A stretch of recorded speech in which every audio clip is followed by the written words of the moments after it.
Everyone vote for Curtis Sliwa. I already have. This is I refuse to bow to Democrat complacency. Mamdani, of course, is on the Democratic ticket. He's been endorsed by shit lib Kathy Hochul. Whereas Curtis Sliwa wears a red beret, which is communism coded. You know, you're not pulling me to the center, folks. You're not pulling me to the center. What's up? Went up to the mountains this weekend. Had a great time. It was raining and in some places snowing the entire time, which was great, you know? Which was great. Did you see Sasquatch? I saw a deer. Went to a rage room this weekend. Throwing bottles is fun. Yeah, I've never done that. I don't think I'd enjoy that very much. I just don't have that much pent-up rage, you know? I get an outlet for it already in dealing with you people. Isn't it about to get rainier and colder in Seattle? Yes, this is called late fall / winter season. It's a unique phenomena to the Pacific Northwest. Rage rooms are proven unhealthy. Well, I don't know what YouTube video essay you've seen that was exactly 10 minutes and 11 seconds long. I will say, though, I think that a lot of people have this misconception about human behavior that, you need to have like an outlet for your negative feelings, like, oh, your rage, your, so on and so forth.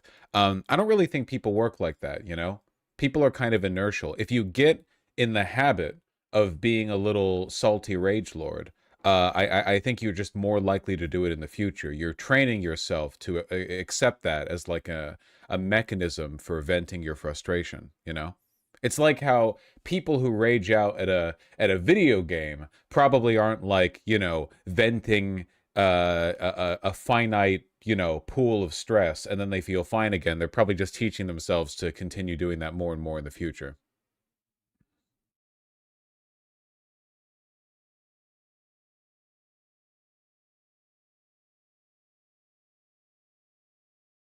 Have you heard of Jahan V Sauce? He made a video about this. Well, he's made a lot of videos.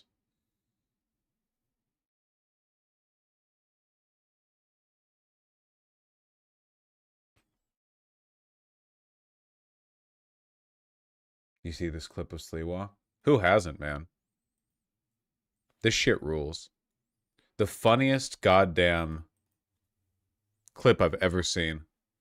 However, I think it is clear to New Yorkers who are against Mamdani that you and Cuomo are splitting the anti-Mamdani vote. So my question is simple.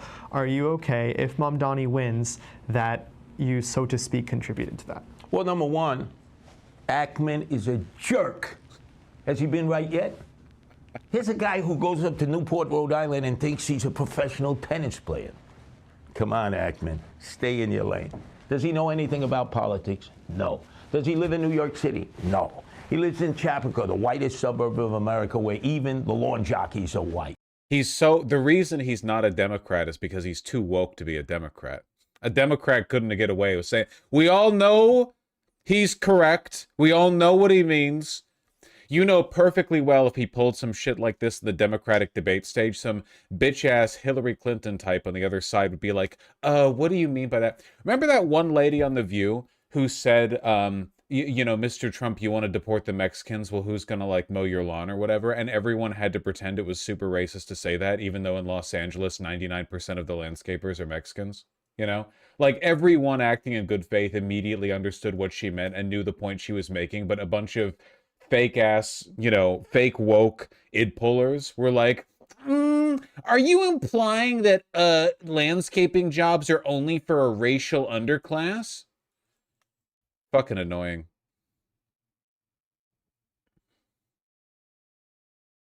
No, he is a real New Yorker. It's true. It's true. He's a real.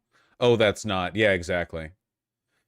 He's a real New Yorker. I've seen so many people with bad takes in him too. I saw one popular tweet. It said he's like a Reagan 84 voter frozen in amber. No, the fuck he isn't. No, he's not. He officiated the first gay wedding. He's not. No, he's not. He's a unique. You can't understand him using these paradigms. He's a very unique force.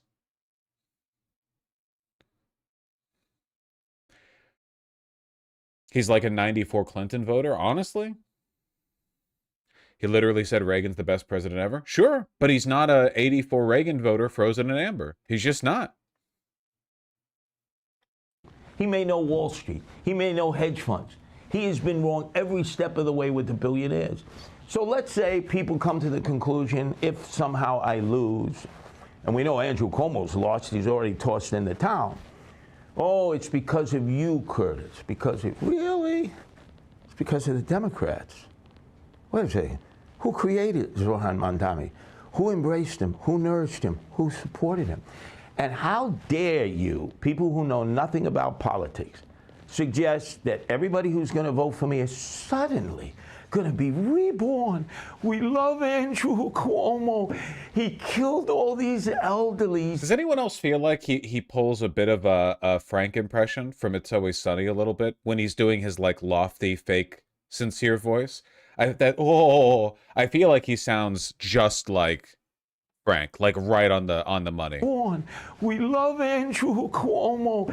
He killed all these elderlies, a sexual harasser. He told conservatives and Republicans in 2014, if you're a conservative and you believe in right to life and the Second Amendment, you have no place in New York. He's so fucking funny, man. I think the reason why he's so charming is because he's one of the only high-profile political figures that is the median voter. He's incoherent. He's rabidly anti-leftist. He's pro-queer rights. He's not... How to thread the line with this, okay? He's normatively anti-racist, but in practice supports racist policies. Like, there are photos of him with his boys, the Guardian Angels, all of them in red berets. Every guy around him is black. And when he started doing that, the rhetoric he used was, you know, cleaning up the streets and so on. And admittedly, New York was very crime-ridden back then. And now he's, like, going after illegal immigrants. But he does this in a very, like, early conservative kind of racist way, where like, Reagan would say, you know, America's for everyone, we're the shining beacon on the hill or whatever. It wasn't openly ethno-nationalist rhetoric, but in practice, the cops were all racist, if that makes any sense. So normatively, he's very anti-racist. Descriptively, he's quite racist, or at least a lot of the stuff that he does leads to racist outcomes. I genuinely have no clue what is in his heart. I have no clue on that matter. No, he's a median voter. He's an incoherent blob. He could never be like a doctrinal member of either party, you know? He never could. You need to leave. This is the result of the Democrats' self-destruction. So I'm supposed to help them? How come they don't help themselves? Andrew Cuomo failed everybody in that primary. He even admitted it. Now he's basically saying, I can't win without Sliwa votes. Where are your votes? Why don't you spend your money and things? Got millions from the billionaires. Millions. Go out, get your own votes. Convert Sliwa voters. But for me to drop out, I represent a major party line. I have people running under me, council people, judges. They put their heart and soul into it. They support me. I have more donations than Andrew. That's true. Sliwa does represent the Republican Party in New York City. Whereas Cuomo is just a degenerate independent who, you know, lost the primary. Cuomo does matching funds. So you know something? This is called voting. Do you think his contradictory policy is based on some conviction or belief, or is he just trying to appeal to a specific demographic? No. 100% sincere. Sliwa could not be this if he was trying to cynically appeal to a demographic. He is what he is because he's actually, like, sincere in what he believes. Whatever, you know, whatever combination of beliefs that might be, it has to be sincere. Sure. Since when do we not let people vote? Billionaires determine the next mayor? If they don't like it, they can leave. They have options. Blue-collar working class people don't. Those are the people I'm representing, not Andrew Cuomo. Sure. However, maybe rabidly leftist isn't the right. Anybody who knows the history of New York City knows we've had socialists in elected office. We've had communists in city council. We had Mark Antonio, who was the congressman that represented East Harlem when FDR was the president. He was a socialist. Somehow life went on. We survived it. It's part of the political process. I don't fear socialists. I don't fear communists. I say leave it to the people. Let them make the decision at the ballot box. Maybe the hat controls him. When he has the hat on, he becomes a socialist. I could see that.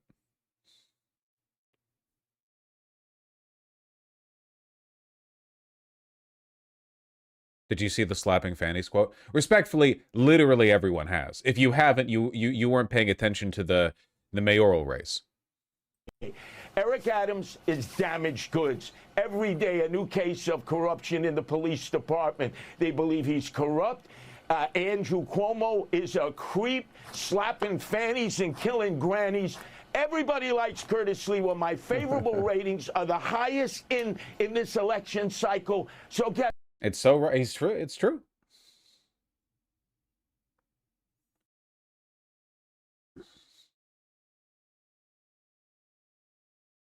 My beautiful partner pitched that he can be a parade czar after Mamdani wins. You know, he can run the New York City sort of parades permit office with the efficiency of the Navy. You know, he loves parades.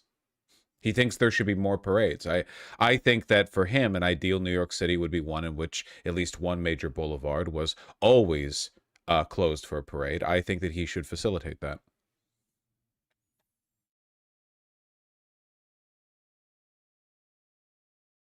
Hello, River.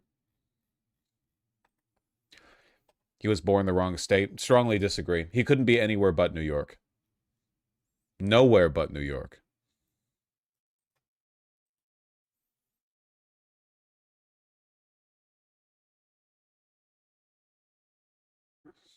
He was the only guy who cared about parades in the debate. The other two are hacks. I do think that...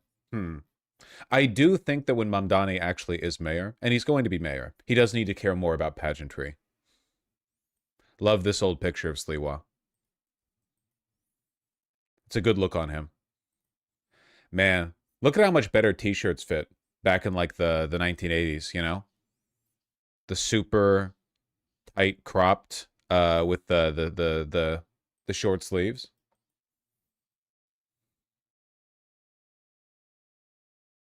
Why does he look so gay? Have you seen how men dressed in the 70s and 80s?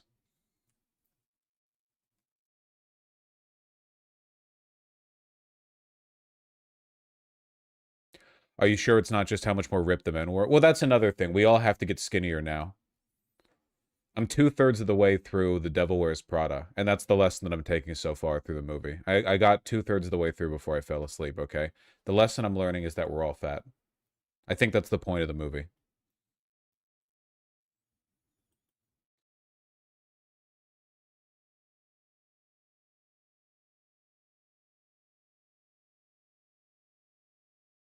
Zaran reposted the Sliwa interview. Yeah, how could he not? It's incredibly funny. Also, Sliwa has never really offered any meaningful criticism of Mamdani. Well, I shouldn't say that. What I should say is that Sliwa has never participated in attacking Mamdani for the stuff you would expect him to, or the stuff that Cuomo's attacked him for. So Sliwa has accused Mamdani of being, you know, a leftist, ineffectual, lacking experience. Okay, but he's never done the Zionist bullshit. And he's also never really done the racism stuff. He's never pulled the racism card. Not really gone after Mamdani for being Muslim, not even like an implicit way, you know, like how will you protect the Jews of the city and so on. He just hasn't really done that, you know. Far less racist than Cuomo. I mean, the entire campaign strategy behind Cuomo and Adams, by the way, back when he was running, both of them, was essentially just how is this scary Muslim going to, you know, prey on the Jewish population of the city. It's super fucking racist. Yeah.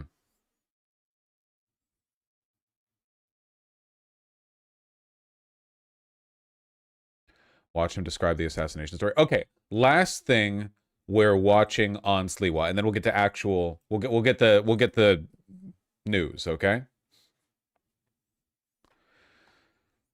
Do you have any thoughts on the famous cerulean sweater monologue? I mean, she's right. In The Devil Wears Prada, she's right. I mean, it's true. My partner was ribbing me the whole time. You know, they were like poking me because they're like, "Oh my God, that's you. You're this like psychopath. You know, you're like this psychopath or whatever, which, I mean, fair. It's a form of art, okay? You can't treat it like you're serving utility. If you cared about utility, then everyone would just wear Carhartt overalls to everything and shit their own pants or something. I don't know. Anyway, just cab late at night, sawed the handles off on the inside and turned it into a rolling coffin, and assumed that on one of those mornings I would pick their cab, which had their wheelman, a Gambino guy named Angelo Dundee Bundini Brown or something along those lines, Okay. and the shooter, Michael Leonardi. And they would go round and round the block. And Joey D'Angelo looked like a cab driver, and Michael Leonardi was a killer extraordinaire because he was an executioner. And on the sixth day that they went round and round, bingo, lotto day for them, I picked their cab. I jumped in the back, told them, Madison Square Garden, hurry up, Mac. Said, no. POV, you're Tony at the restaurant, and one of your capos is enthusiastic explaining to you the plot of the second half of the last episode. It's Problem, Sliwa. And I thought, wow, an English-speaking cab driver, a guy who knows where he's going. Man, this is my day. I can max and relax, read the newspapers, prepare for the broadcast. Halfway there, instead of turning left and going west, he turns right to Gabon and goes east. And I said, hey, Mac, turn this hack around. And all of a sudden, he was putting the pedal to the metal, and I could hear the transmission grinding. And I said, I don't think he's taking this to AMCO for a transmission fix. And I said, hey, Mac, I told you, turn this hack around. And then lickety split within seconds. This all guy. of a sudden, some gorilla pops up in front of me who had been stuffed under the dashboard. He's popping a 38 right down at my three-piece set, my lower extremities, not the knife, spoon, and fork. And all of a sudden, he says, take this, you son of a bitch. Boom! And he fires. And I could see the fire leave the barrel of the gun. Didn't feel anything and never been shot before, so assumed, wow, this is just a bad dream or a misfire. And by the time I could come to my senses, as my heart was beeping and I felt like Robbie Robot and Lost in Space, you know, danger, Mr. Robinson, danger, he raises the gun, fires the second time, and now I feel it, the cramping, the blood is spewing. All of a sudden, I'm in a panic, and I immediately dive for the door, figure I'll dive into oncoming traffic, risk becoming a speed bump, and they knew I would do that, and as I reached for the handle, and pulled to yank it open. It came off from my hand, and pow, a third shot right through my legs like a hot knife through butter. I've now been shot 3 times. I'm bleeding like a sieve. I'm stuffed beneath the driver, trying to avoid the headshots. I'm fighting the gun off so he can't pop 2. That wasn't the full story. Okay. So he can't pop 2 in the back of my head. And then all of a sudden, I pick up my Guardian Angel walkie-talkie. I say, Angel 1, code red, Angel 1. And they start blabbering away. And it distracts the driver, Joey D'Angelo, who thinks maybe it's NYPD 50. So he drives on the sidewalk. He drives back onto the street. He makes a radical turn going south towards the Williamsburg Bridge. And I feel a gust of wind. And What year was this? New York City used to be like very crime-ridden, especially compared to today. It's very easy for me to sympathize.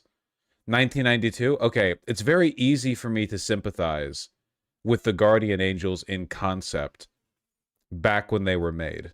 You know? This was actually a week ago. It was just said, feet don't fail me now. I got precious little energy, so I used the cushion in the back to see, as if it were a trampoline, dived in the direction of what I felt was an open window because I felt the gust of wind. Luckily, they had opened the window just moments before they had picked me up because the air conditioner wasn't working. Lucky that the AC... Wasn't there a massive crime drop in the 90s? Yeah, a lot of people attribute it to broken window policing, but there was this big confluence of forces that contributed to it. It's still debated to this day what caused the big crime drop of the 90s. But this is the reason why people like Sliwa give so much credit to Mayor Giuliani, because at that time, for one, there was a big wave of social conservatism. You know, Reagan had just had 2 very popular terms. We were in, it was the you know, Bush senior years, Clinton was maybe just beginning. And a lot of towns, you know, including with New York City, you had conservative governance, and the crime rate started to drop a lot. This is the #1 reason why people credit Republicans with dropping the crime, by the way. Still, 30 years ago. Like, this is the main cultural force, because this was the big shift. Every up and down in the crime rate in America since then has been like a rounding error compared to the drop that took place from like, late 80s to a mid 90s. Giuliani was mayor after the crime dropped. When wait, hold on. Am I totally wrong on that? When did Giuliani become mayor? Giuliani from 1994. Okay. Yeah. So you preside over the end of the drop and like when things start to stabilize. Yeah. Okay. Yeah. But they do get a lot of credit for this broadly.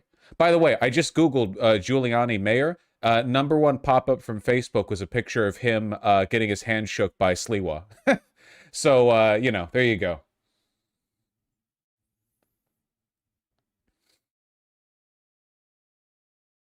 He wasn't working. I made it halfway out the window. The gunman panics. He realizes, oh my God, he's out the window. So he pulls me up by my belt. He puts the gun in my back. The driver at the same time crashes me into parked cars. I smash me like sardines, nut to butt. They pump that final bullet in the back, push me out, and figure I'm dead on arrival and I'm sucking concrete. Next thing you know, they scrape me up off the asphalt, put me in the gurney, put me in the meat wagon, throw me on the emergency route of Bellevue, and they start cutting and chopping in an hour and a half. Well, actually, hours. I think if you've gone through this, you get to be like Sliwa for the rest of your life. Hours later, days later, I wake up in intensive care with every tube and every orifice of my body, the bells and whistles. I wake up slowly. I see that first face that indicates to me that I'm alive, I'm not dead, and it's Ed Koch, my former nemesis, the former mayor of the city of New York, who thought I was a hemorrhoid in a red beret, and I thought I had died and gone straight to hell without an asbestos suit. When I came to my senses, I realized I was alive. I took a licking and came back ticking, and let's face it, wasn't my martial arts skill that saved the day or my street smarts. It was the man upstairs who decided I wasn't ready to be punching on the time clock yet and going out feet first. My opinion, I'm big thing. I know that was a huge thing. Don't undersell it. I'm happy he survived. Yeah, here we go. I just wanted to say, like, because it was a different world back then. Here's the murder rate in New York City. It peaked in 91. Look, very, very high coming up from the 60s. This was the big period. But the big drop, yeah, look, Giuliani came in 1994. The big drop was here, you know? And there are so many debates over what caused this. Some people say that it was the legalization of abortion, that since violent crime is overwhelmingly committed by young men, the fact that abortion was, you know, became protected, Roe v. Wade 1960s, meant that it led to a drop in unwanted births, which decreased the crime rate. And I think maybe there's some degree of truth to that, but I don't think that's the whole thing. A lot of people say it was broken windows policing, but I think that's just not true at all. Especially because, hold your horses. Especially because if I remember correctly, stop and frisk in New York City was at its highest. It was at its most popular in the 2000s. It was after the big crime drop, you know? So I don't even think that was what caused it. I think that it was a confluence of a huge collection of things that happened all over the country.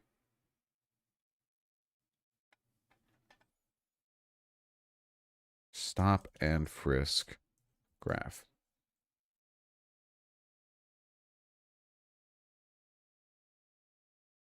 Yeah, stop and frisk peaked back in 2012 under Bloomberg, right? Under Bloomberg. Huge number of them, but it didn't correspond to a drop in the crime rate. Do you think the early internet might have helped in part with it? Maybe. I don't really know. I don't know. Whatever it is, it had to be like a nationwide thing, you know? It wasn't just New York City. This happened everywhere. I thought Bloomberg was the originator of stop and frisk. No. He just brought it back into style. I mean, some version of it has been... Yeah, here you go. Simple graph, but... A lot of older Republicans still live in this time frame, by the way. I mean, people's political positions tend to be pretty well cemented, by the point that they're young adults. You know, a lot of modern day Republicans grew up in a world where the crime rate actually was like pretty astronomical. You know, like they grew up hearing stories from their parents about how everything was safe back in the 50s, which relatively speaking it was. 60s, 70s, 80s, it ramps up and up and up. You know, you get fearful of cities, white flight out of Chicago, Pittsburgh, Detroit, everywhere, you know. White people take to the suburbs, black and brown people stay. It leads to a lack of economic opportunity in the cities because people divest, which means that crime raises and the drug war and blah, blah, blah, blah. So a whole bunch of stuff, yeah. But I think a lot of these people genuinely still like exist. They're still in this mindset, you know. There's a huge difference in my mind between a conservative who's 60 years old who says New York City it's dangerous, and a conservative who's 30 years old. The 30-year-old conservative who says that is a LARPer. Okay, this is like the fat raised pickup truck kind of guy. You know what I mean? Who's terrified of like a black guy cucking his girl or whatever. There's some degree of, I think, sincerity for an older Republican because at least they were around during a time period where you could have had that fear legitimately, you know, established. But nowadays, it's just ridiculous. Like, well, you're faking it. Okay, you go into the city. You're just doing a bit. Leaded gas had a big impact on crime. Could be that. I mean, before we started with the whole unleaded gasoline thing, I'm pretty sure that like every major metropolitan area was being blanketed in retard fumes 24/7, you know? At least nowadays, tire brain is biochemically inert. Lead brain is not.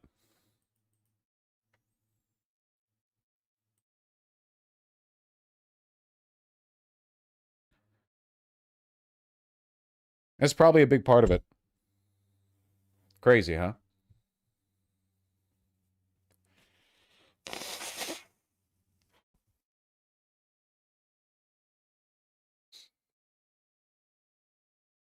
Anyway, it's one of the reasons Sliwa is the way Sliwa is. Also, I'd probably be a weirdo about like crime if I got shot 5 times as well. I think that would probably affect me to some extent.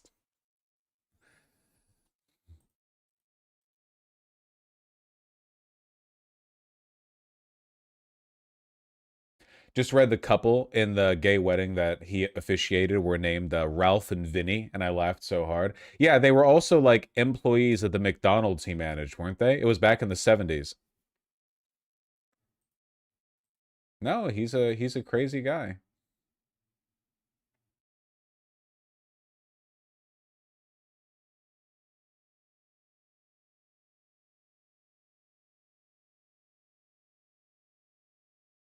Wonder how they're doing. That gay couple, I mean. Anyway.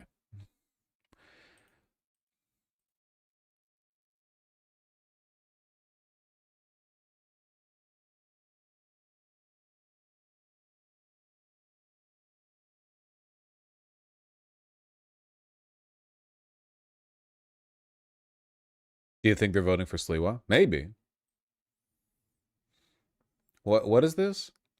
Is this the person who's doing this like weird impersonation thing? Like they're impersonating a Zohran Mamdani canvasser? They're not even getting that much attention with this shit, except for that one video. Hi, really quick, I was just looking for a manager. Are you guys accepting job applications at the movie theater? Okay, can I leave a resume? So he was an intern for his mom? Oh, this is weird. Zach Sage Fox, CEO, comic writer, producer, political independent, proud effin' Jew. Oh yeah. Oh yeah, this is the one that I saw. But it's mostly just people dogging on him. I'm about to go undercover as a Zohran Mamdani canvasser to see what people... I'm not watching this. I don't care. I'm not watching this. It's also illegal. Yeah, you can't impersonate staff or like affiliation with another candidate. Not that it matters, you know. There's no laws anymore, basically. Look at this fucking cope he's retweeting. New poll. If Curtis Sliwa drops out of the NYC mayor's race, 44.6% of New Yorkers would support Mamdani, while 40.7% would back Andrew Cuomo, within a 4-point margin of error, keeping Cuomo competitive. That's not what margin of error means. Margin of error describes discrepancies in a poll, not a difference in the vote percentage. 4 points is huge. But also, this is fake.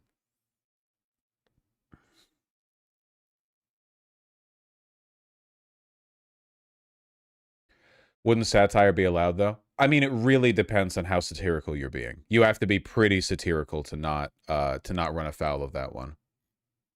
But again, it doesn't matter because there's no law anymore. Law doesn't matter. It's not real. The law is fake. I feel so bad for people who have gone to school to be lawyers. I've seen them complain, like on the r/law subreddit, you know, like, what the fuck is the point? You know? It's okay. It'll come back eventually. Yeah, it's not parody. He's full on just like impersonating a canvasser here. He's losing so bad in the polls right now. Yep. Dude, look at that, man. It's basically a done deal. And Sliwa's not going to drop out, so there's no point in even entertaining the hypothetical in which him dropping out, you know, leads to Cuomo being more competitive. I think a lot of people really underestimate the extent to which Republicans in New York City despise Andrew Cuomo, which they should, but they, of course, you know, it's a partisanship thing. Can we just do this already and hold the election? Buddy, the election's in 2 weeks. It's October 20th right now. We're almost there. Get ready.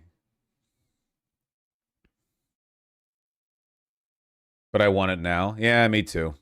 Wanted it for a while, too. Is there early voting in New York City? Probably. I don't fucking know. I don't live there. I'm not cool enough. I'm so mad at New York City right now, by the way. I keep getting recommended YouTube shorts and videos where people who are super, super stylish and fashionable and they have their life together. And it's like, yeah, I'm 23 and I live in New York City. Fuck you, dude. I think people in New York City just get to be more sociable and stylish because they get the, hey, I'm walking here every time they walk outside. Look, being able to socialize is a skill. It's a muscle. What opportunities do you get to flex that muscle, to train it, if you live in the suburbs outside of, like, I don't know, Dayton, right? Who are you talking to? Your family? Maybe you go to school. I don't know. But like in New York, if you live in Brooklyn or Manhattan or Harlem or whatever, you get you walk outside, there's always some shit going on or whatever. You get to just waltz outside. You're being confronted with social interactions nonstop. It actually makes me jealous, you know. I kind of wish that I could get the Brooklyn experience where every day you get the autism sandblasted off of you. I said that to my partner when I was there with them. I said, I was in Brooklyn. I just got off a train stop, you know, the MTA. I don't know what intersection. It was bustling. It was so bustling. And I said, how the fuck are there any autistic people here? I feel like it would get ground off of you the nanosecond you went outside. That shit's crazy. You know, you go outside, you're facing down like 40 social interactions a second. People are tossing different accents and languages and they're code switching on you and everything. You've got to learn.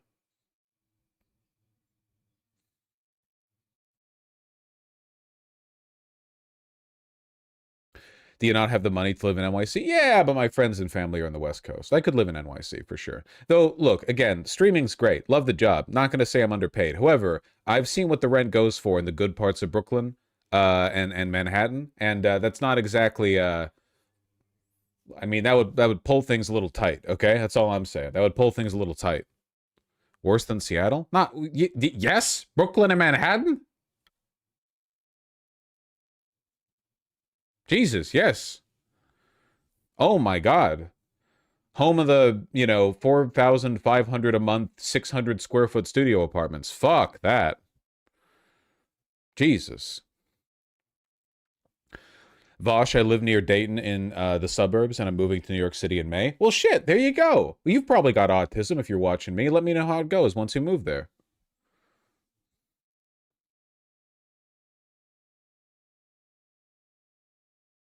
You could probably find something in Staten Island. Don't insult me. Coping he doesn't get to live in the best city in the world. I do think New York City is the capital city of the world. I went there once for 1 week, and I think that. I do think that. I've yet to be anywhere that makes me feel otherwise. I do think that.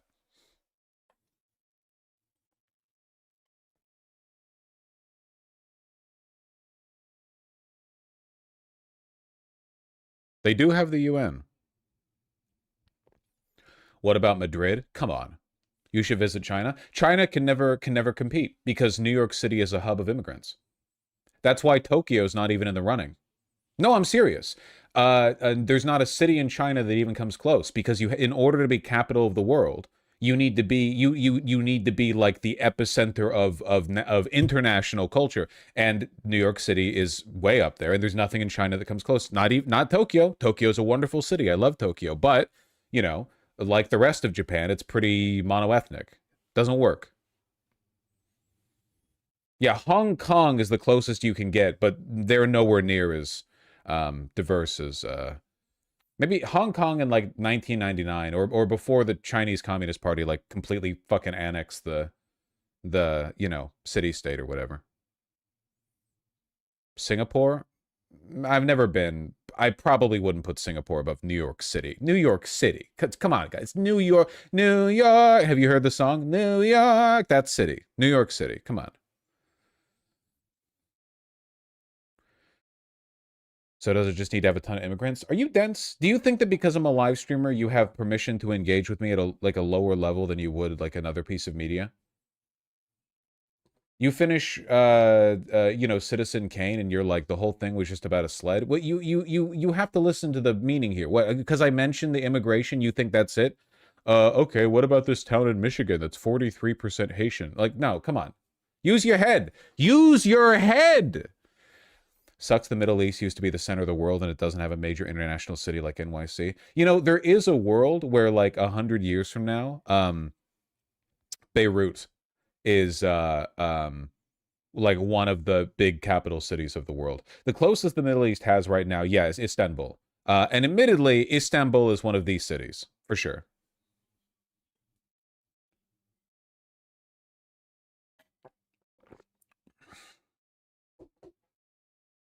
Egypt could go stupid if they tried. Look, I mean, the problem ultimately is that, like, one of the big things you need to have to be a capital city of the world, the city of the world, is you need, like, a really robust, multicultural, multi-ethnic, multiracial, diverse population base. And you're not going to get that in aggressively conservative countries, you know? America, at least for a time, was the shining beacon in the hill, immigration, da-da-da, you know, Liberty Island, yeah. Not so much these days, but, you know, you go to New York, it's still very, very diverse. But you're not going to get that from a lot of other places. Istanbul's diverse, sure, but mostly diverse in the context of, like, the Middle East, right? It's not really diverse, like, globally, at least not to the same extent that New York City is. London is pretty diverse. So is Paris. Yeah, I think those are better contenders. But I don't think London. I've never been to London, but I don't think London beats New York City. I'm sorry, it's New York City. We don't need to be contrarians here. It's fine. There's like pretty much. I think most people would probably agree that New York City is one of the the cities.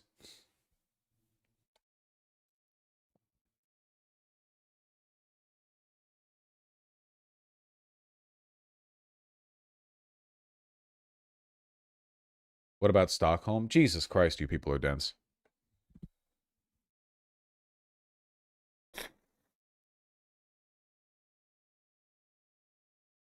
You forgot about Cincinnati, bro? You forgot about Cincinnati, little bro. Fucking step aside.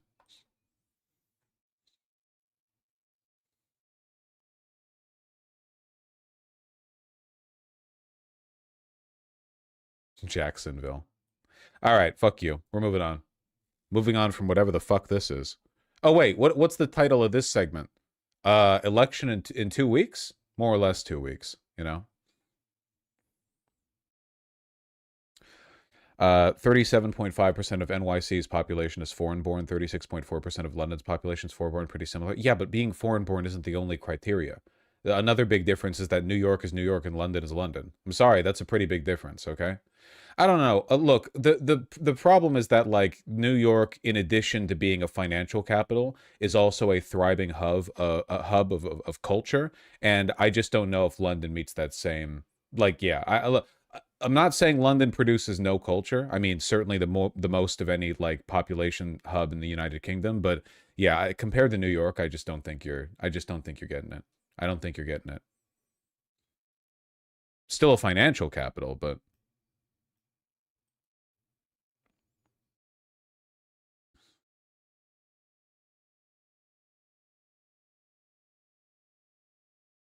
Is Paris a cultural center? Yes. I don't know why. You can't talk about anything with anybody. You people in chat, I swear to God, you're not even interested in exploring the concept. You motherfuckers just want to talk to be listened to. Honestly, are you getting that little social attention? You all live in the suburbs outside of Dayton. That's the problem with you, okay? If you lived in New York, you wouldn't be here typing, you know, asking, do you think that Connecticut has any contenders? You would be going outside getting offered, like, fresh fruit by people talking in languages you've never heard before in your life and may or may not even exist, all right? You pull your money and live in a commune in Brooklyn. I'm sure they exist.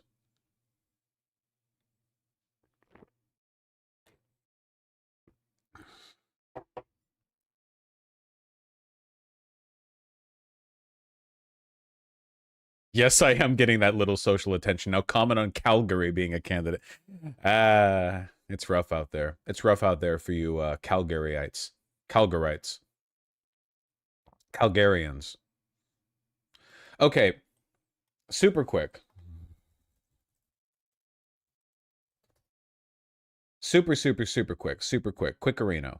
First of all, and I should note, we're having a PV on at 2 p.m. PT, and I know you people. You're like, but I want the funny jokes. I don't want the election business. Well, it involves content on the stream, okay? We got ideas, folks. We got ideas. I don't want to spoil them, but I'll spoil them. Canvassing event in Seattle. Also, Prob's going to talk directly to future mayor of Seattle. I'm hoping, crossing the fingers. You know, Katie Wilson. Gonna have a conversation with her. Maybe it'll be live, you know. Maybe it'll be live. You all can throw tomatoes at your screen. I mean, you won't be there in person, but wouldn't that be neat? But it'd be in person. I'll have to wear my finest jacket, which is what I would say if my finest jacket wasn't at the tailor's right now because I had to get the sleeves finished. Rough timing. But yeah, you wait for that. Now, hold on. I know nothing about this. I want to quickly educate myself. What's this about a global internet outage? What happened? Amazon? Hello? So the breaking news this morning that many Americans are waking up to massive internet outage impacting major websites, major apps, gaming platforms, including Amazon, AT&T. Just look at this list. Delta Airlines, Disney Plus, Facebook, Hulu, Snapchat, United Airlines, Venmo. More than even what you're talking than I'm even mentioning there. At the center of this is Amazon Web Services, that major provider of cloud services for all sorts of companies. AWS says now it has identified the root cause. AWS, a big hosting provider, bricked their scaling systems that cost half the internet to die. That's it. Neat. As long as it kept you guys from playing that god-awful new Pokemon game. I really do have no respect for you if you're still buying the Pokemon games. These things look like fucking jokes. They look like these games would be getting dogged on by the entire internet if they were like Unity-built projects on Steam that were funded by like a $250,000 or something and overpromised and underdelivered. Okay, it's a fucking joke. I can't believe you people still give that company money just because you wanna look at Staryu with legs or something. And also saying this, that we continue to observe recovery across most of the affected AWS services. We continue to work towards full resolution and will provide updates as we have more information to share. Said another, we're not saying a lot right now. Let's get over to CNN's Bryn Gingras. What the fuck was that? I started noticing this morning on multiple levels as it was unfolding. What's happening? Yeah, and that's basically it, right? So they connect the business to us, the consumer, through apps on your phone. So if you're waking up, you're tapping on an app, you're like, how come it's not working? Exactly. This is likely the problem. You're getting like the ring of death. Yeah, the ring of death. Exactly. They're actually saying, please submit to technical issues. Keep doing that, even though we're not answering them right now, or we are trying to get to them. There's basically a huge backlog. As you just said, there's been some significant progress in this. This happened way overnight. So there has been some, significant progress, but still there's a huge backlog of all these apps and all. How this even happened? I'm just going to guess, and I could be completely wrong on this, but I'm going to guess that our digital infrastructure is very much like our actual physical infrastructure in the sense that it's in incredibly precarious, in a precarious position. And basically any disruption can cause a catastrophic cascade of worsening failures. I don't really know the details on how that works. That's just like kind of a vibe thing I'm feeling. No idea. these companies that are looking to basically get restored. So there's even issues at the airport. I'm hearing about people who are trying to check into their flights and they can't because they can't do it through the phone. So there's so many different companies, as you've just listed a whole bunch of them: Amazon, AT&T, Delta, gaming services, right, like Roblox, even cryptocurrency companies are being affected. Coinbase essentially saying, don't worry, your money is safe.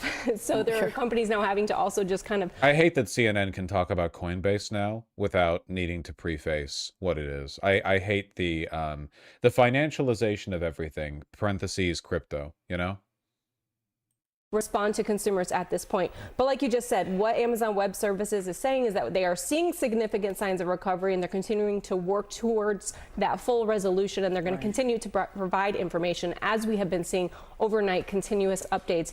But like I said, they are still a huge backlog here. So if you wake up and you can't figure out why something is not working, this is likely the culprit. Caused Ring doorbells to go down, antisocial people freaked out. Nice. I don't know, man. I don't know. Feels like we're setting ourselves up for some rough... Like, we're living in a world where new refrigerators are connected to the internet and can brick. Like, everything can brick. Your toaster can brick. Probably not great. I mean, people say it's going to be a solar flare or whatever. I don't know. I think that solar flare, maybe that's not even an issue. We've got surge protectors. I don't know how that shit works. I'm not a tech guy. It's more just... It reminds me of the Evergreen. You know, the Suez Canal getting blocked. They're trying to put ads in your fridge. Yeah, I noticed recently that the smart TV that I inherited from my partner will play ads on its own when left paused for a while. Silent ads, admittedly, but like, fuck you.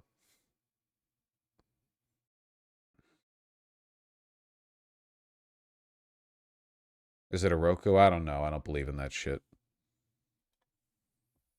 Fucking failed to prevent the Fire Nation from taking over the world, and now he's playing ads on my goddamn television set when I'm paused.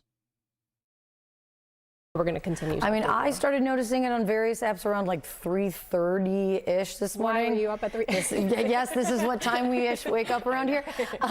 But it really did start cascading. Like, I even tried to get on the Wall Street Journal website, couldn't get on there for a period of time. Yeah. So, I mean, AWS makes up 30% of this global market space. So, I mean, it is huge. I actually was doing a lot of research, and I can't believe how big this is. And it just really... Can you explain how ads even make economic sense at this point? I feel like ads barely get any traction, yet so much money is poured into them. Mostly, I think, because companies are lying to advertisers and nobody's called them on their bluff yet. Basically, a fuck ton of ad views online are via bots, and ads are very, very ineffective in basically all formats these days because people are so oversaturated and they're so irrelevant to your day-to-day life, even with all the like data targeting and so on. That's why so much data is being sold to target ads to you specifically. It's not just to maximize the profit of selling stuff to you, it's to lie to advertisers about the effectiveness of targeted advertisements, you know? I think that one of these days, the ad-driven model of keeping stuff afloat online is going to fall apart completely. Because like my understanding is that right now that shit does not work. Like, it doesn't make money most of the time. But it's kind of like, you know, neither does AI, but those companies still have a fuck ton of money because of speculation. So maybe it doesn't even matter, like, as long as the lie keeps afloat. It's one of the reasons why I've said, like, people should get YouTube Premium, you know? It's in my interest, of course. Because I do think that the YouTube ad rate is going to plummet at some point, and it'll basically be, there will be no way to make a living off of being a YouTuber except for by direct subscriptions or whatever. But also, like, I don't think the internet can survive if the only way for free websites to stay afloat is by selling ad space, you know? I just don't think it works. I don't think that's like a profitable model in the long run, you know?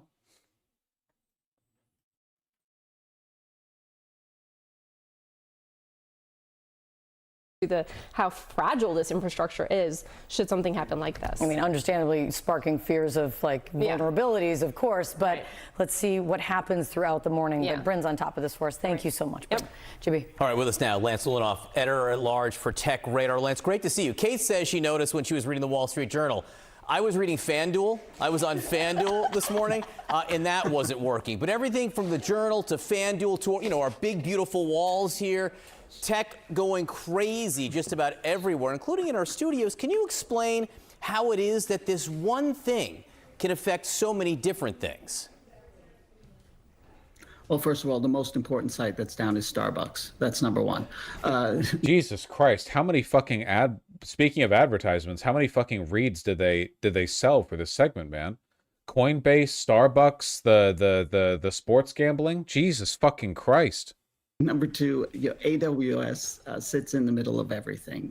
It is, all of these companies, it's like why build the house, right? You're just going to live in it. And that's really how these companies work. They all have offloaded their web services, their cloud-based services to AWS, which is great because it's more affordable. It's also more scalable than they could do on their own. So that sounds great, except when it fails. And it feels like sometimes a single point of failure. It is like genuinely insane that this isn't treated as a government utility, Cloud hosting, like web host, just like the basic infrastructure for making sure that websites can, like the idea that it's not just a gigantic government data center with a bunch of backups and reinforcement and it's all managed by the state and then you can just rent the space for your private venture. Like it's insane that we don't do that and that we just let all digital infrastructure sit on the shoulders of private, for-profit, insanely thin margin. Because everything goes down at once. And it's not just the services that you're accessing. Your smart home stops working. Ring which is actually owned by Amazon, is one of the impacted services. So your smart thermostat, your smart video doorbell, they just don't work without the internet. They're not designed that way. Where was that link for the Ring camera thing? That's the thing. We've designed everything to work with Thana? Thana, did you have that connectivity. Link? And when you pull that big plug, everything basically becomes dumb. When something does go wrong, in terms that non-tech people can understand, what is it? I mean, I don't think it's someone pulling a plug at a data center. What is the glitch that causes all of this? I mean, usually it's like a translation service almost. It's like, okay, hi, you're trying to reach me. Who are you? And there's there's something that says, here's who I am. And they do a handshake and everything's okay. Well, yeah, this talk's too technical for me. The AWS outage is affecting Ring doorbells. Sky News says some users can't see outside their house. Definitely scary. I would hope to resolve this as quickly as possible, but you mentioned some of those sites there. For example, Ring doorbell, we have on our website some users saying they can't see outside their house. Definitely scary. Can't see outside. Yeah. Delightful. I work at Starbucks and old people would not shut up about this all day. So fucking cool.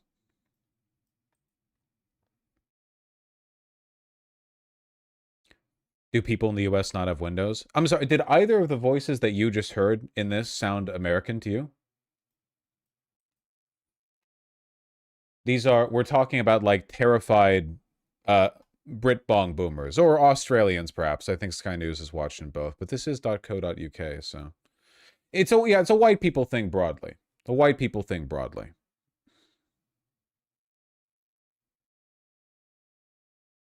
I don't know. We're going to be dealing more and more, especially with climate change, with the consequences of failing infrastructure. And one of these days, one of these big points of failure is going to go down, and then it's not going to come back up. You know what I mean? It's like what's that bridge that got knocked down by a boat and they haven't built it yet? They haven't even like come close. What was it? What was we all saw it. Was it the Baltimore Bridge? What was that, like 18 months ago? Completed by the fall of 2028. Jesus fucking Christ.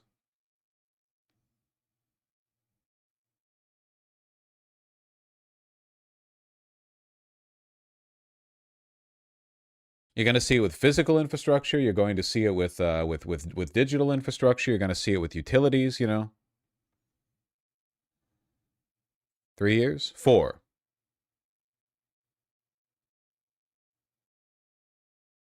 The one the right blamed DEI for? Yeah, of course. Hurricane Helene did that in southern Appalachia. Everyone is still using Starlink in rural cutoff areas. One of the big ways we're going to see it in the U.S. especially is road maintenance. We built a lot of roads. Look, building a road, that's easy. All you got to do is gunk, road built. Am I right, folks? Maintaining a road. Oh, buddy. Oh, buddy. Oh, man. That shit is not easy.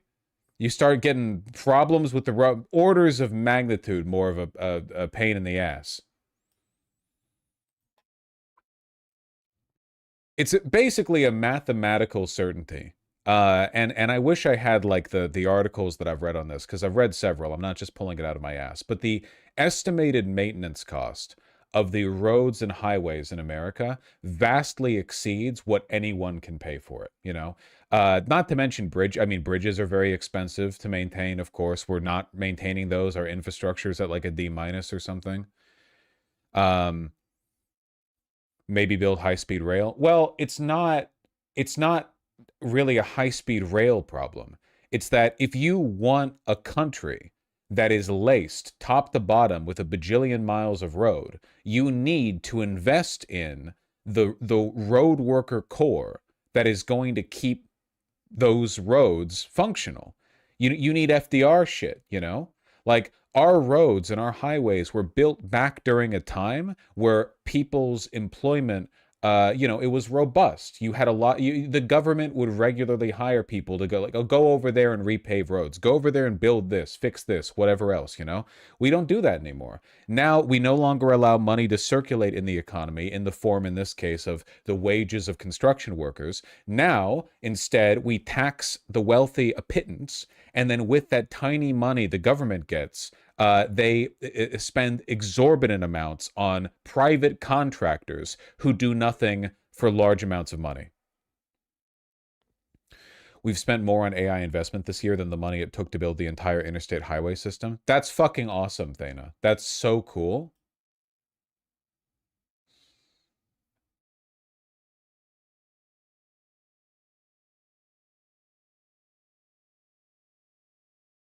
And this is all totally fixable, you know? If the federal government just taxed the wealthy at the rate that it did back in 1952, you know, just to pick a year, and then use that money to procure a federal corps of road workers or construction workers or infrastructure workers, whatever you want.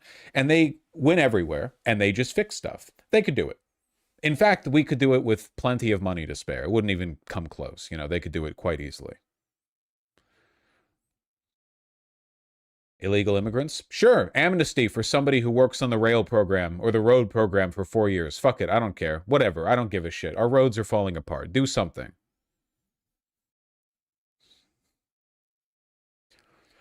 It matches filet, that's the issue, right? It's more politically beneficial to build new roads than it is to maintain existing roads. You know, no one gets excited about the maintenance of existing roads.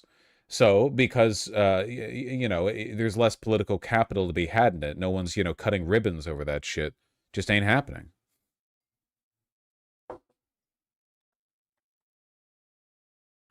Mostly semi-trucks as well. Yes, the weight of our vehicles is a huge contributing factor. But the U.S. has some of the best roads in the world. Sure, we're still the United States, but we're utterly dependent on them.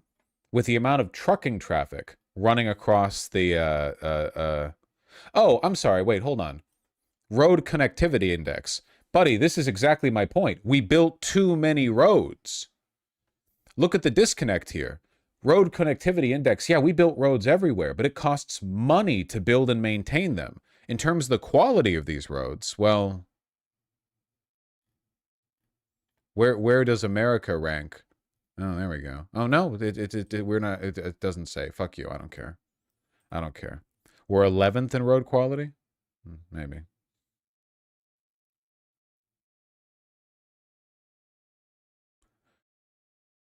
What are the Saudis doing? They benefit from car use. You know.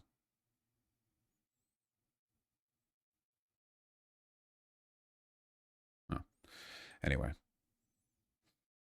This is 2018 rankings. Don't get lost in the sauce, okay? We're talking about infrastructure here. Oh, yes, United States 11th in road quality rankings, but we're utterly dependent on them is the problem, you know? And there's also a lot of asymmetry in the quality of that road work, not to mention our fucking bridges. Our bridges are falling apart, man.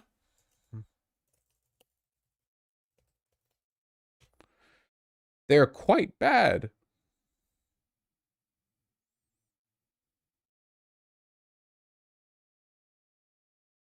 Over time, a lot of these bridges are just going to collapse and they will never get rebuilt.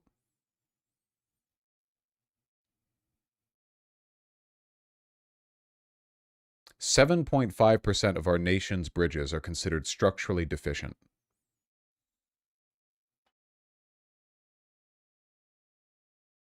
Even the Golden Gate Bridge. Remember that suicide netting or whatever they put around the side of the Golden Gate Bridge, and it cost half of what the bridge itself cost?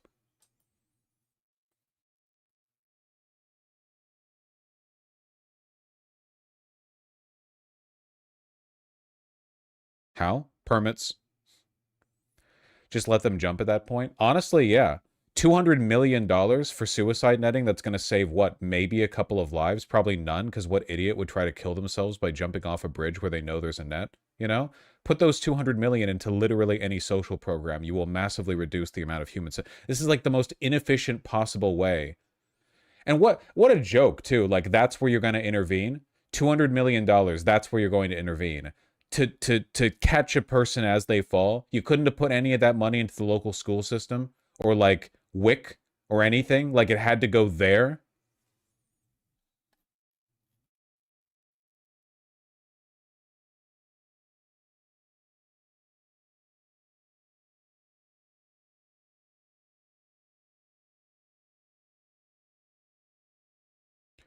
Recent estimate for the nation's backlog of bridge repair needs is $125 billion. Do you guys have any idea how little $125 billion is to repair all bridges? To our current government, this is like an insurmountable amount, even though this is the amount by which like the Pentagon's budget goes up every year, you know?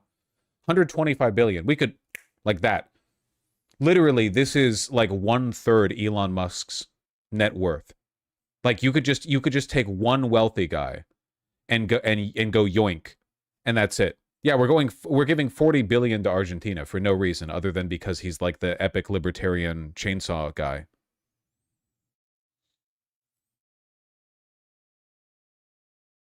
Our country's going to collapse because of stuff like this. I mean this actually. I mean this like sincerely, you know. It's we with the internet and with everything else, like just an insanely irrational allocation of funds. For all the criticisms that you can make of like China's infrastructure spending, at least they're not in the position that we're in.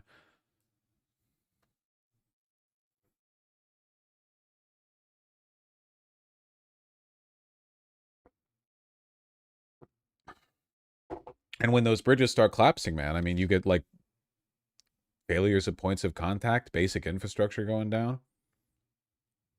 I don't know.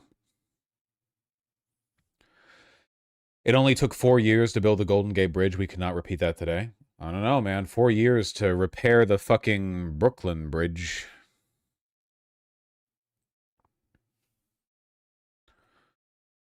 Just very grim, very depressing. It's very depressing. You know, and I mean this sincerely. It reminds me a lot. This is one quote. I'm not a Roman Empire guy. I'm just not. I really just, I've never been that fascinated by Rome. It's just not my can of worms. It's fine. I don't think there's anything wrong with it necessarily, though it does, a disproportionate number of annoying young men do get obsessive over it, but I'm not saying, you know, it's necessarily bad. But one thing that always got to me was like the knowledge that for basically all of European history, medieval peasants, you know, in between bouts of eating shit and fucking their cousins, grew up in the ruins of buildings that they could never build. You know, like they would, you would whether you were in Barcelona or London, right? You have these big Roman ruins that are way cooler and more impressive than any of the shit you're building, and you just have to live in their shadows, you know. And no one's building stuff like that anymore.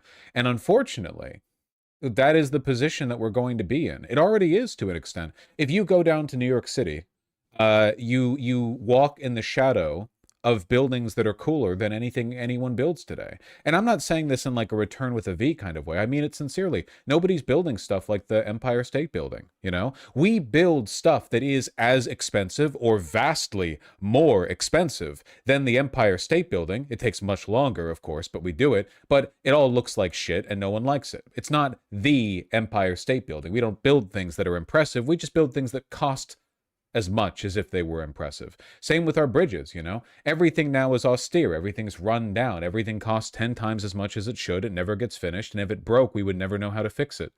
Not within budget, at least. Not within 10 times the budget.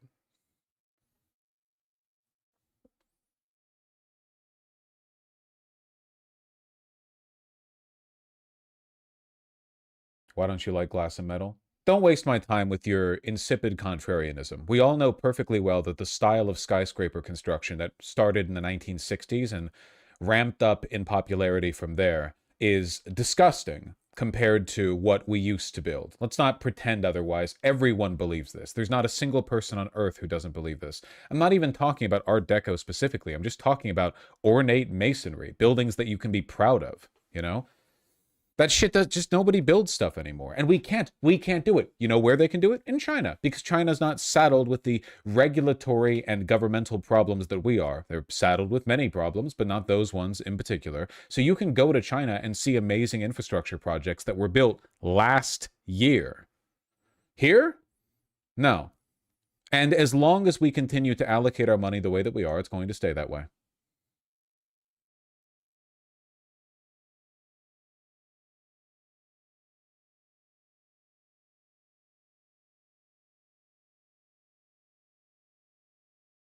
Their infrastructure crumbles after several years. That's not true, though. I think that's largely Western cope because we don't like the idea that China's building very impressive things and we're not. For one, our infrastructure is currently crumbling, including some of the stuff we built relatively recently because we build it substandard.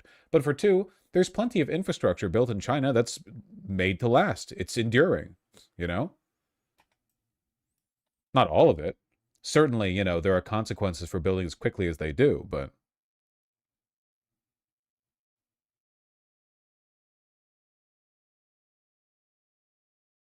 Anyway. Isn't that blackpilling? All we would need to fix our bridges is 125 billion.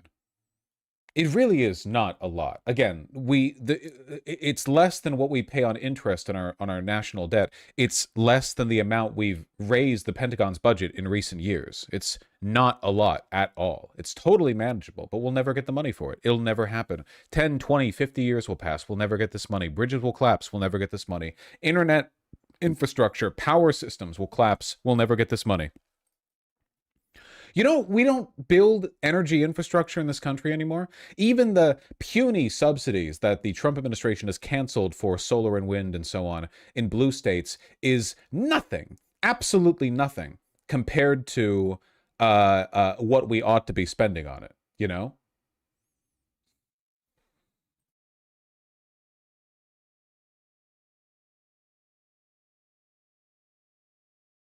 And energy prices are going up, in large part thanks to AI data centers.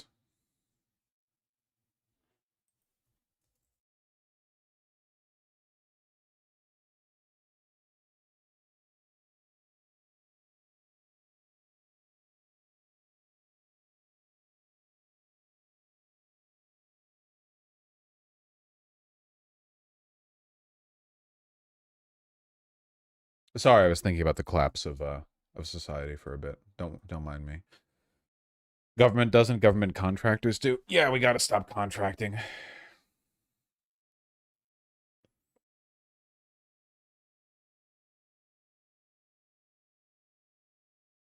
Did you see that NYT article that tried to make China building infrastructure look bad? It's not the only time they've done this. How China powers its electric cars and high-speed trains. China is building a network of ultra-high voltage power lines to carry solar and wind energy hundreds and even thousands of miles as few citizens dare to protest. I saw another one. What was it? China's addiction to building infrastructure. Did you guys see that one? Their addiction? Beijing, the Chinese Communist Party doesn't know how to advance its interests beyond its tried and true strategy, its addiction to building new infrastructure.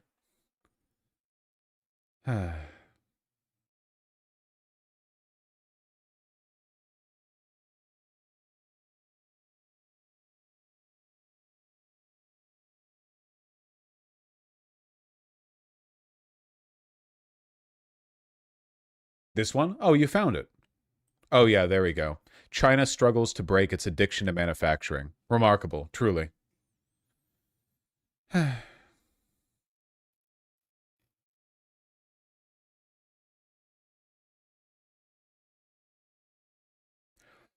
lot of the problem is how powerful municipal governments are in the US. Oh, 100%. I like this stuff has genuinely made me like think federalism is a bad idea. I thought it was stupid how in China Canada, the provinces could engage in like intrastate tax wars. That's insane to me.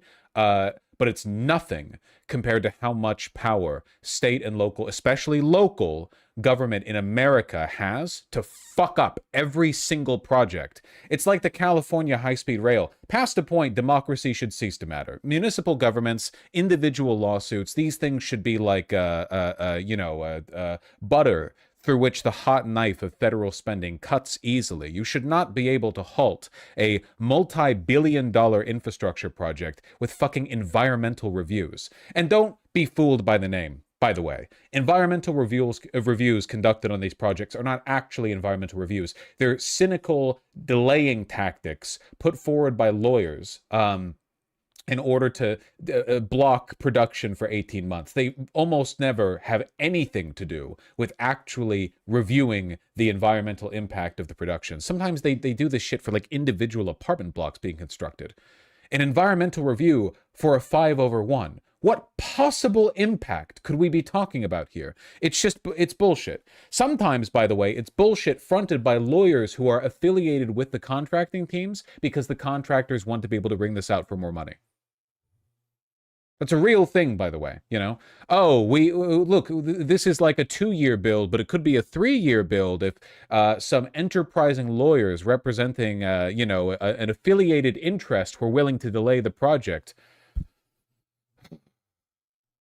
Ridiculous.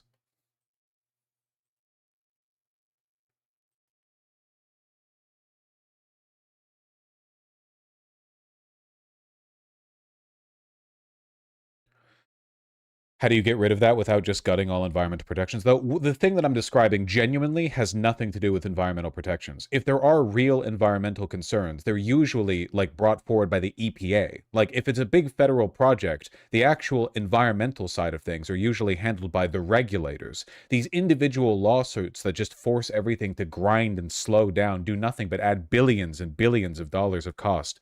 Again, look at California high-speed rail. I promise you, if you want to find some like blog that covers the day by day on that shit or whatever, it is agonizing.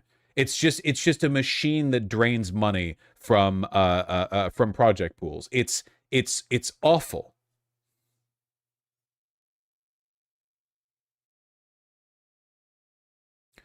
It wasn't even the most places. It was like 4 counties and cities that stopped the project. Yeah. We're talking about construction projects so massive in scope that they could be thought of as like transformational to the state of California or to the country, getting impeded by a small collection of counties, which upon closer inspection are a couple of activist city councilmen within these cities or within these counties, you know, and then it turns out it's like 5 or 6 businessmen who are affiliated with legal teams that would profit from the delay of the project, and they're just looking for a bigger payout. Like never before has a government allowed itself to be held hostage so effectively by so few people for such cynical reasons. This really has nothing to do with the environment. Again, none of these considerations are about protecting the environment, and they don't serve that purpose.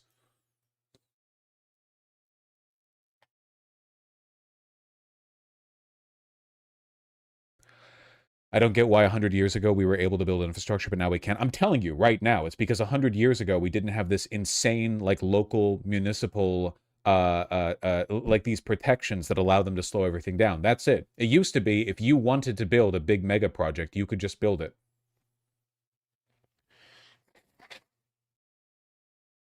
That's the reason back then they were able to destroy all those black and brown neighborhoods and build intercity highways through them, you know? Not saying that was a good thing, but it couldn't have been done if you could slow every project down with a lawsuit, you know? I don't think people should do that. I think we should do good projects, but we do need to be able to do projects.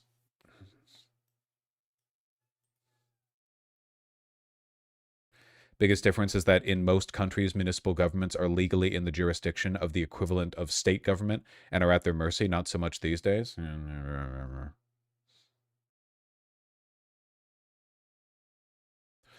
100 years ago, we didn't have woke regulations like OSHA. OSHA is not what slows down these mega projects. Don't let anyone distract you from the real answer, okay? At the end of the day, it is overregulation, contractor greed, and the fact that local and municipal governments have the ability to slow down projects with infinite lawsuits and bullshit, you know, delays. It's not OSHA or anything like that. I know you were probably joking. I just want to make it clear because a lot of people do like to misappropriate blame here. At the end of the day, that's it. And this is why we can't do anything anywhere, by the way. This is 90% of the reason right here.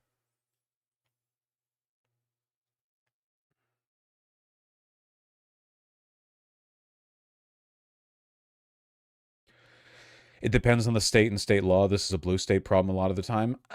Varies, but yeah, blue states tend to naively afford their, yes. But it's also because blue states tend to contain more powerful city governments, you know? Like, red states, by virtue of being unlivable shitholes, tend to just be, you know, poop from one border to another. Whereas in California, you have real, like, epicenters, real cultural powerhouses. And more power is like weighed locally as a consequence of that.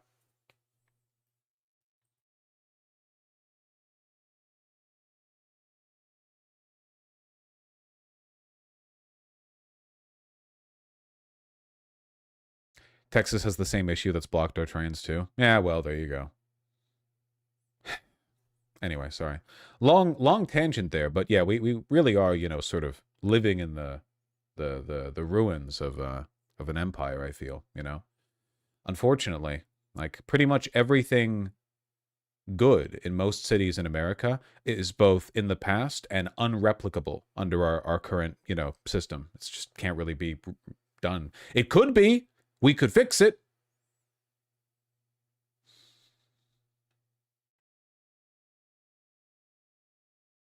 Apparently, I hear this is an issue with, like, British common law, because apparently there's a similar version of this problem that takes place in the United Kingdom and in Australia as well.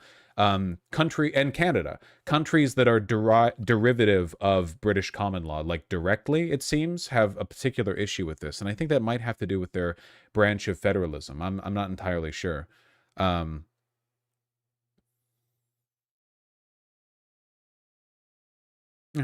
well, at any rate. We live in the shadow of a crumbling empire. Deus Vult. There we go. Very good. Doo-doo-doo.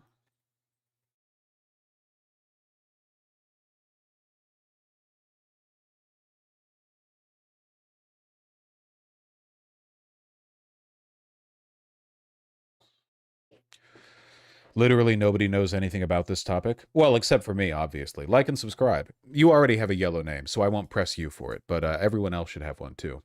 Let me pee super quick, then we'll be back. We barely even talked about the news today, honestly.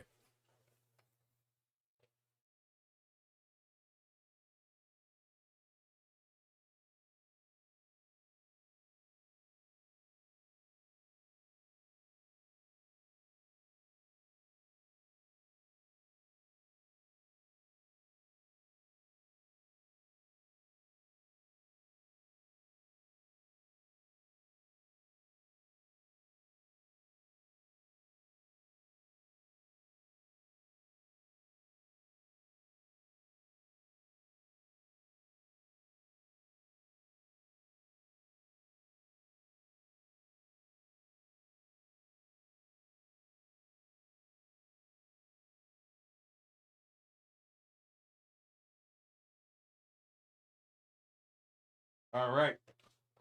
What are we talking about? Wokeness? What's up?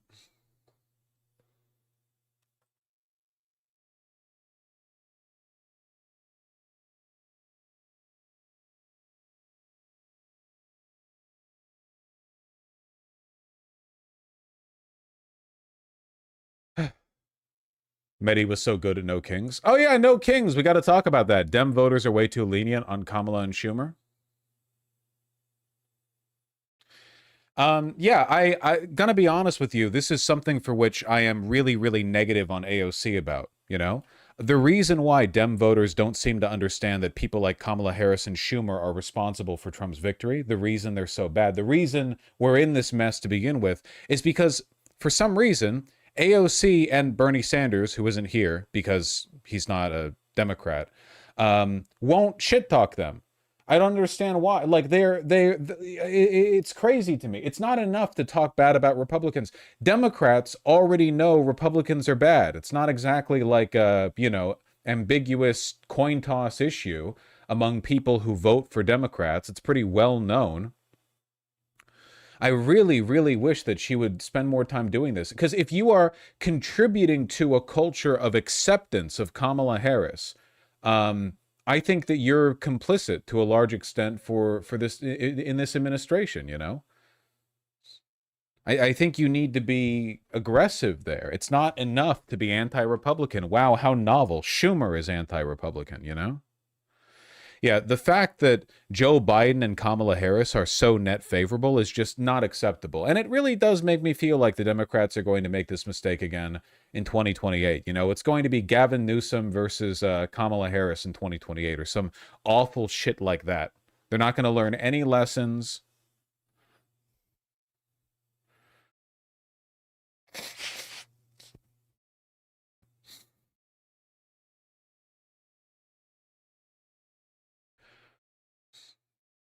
With hindsight, who would have been your preferred pick over Kamala? Mine would have been Mark Kelly. I don't fucking know. I feel like they were all pretty much primed to make the same mistakes.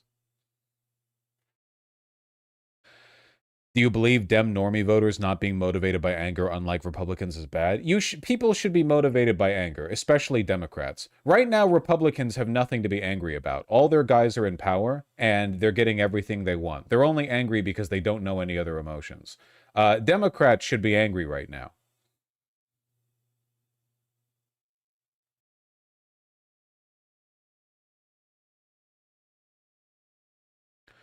Did you hear about Democrat voter registration hemorrhaging in pretty much every state? Why wouldn't it?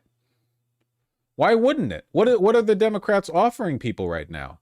And still, within the Democratic Party, there is no pushback against the leadership. None. After Schumer's traitor vote on the stopgap budget bill, 6 months ago, there were some murmurings about, him not being accepted or people disliking him. What came of that? Nothing. Everyone stayed quiet. Nobody cared. David Hogg, he was gonna try to unseat unpopular Democrats and get people with some fire in their belly up there and work for the people. And what did they do? They kicked his ass out.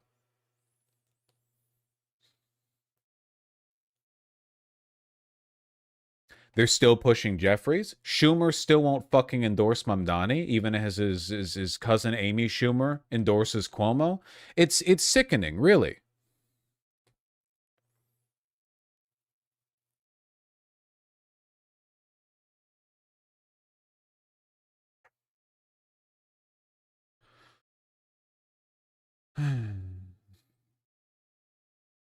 It's giving labor, dead party. Really, though, it is.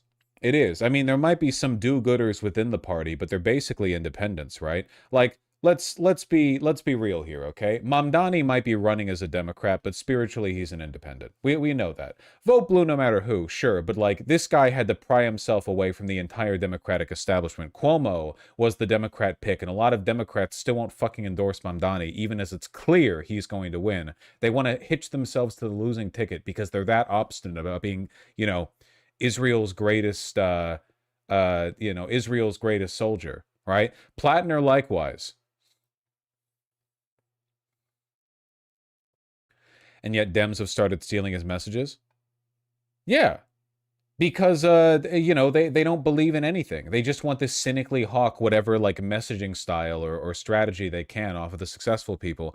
They don't want to change in any way, shape, or form. The Republicans did.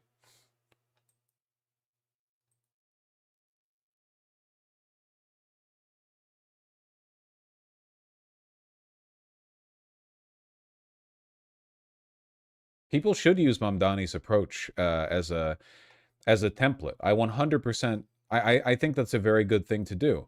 It's just, you know, Jesus, man. They're just trying to salvage. Like Newsom copying Trump's tweeting style? Yeah.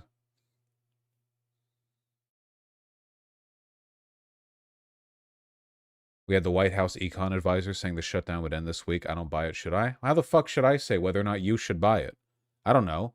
It's the White House. They say anything and everything. Who the fuck knows?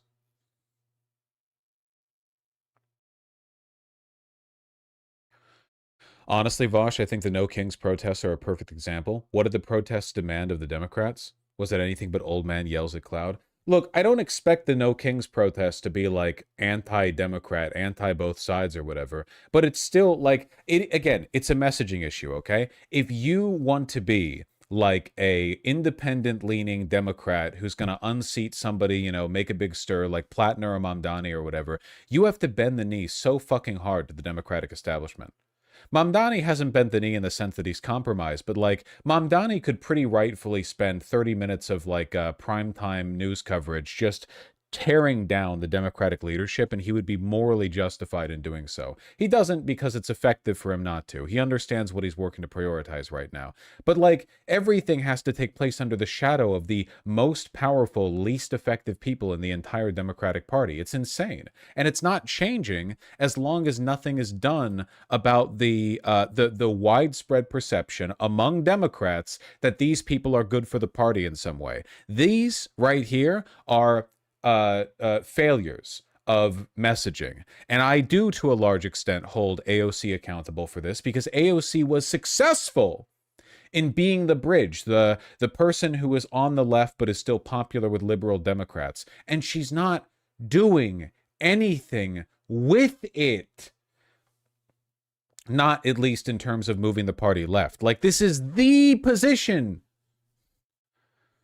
that she's supposed to hold.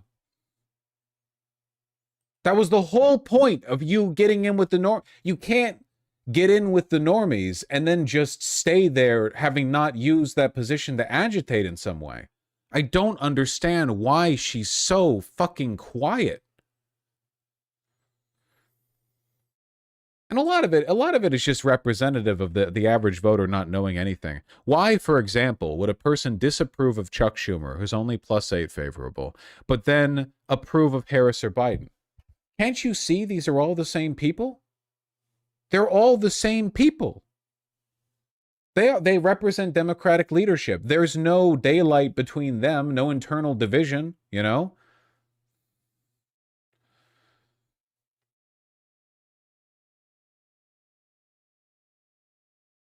I mean, that polls only from specific congressional districts. Yeah, for in Illinois, Pennsylvania, Minnesota. But it's close enough to what the general... I mean, we've seen the general polling.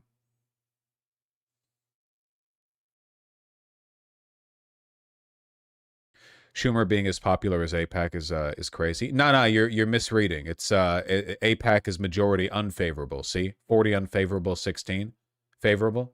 Chuck Schumer's 40 favorable, 32. So AIPAC is very, very deep in the water. But like again, it's all incoherent because Kamala Harris, Joe Biden, and Chuck Schumer would all die for Israel. So why are they so much more popular than Israel, AIPAC, and the pro-Israel lobby?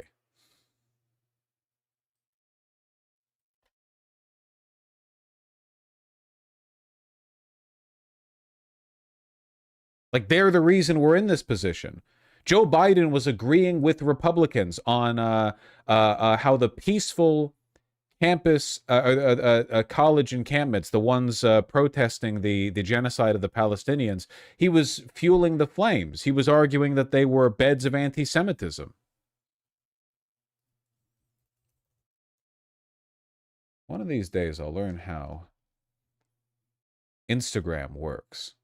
Look, I'm happy that she's promoting Mamdani and so on and so forth. I think that's lovely, but I don't understand why she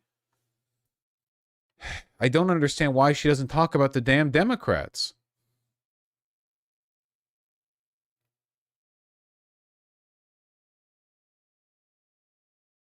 I don't know.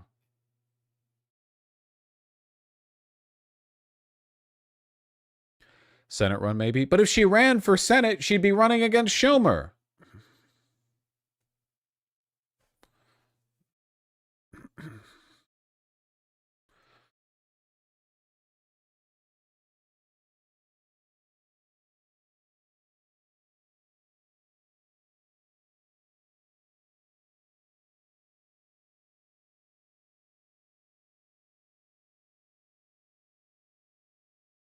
Hold on. I'm trying to see.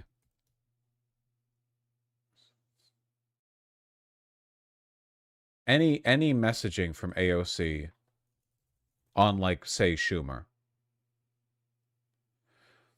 AOC refuses to rule out Schumer primary challenge. Does AOC, forgive me for bringing this up, does AOC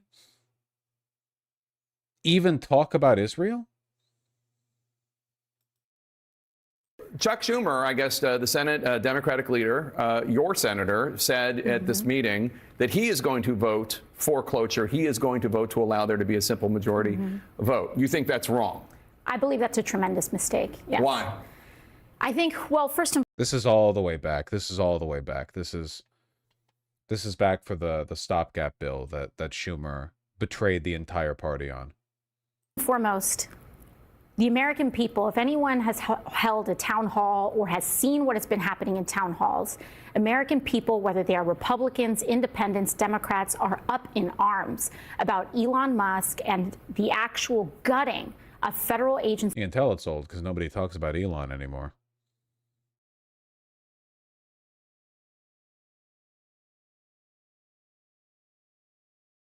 Here you go. Okay. So, Caitlin, when you talk about, are we overjoyed that Oh yeah, the town hall. I didn't see the this. hostages are back, the prisoners are released, that finally there is peace? Hopefully it lasts. Yes, absolutely. But I think this is not a time for credit. This is a time to think about American policy. Are we happy that we have given tens of billions of dollars to destroy the Palestinian people? Israel had a right to defend itself. They were attacked by a terrorist group. They did not have a right to go to an all-out war against women and children in Gaza. And moreover, on this issue as well, is that we may have an announcement around a ceasefire, but Gaza has been flattened. Tens of thousands of people are dead. Universities gone. Hospitals eliminated. With American-made bombs.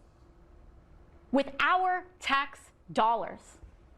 While you and me and our families can't even afford to put food on the table. So I'm more looking for her like saying this in a way that criticizes the Democrats. And so I welcome the cessation of these bombs dropping in Gaza. Common Bernie L in this issue. I agree. You can tell he's not even wearing over-the-calf socks, which you should do with dress shoes. But I don't... The devastation of everything that we have endured up until this point is not something that I think we should celebrate. The United States played a role in all of this destruction to begin with by enabling Benjamin Netanyahu in dropping all of these bombs, by refusing to enforce our own American laws and the Leahy laws on the books, which says that we cannot be transferring weapons to forces that are engaged in gross human rights violations. Right. And we look the other way because we deem them an ally. And you're saying that's not something that you're a criticism that you're just applying to President Trump in terms of support. You're President saying Biden President did it. Biden obviously President Biden did it, and I have absolutely. It's not enough. I mean, it's just nowhere near. I'm looking for anything here, man. AOC asked directly if she plans to primary Chuck Schumer. Are you saying Senator Schumer should not be worried about a primary challenge from you? I know, because I don't think this is about anything. This is what we're talking about. Sanders jumped in saying the country's falling apart, and that is what the media wants to talk about. Nobody cares, Sanders and Ocasio-Cortez responded. Really? Nobody cares whether you're primarying the guy who's responsible in large part for the Democrats being as weak as they are? I care. I don't know.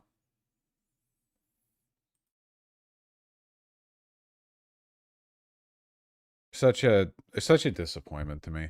Sorry, it's kind of cucked. Yeah, unfortunately, like I know there's a lot of man, you just give no credit ever. That's not true, and you know it's not. Don't lie. If you're upset with me not giving credit in this instance, you don't need to pretend that it's like a broader pattern.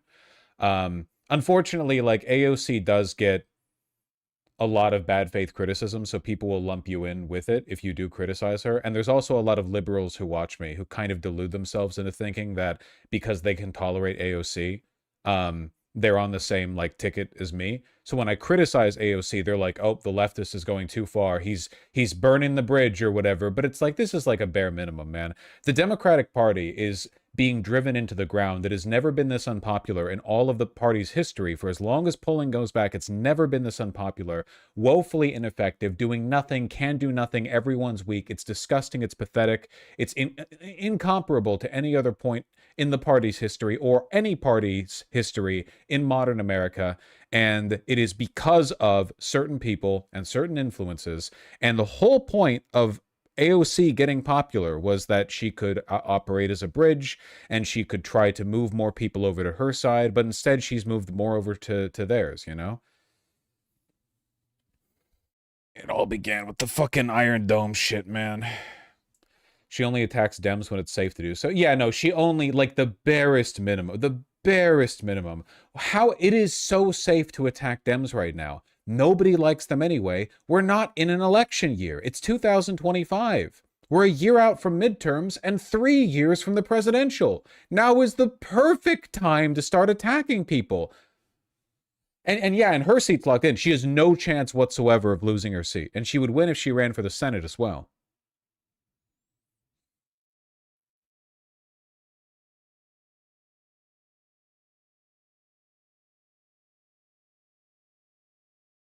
She could move millions of people over to a more effective position, but unfortunately. The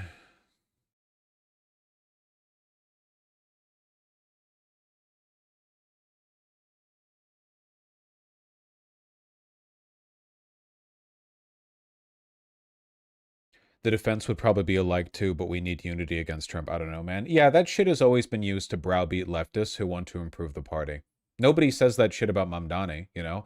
Schumer, the leader of the Democrats, still won't endorse Mamdani against an independent challenge from Cuomo, the person that he initially implicitly supported, because he is so unconcerned about forming a unified front against Trump that he will essentially implicitly back corrupt, philandering, sex pest, pieces of shit like Cuomo, who have been working with Trump to try to win the election, over Mamdani, somebody he knows would be opposed to Trump. It's not about unifying against Trump. It's about shutting the fuck up and not challenging them.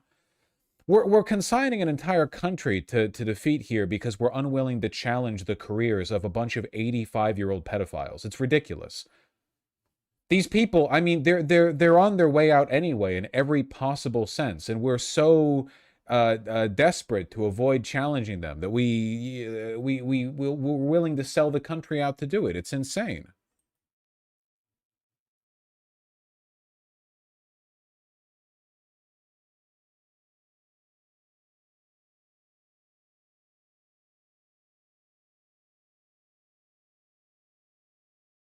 I don't know. I don't know. It's pretty grim. Should I have watched that CNN town hall? Would my life have been better if I had watched it? Was there anything here even remotely? God, listening to Bernie and AOC lately, I feel like I'm just listening to two, you know, mainstream Democrats. It's not like anyone's out here talking about fucking Medicare for all anymore, you know? It's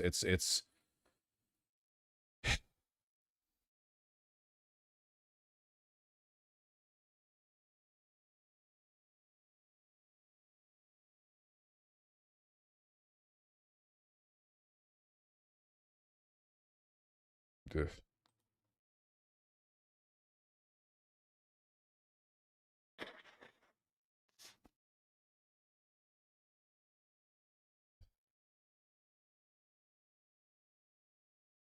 Just want to, just the briefest check, the briefest check. That, I mean, that requires Mike Johnson saying what he's willing to do, and Is an unprecedented moment in American history. we must be clear about what we believe, have strong beliefs, and also be completely unwilling to bow to that kind of division and stand in solidarity with one another, especially when it is someone who... It does feel like she started to talk more like a politician. It might just be me feeling more cynical right now, in fairness. I might just be feeling a little bit more cynical. Whose culture is different from ours, or whose background we may not entirely understand, but that we honor, love, and see as our fellow Americans. Representative Ocasio-Cortez, Senator Sanders, we have a lot more questions for both of you coming up. We're going to take a short break and be right back with our CNN Town Hall. To work, then we're going to continue to be in this cycle. So, you know, in the Senate, the Senate Majority Leader is John Thune. He should be negotiating with Chuck Schumer. President Trump should be having congressional leaders in the White House. Do you? I guess like the premise of the conversation or of the discussion seems weird anyway. Like I guess just from the beginning, you know, like why talk to them about the Republicans' government shutdown? Is that really like the topic? I don't know. Like the government shut down, but it's. Yeah, I don't know.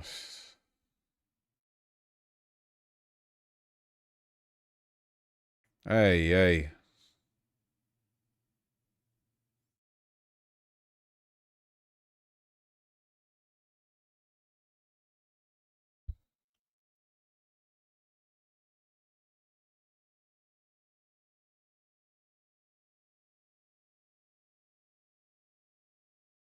Every time I talk about AOC, by the way, I get emails from people who are mad at me for criticizing AOC. I got one from like 2 weeks ago that I haven't responded to. I'm probably not going to respond to it, but it was like, you know, I thought you were one of the good lefties, but I can't believe you criticized AOC for X or for Y. And it's like, you know, again, it's like that the bridge or like the line of respectability, you know, like lefties are okay as long as they take the form of AOC, a person who never does or says anything lefty anymore. Excuse me.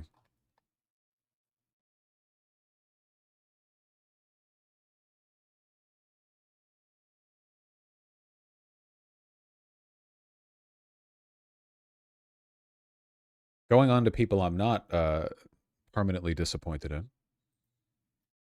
Hello, Media-san. At the No Kings rally in D.C., not, it seems, a rally so liberal that he would not attend. I don't actually think Media-san's a socialist. I think he's just like a very principled, firm social democrat, which, you know, that's fine. He's a good one. Ladies and gentlemen, brothers and sisters, friends. Hello. My name is Mehdi Hassan. I am a journalist. I am an immigrant. And I am a Muslim. I've heard this. I am everything Donald Trump loves. I am the Trump trifecta. I'm also a bit of a socialist. But shh. Don't tell Stephen Miller. He alarms quite quickly. Can I just say, it is so heartwarming to see so many... It is a lib crowd. He's carefully curtailing his rhetoric. I respect it, you know? Bazinga. Is the Cheeto Dorito right behind me? He is, isn't he? If you out here in D.C. today, D.C. make some noise!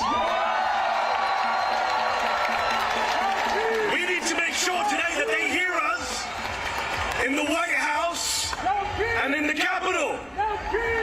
All week, I've heard Speaker Mike Johnson and Republican members of Congress say this rally, the No Kings rally, is a hate rally. A hate rally.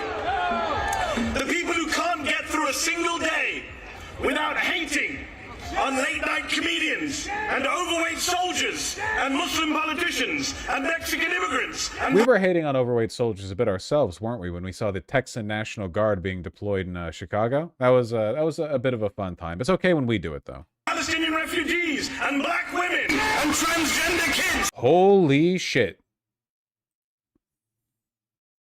WUSA 9. some crispy audio technology you're fronting there. I'm not here out of hate. I'm here out of love. That was dang. That was deep fried. It's back in the 2010s. Because I love this country. I love America. I love the First Amendment. I love our democracy.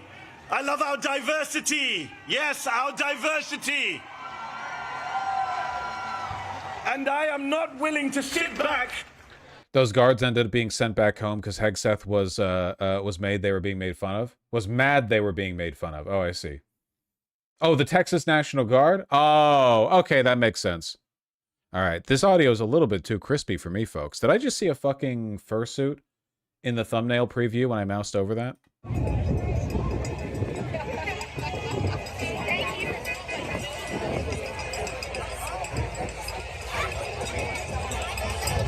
Just a bunch of crowd shots, no coverage. Fine by me, I can talk over it. I much prefer that. It's not like the, average CBS reporter in a... This is CBS, right? Yeah, CBS. We don't need Barry Weiss monologuing over this. I'll take the work myself. Thank you. I mean, obviously, it's kind of a fart in the wind protest, in the sense that like nothing is actually done or accomplished because there's no actionable goals. They have real protests over in Europe. They actually do things. They block roads and inconvenience people. They do strikes. That being said, shows of public solidarity do mean something. It's just, people...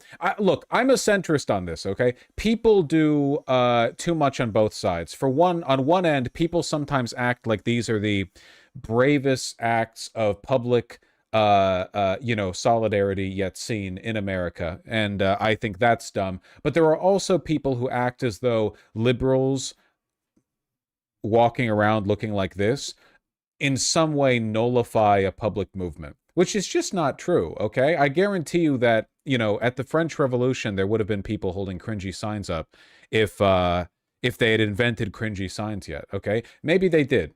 Maybe they did. I don't know. You can have both. I don't think they stand in contrast to each other. Chicago Mayor Brandon Johnson called for a general strike. Well, calling for a general strike doesn't really mean or do anything. General strike what? So like what? So every worker in Chicago? What is he talking about? It's easy to talk about. You need infrastructure to do a general strike, something which is in short supply here in America, if you might recall. Crumbling infrastructure.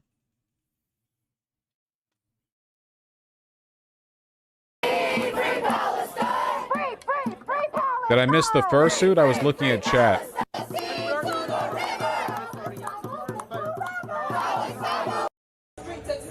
Central services, all while orchestrating a massive giveaway to billionaires, and enough is enough. For anyone who thinks they've gone too far, this movie... I know this city.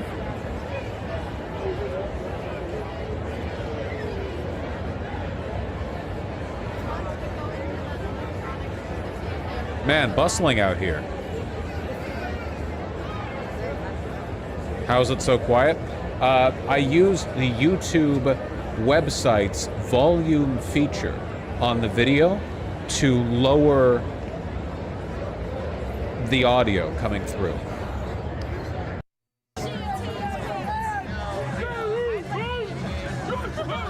I think these protests, if for no other reason, create social cohesion. Brilliant stuff here. No, I agree with that. Yeah, I think it's important to show people actually coming out. It's just, it's sometimes, Jesus Christ, sometimes it feels a little bit, I don't know, how do you put this? Remember that massive fucking gay pride parade, the pride parade they did through Budapest? In a country where pride parades are illegal? Huge. People came from all over Europe to participate in it. We took a look at it. It was very impressive. Sometimes it feels like, I don't know. It feels like the most daring acts of civil disobedience have to be done with some kind of money on the line, right? Nuts on the table, etc. Or at the very least, you have to feel like you're doing something. I don't know what we're doing. What are we doing? And also, furthermore, what's the point in, and I mean this, what is the point in showing up to the No Kings protest if you're going to go home and think that if Kamala Harris won, everything would have been fine? We're past that point. It ain't 2016 anymore, you know? We're not dealing with okay, so this was a fluke election kind of business where Hillary won the popular, but, you know, Trump snuck in. Okay, I get it. You know, I think the we could all be eating brunch right now bullshit was bad back then too. I think it's especially bad now. How delusional do you need to be to think that everything would be fine if Kamala Harris had won? You know what I mean? Yeah, they're trying to return to the end of history. We're past that, buddy. We're never going back, ever. It has been cemented. It was always going to be that way, admittedly. Like, there's no such thing as the end of history, but you have to understand that now. So what does it mean? What does your advocacy mean if, you know, well, no kings, okay, Trump is bad, okay, but Trump is bad is the lowest bar, right? It's the bare minimum. What about, you know, what about any standards for the Democratic Party? I don't know. I don't know.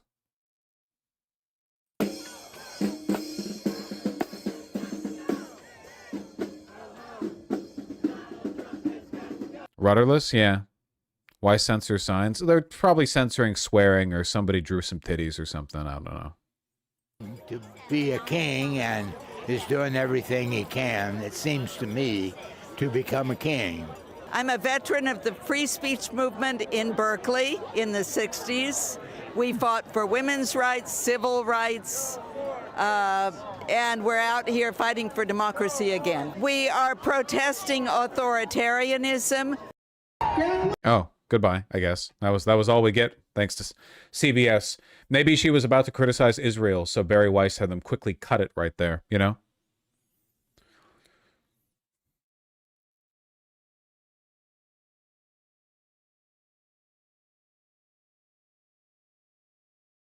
Sorry, this is TMZ, but all I've seen.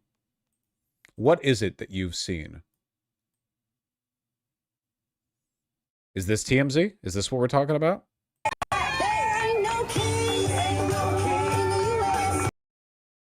This what we got?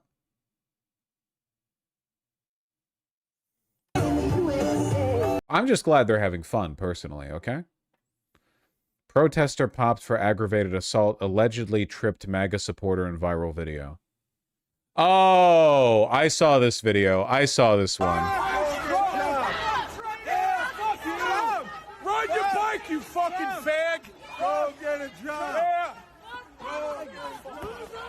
Just terrible, terrible stuff. So what's that? Protester popped for aggravated assault, allegedly tripped MAGA supporter in viral video. Allegedly tripped? I didn't see anyone who tripped anyone, okay? I didn't see shit. Anyone see shit? I didn't see nothing. Nope, didn't see nothing.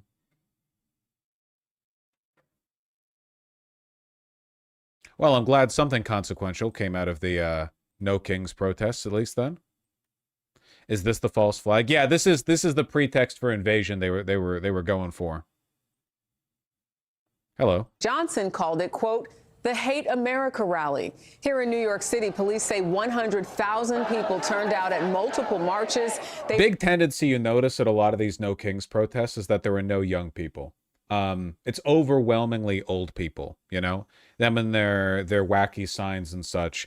A lot of for a lot of young people, like, this is just too cringe for them to participate in, you know. I don't know. Like you in the sense that I'm old, in the sense that I'm young, or in the sense that I'm cringe. I'll take any. I'm 31. You could hit me with any two of the three, you know.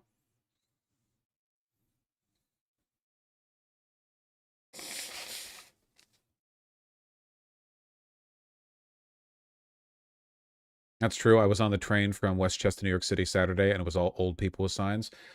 More power to them, but yeah, I don't know. Maybe that old adage remains true. You know, people are 3 missed meals away from anarchy. Maybe you just need that.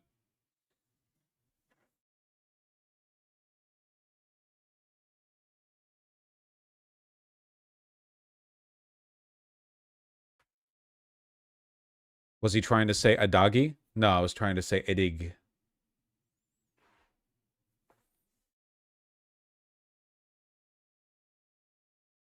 Let's talk about the only funny...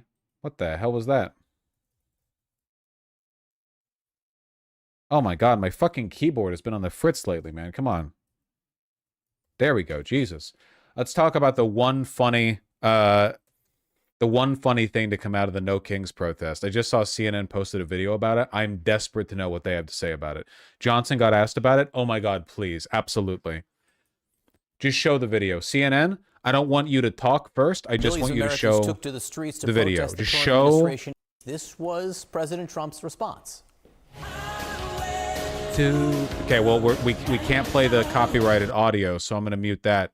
But it's an AI video of Trump with a crown, right? Was he in a crown here, or was it in a different one? Dropping poop all over the No Kings protests. Wave of No Kings rallies, as they're called, boasted nearly 7 million attendees across 50 states. With us now, Republican strategist Doug Heye and former press secretary to then Vice President Joe Biden, Kendra Barkoff. Kendra, let me just start with you. What do you think these protests I want to know what you have to say about this weekend? Well, they showed that people are unhappy with Donald. Surely even MAGA thinks this is retarded. You have to remember, these people literally do not care about anything, and they live in a media environment where reality means nothing to them. From their perspective, every single No Kings protester is a deranged, hysterical lib. They're all big red from the funny YouTube thumbnails. And Donald Trump is epically trolling them. It's funny, you'd think there'd be some kind of incongruity here because these are also people who are obsessed with America's national standing. But to them, there's no loss in dignity for the president being a 100-year-old pedophile retard who just posts literally anything that comes to his mind, you know? It's all just epic trolling to them. Really, nobody has a lower opinion of the United States than a Republican. Trump's policies. You had more than 7 million people coming out in 50 states across the country. They are angry. People voted Donald Trump to lower gas prices, to lower grocery prices, and that is clearly not happening. And on top... That's an inaccurate description of what? These are Democrats. The No Kings protesters are Democrats. They're not coming out here because there are unmet promises. They're coming out here because Trump's an authoritarian. It's literally called the No Kings rally. How are you fucking that up? What? It's about gas prices? What are you talking about? But I would just say that video that he created, I'm sorry, that is something that 10-year-old boys may get a good chuckle at. But the reality is, if this Republican Party, led by Donald Trump, continues to not take these people seriously, great. Let's keep it up, because that is great news for Democrats come. Who is this woman again? This woman sounds like she sounds and is speaking as though someone has a gun on her from just off camera. What is this? Great. Keep it up, everybody. What are you talking about? A Biden staffer? Oh, yeah, there you go. Perfect. That come up the upcoming election. None of these people, no one engages in serious political analysis here. Nobody gets into the psychosexual. And I'm not doing a bit here, okay? I'm not doing a bit at all. Any political analyst who does not discuss the psychosexual in the context of the Trump administration and fascism has no business talking about it. You seriously think that Trump voters are motivated by economic grievance? You really think rationality? You think reality is at play here? You people are a fucking joke. Okay? You people are a joke. You're jokesters. You're jokes.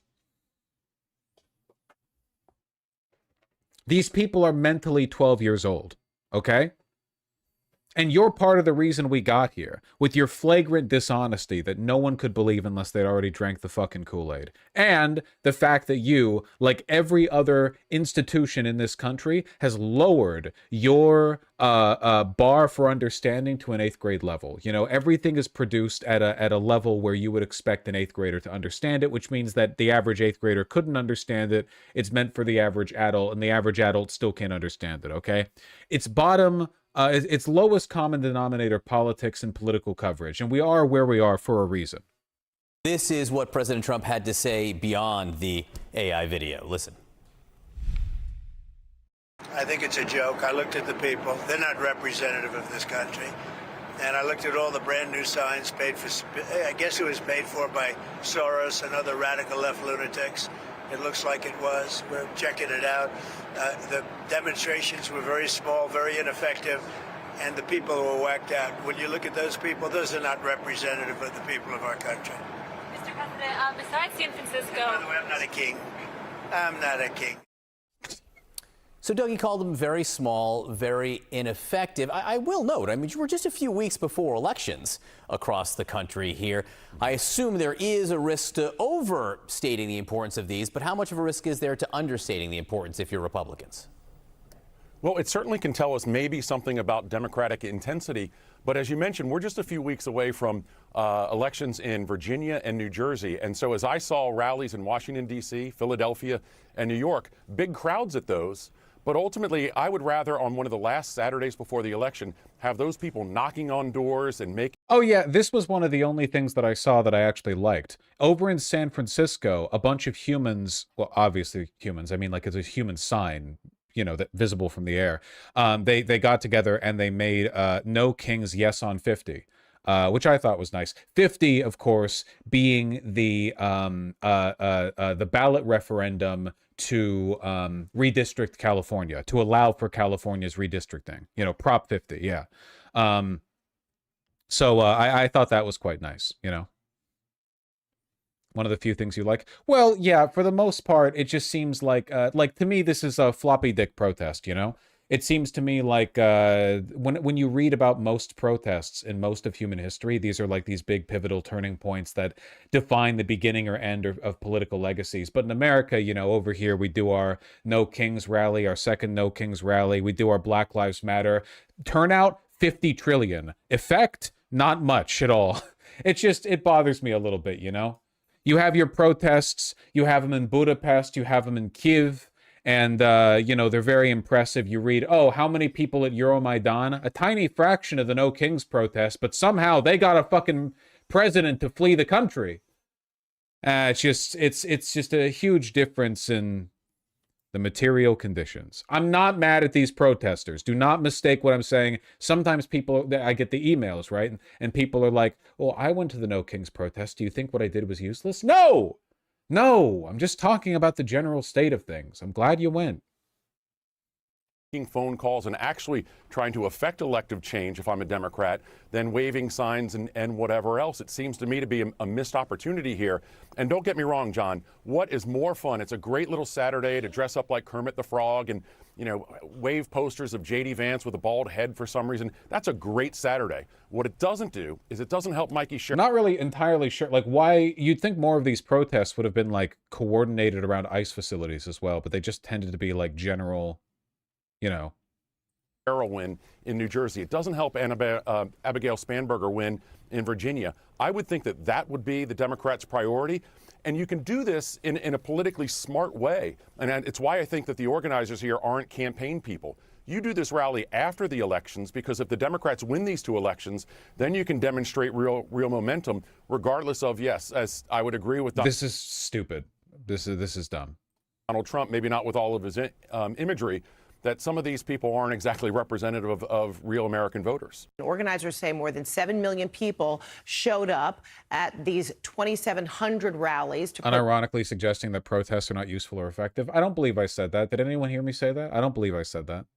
I don't think I said that. That doesn't sound like me. I have no memory of having said that. I'm looking around for the guy who said that, because they're not in this room.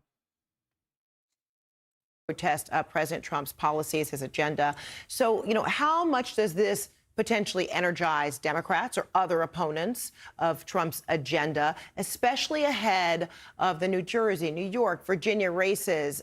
Might there be an impact? Yeah, well, look, I think, you know, there are two big problems Democrats had in 24. And I think the massive turnout at the No Kings rally suggests that one of those problems is on its way to being solved. And the other one, we're going to have to wait and see. The problem that's on its way to being solved, I mean, you know, in 24, Democrats drooped in white-collar, well-educated suburbs that had really provided the core of the opposition to Trump in the 2018 and 2020 election. If you look at the 40 seats the Democrats won in the House in 2018, in 30 of them, there were more college graduates than ever, than average. And in 2020, Biden ran up historic margins in all of these kind of white-collar suburbs. That's the kind of voter I Why were these protests asking people to register if they were going? That seems like a really bad idea. You don't need to worry about registering to a fucking No Kings protest, okay? The state's not going to crack down on everyone who goes to a No Kings protest. The whole don't bring your phone to a protest thing is like for actual protests. Like if you're going outside an ICE facility, you know? If you're just joining a bunch of boomers with signs about how they could be at brunch right now if Kamala won, you're probably fine, you know? Or at least if the state gets to a position where they start cracking down on people based on that, you've probably got bigger problems than your participation. I think predominantly you saw come out yesterday. And I think the massive turnout is a sign that those voters are very alarmed by what they are watching from this second Trump administration. And they probably are going to turn out in big numbers. And we'll be watching in places like Fairfax County, Virginia, and Bergen County, New Jersey in November to see. Yeah, okay, this guy's a nerd. You see Brandon Johnson calling for general strike. Yeah, but it doesn't mean anything. It doesn't mean anything to call for a general strike. If my ancestors as slaves can lead the greatest general strike in the history of this country, taking it to the ultra-rich. I really dislike stuff like this because it's like the mayoral equivalent of when people will post like Instagram photos calling everyone for a general strike on the 3rd of November. Everyone, we're gonna do it. It lasts one day. Like it's like this won't happen. It's not going to happen. And he calls for it. Okay, that's great. Is it gonna happen? Does he have, as the mayor, have the ability to force a general strike? No. No government official has the ability to do that. That's labor power. Big corporations, we can do the same today. I'm calling on black people, white people, brown people, Asian people, immigrants, gay people from around this country to stand up against tyranny and to send a clear message to the ultra-rich and big corporations. We are going to make them pay their fair share in taxes. This is ridiculous. Pay their fair share. You want a general strike nationwide to force higher tax rates in the world? This is complete LARP. This means nothing. It's so performative. It means absolutely nothing, and you shouldn't be suckered in by stuff like this, okay? This is a cynical appeal to your revolutionary sympathies by people who neither have the intention nor the ability to achieve them.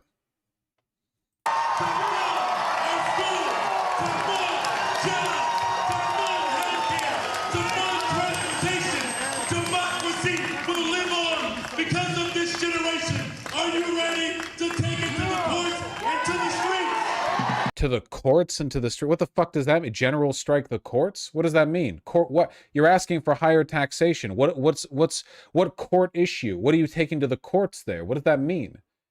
Were you going to file a lawsuit and say the taxes aren't high enough? What does that mean? Basically are, right? When we're seeing just the depth of the attacks that are happening, trying to roll back all those gains that were won through past struggle, you know, that you were talking about. And they're not going to win. They're not going to do it. This crowd out here is showing why they're not going to do it. This stuff. I don't like this stuff, man. It's like the capitalists selling to you your revolutionary fervor, you know? Oh, you're a radical? Oh, you think the system should be torn down? Go to this radical bookstore, TM, where you can buy some, you know, fucking radical... Here's an anarchist cookbook. Here's like you go on Discord and meet your zany anarchist friends. And then 60 years go by and you die and you did nothing, you know? It's not about, like, you have to understand the fly traps when you see them. Vosh, how would you organize a protest and what objective would you want to pursue then? I disagree with the framing that you're presenting here because you're making it sound like I need to provide an alternative to what Johnson's doing. All I'm doing is pointing out what Johnson's doing is literally nothing. He's not organizing a protest. He's just talking. Like, it's not like we're not arguing over the strategy by which you would achieve a given outcome. There's no outcome here. It's nothing.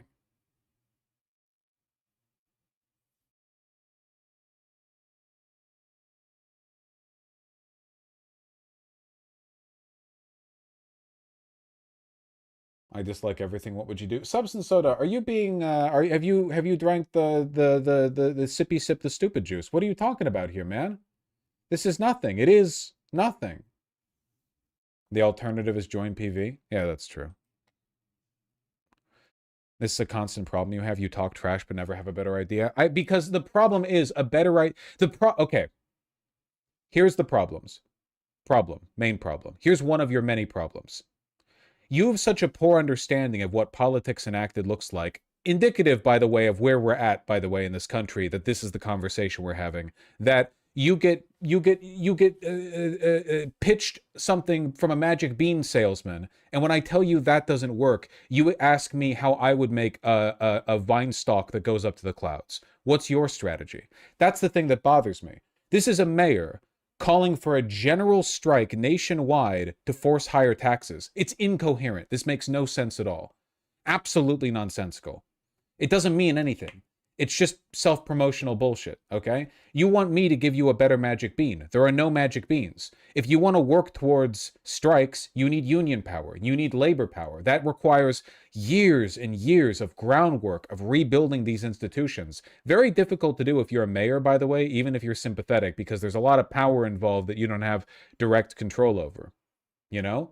If you want to raise taxes nationally, I'm really sorry. As a mayor, you can't really do that. You can push for powerful national movements, but the Democrats aren't going to really meaningfully raise taxes on the wealthy. They certainly haven't been trying, so I don't see, you know, I don't know what's necessarily being advocated for here. You know, you think I'm poo-pooing on your ideas, I'm being a downer. I just want you to have an accurate understanding of how these systems work, because this to me is cynical horseshit. I think that it's manipulative and it's designed to take advantage of people who want a better world but have no idea how to get here. And in that respect, I think it's deplorable. So you think, well, I'm not providing anything better. Well, I don't have a better magic bean.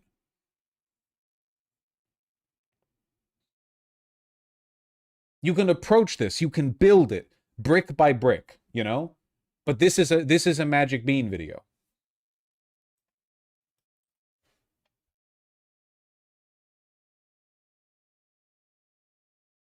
Type shit.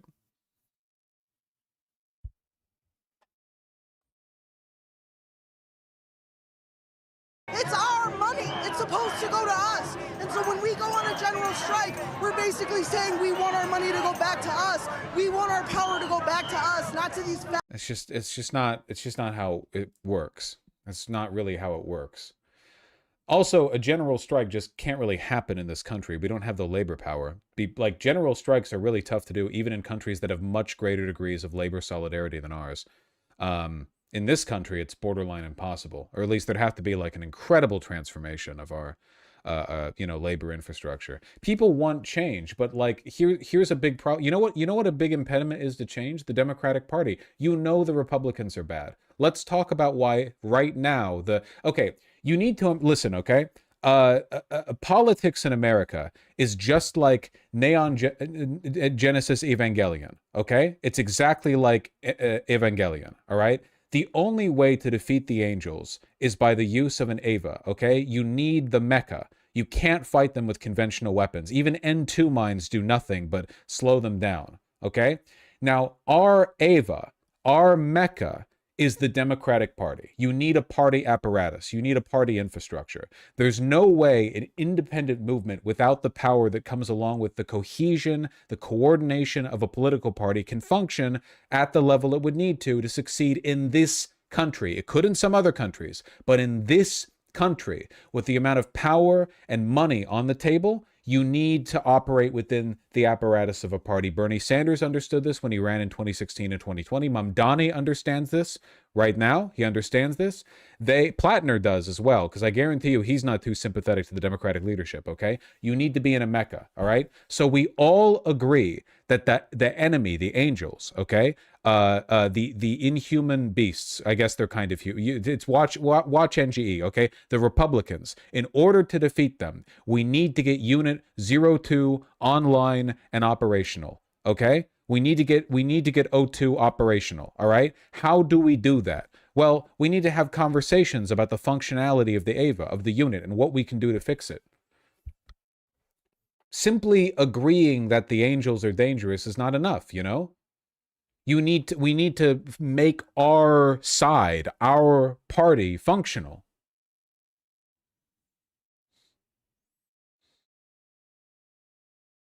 How?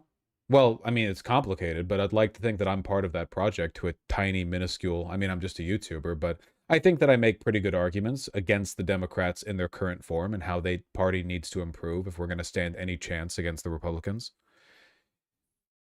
You need to get in the goddamn Evangelion unit.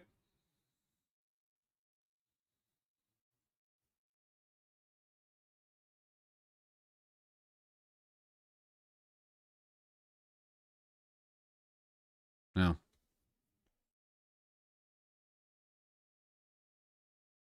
This analogy sucks. It's fine. You're just whining.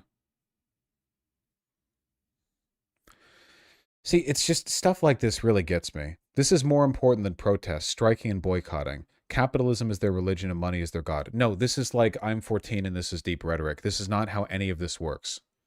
Okay? That's not how any of this works. Striking and boycotting. Boycotting what? They're not even naming the things that are being strike what? They're just talking, they're just saying, because these are radical words. It's liberalism. It's the magic of words, you know? If you invoke these radical words, you achieve power. It's not about the words. It's about the way you use them. I've gotten rid of all social media except Reddit, been off all others for years now, and it's liberating. Wow, the powers that be are quaking in their boots.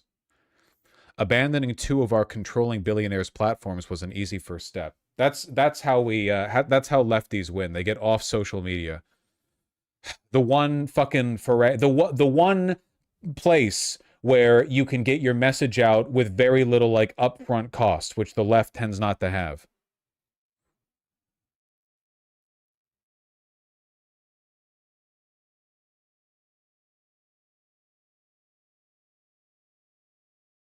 Black Friday, you need to hit the billionaires and the donors in their pocket. Which billionaires?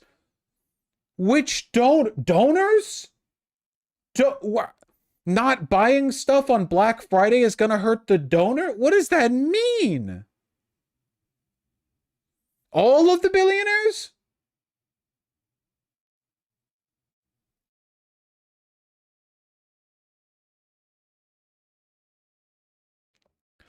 There's an Indivisible call on October 21st. Oh, that's tomorrow. I believe they're going to start promoting... I don't know what the fuck this is. No Kings. General Strike US.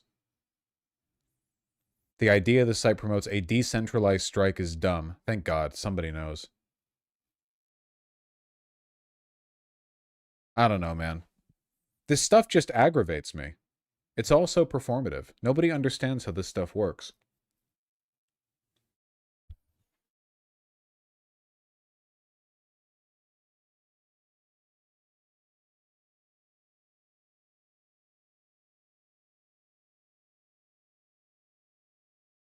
I love being aggravated. Yeah, me too. Nothing is good enough for Vosh. Yeah, that's true.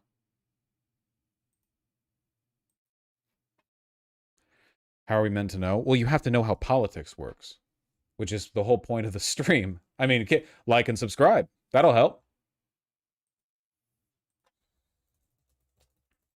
See a longer video? Hold on. Who produced this video?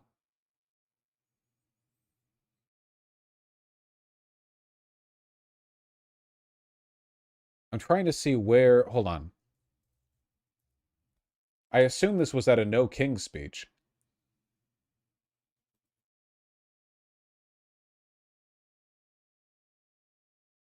Protect all Chicagoans. He has signed executive orders to resist these attacks and these unlawful attacks from the federal government.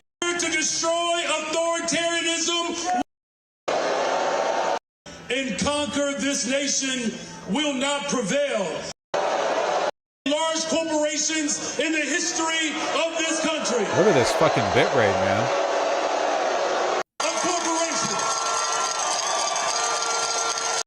In housing, in education, in transportation, Asian people, immigrants, gay people, cities around the world, we have declared that we will... Yeah, I think I get it. All right, well, you know, we rambled. We argue with chat. That's the whole point, right? Trump, no kings, poop, plus nobody understands anything, parentheses, except me, and parentheses. Perfect. Keep that one right for the title. Okay. Holy shit, we still got so much to talk about. I barely even touched on anything. Jesus Christ. Okay. You guys, okay, we've spent some time complaining about people not being left enough. We've done infighting. We've done infighting. How about we all unite around the belief that Trump's bad? Are we ready for that? Are we ready for a bold, dynamic new idea like that? Are we good? Yeah? Happy to hear it. Apologies for dipping into Reddit again. This is maybe one of the most revealing things I've heard Trump say, which is saying a lot because it's Trump, right? He just says literally whatever is on his mind. It's not exactly like uncommon. Just listen to this. Insane. Besides San Francisco, are there other cities you're actively looking at for the National Guard right now? Yeah. What about it? I'm just wondering if you care to comment on that. Well, we've used the National Guard to be very successful in Memphis. You can see the numbers are falling like rocks. Washington, D.C., Chicago is getting better, even though we're going through a lot. And, you know, we're trying to do it in a very nice way. I'm allowed, as you know, as president, like 50% of the presidents have used the Insurrection Act. They can use that. And we're trying to do it in a very nice way. But, you know, we could just use the Insurrection Act, like 50% of the presidents, which, of course, it's not 50% of the presidents that have used the Insurrection Act, but, you know. Everybody agrees you're allowed to use that, and there's no more court cases, there's no more anything. No more court cases, no more anything. We're trying to do it in a nicer manner, but we can always use the Insurrection Act. What's your percentage chance on the Insurrection Act being passed before 2029? It can't be passed. It's not a law or a bill. It can be invoked. It's a power afforded to the president in times of need, which of course we're not in, but you know, it is what it is. If we want, I mean, you take a look in the past, one in particular president used it 28 times during the course of a presidency. So we're allowed to do that. We thought we could do it in a very nice way. All we want to do is have safe cities. We're not looking for anything that would be spectacular other than crime-free become spectacular. We want to have great crime-free cities. So I'd be allowed to use, if I wanted, the Insurrection. Keep in mind, the woman did not say Insurrection Act. She only asked if he intended on deploying the military to more cities apart from San Francisco, because he had just talked about that. So with no prompting at all, now he's talking about the legality and morality of the Insurrection Act, which means he's been talking about it extensively with his own cabinet, because he just dribbles out whatever the last conversation that he had. It's in his head. I don't think that he knows what the Insurrection Act actually is or does. I don't think a lot of people do. I have to remind everyone watching, as I always do, because a lot of people don't understand, it isn't martial law. There is no martial law in the United States. There's no button the president can press that revokes people's rights. I mean, the president can direct people to ignore your rights, and he has been, but it's not the same as legally revoking them, which is a pretty meaningful difference. The only thing the Insurrection Act does is it allows the police to function the military to function in a policing capacity. It means they have the ability to conduct arrests. This would, in practice, affect basically nothing about the way the National Guard has been deployed. For one, the National Guard in their deployments thus far have not exactly been enthusiastic, and they're not really doing anything besides cleaning up trash and just waltzing around in front of the federal buildings that they've been sent to protect. For two, what does them being able to arrest add? What does it do? They've been sending National Guardsmen in like the low triple digits, 200, 400.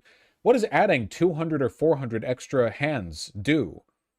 ICE can already arrest people. The DHS can already arrest. Local police and state troopers can already arrest. What does them being able to arrest actually do?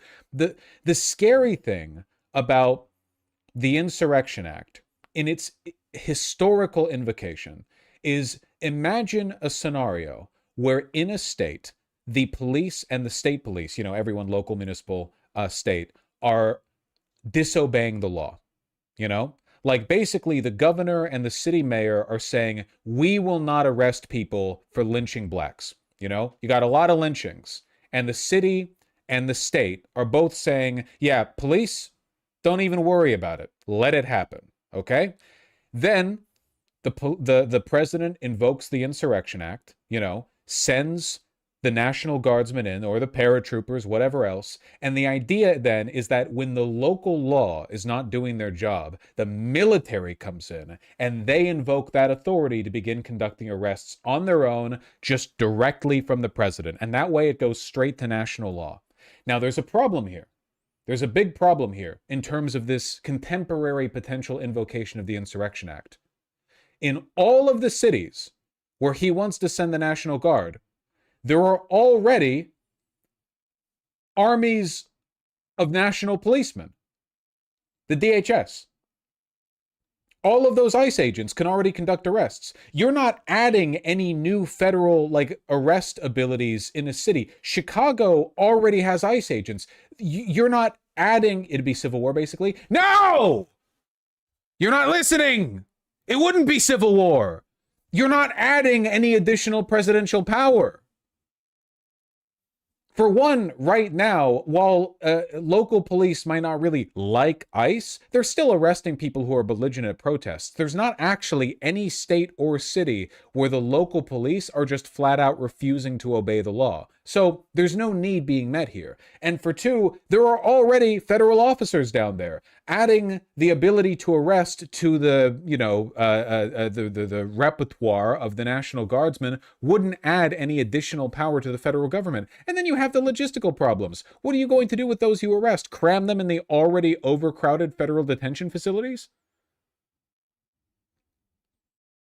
They're already full to the brim. The one in downtown Los Angeles is at 3 times capacity. How many more people are going to fit in there? And if you were going to fit people in there anyway, why not just arrest them with your ICE officers? What more are you adding with the military? Not to mention the fact that the military aren't trained in conducting arrests. That's a different skill set. Totally different skill set.